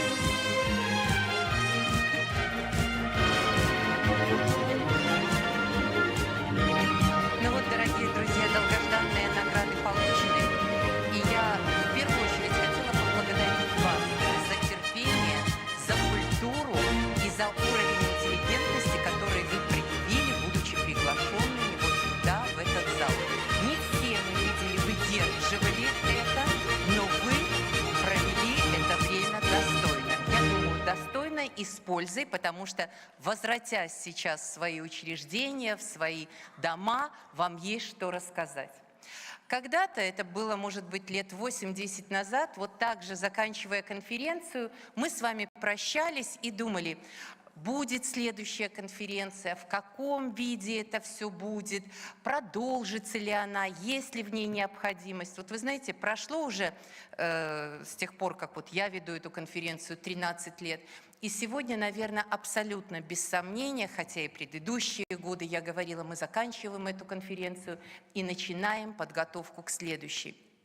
Вот сейчас с такой же уверенностью я могу сказать, что мы начинаем подготовку к следующей, потому что, как показывает жизнь, белых пятен еще хватает, и оказывается, что каких-то неизвестных вещей в наших биографиях, в историях наших семей, в истории тех мест, откуда мы, тоже еще хватает. А значит, для вас есть работа. А значит, мы начинаем подготовку к 19-й международной молодежной научно-практической конференции. С наступающим праздником Победы! С наступающим праздником и до встречи в следующем году. Спасибо. Спасибо.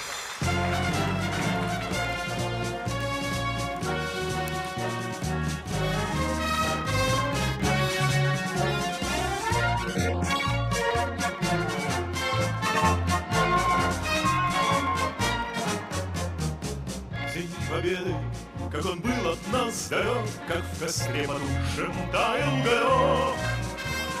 Были версты, обгорелые в пыли, этот день мы приближали, как могли. Этот день Победы порохом правах. Это праздник силою на висках. Это радость со слезами на глазах.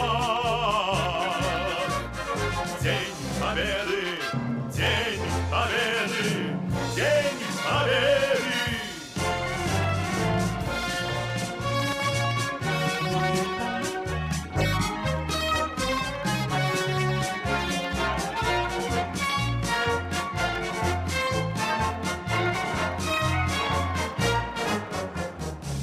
Ни ночи у мартеновских печей не смыкала на короне ночей. Ни ночи битву трудную вели, этот день мы приближали, как могли. Этот день Победы порохом правах. Это праздник с сединою на висках. Это радость со слезами на глазах. День Победы, День Победы, День Победы.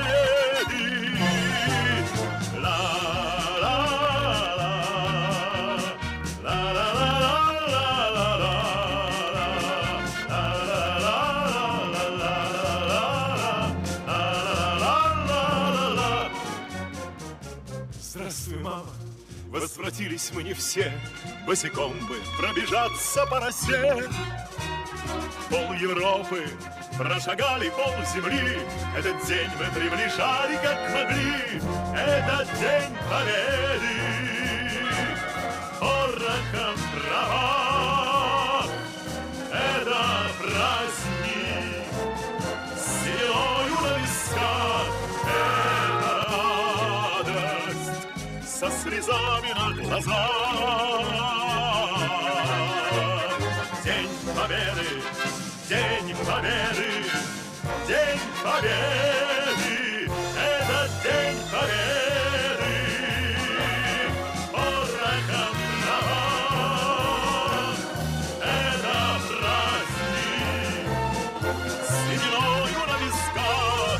Это радость со слезами на глазах.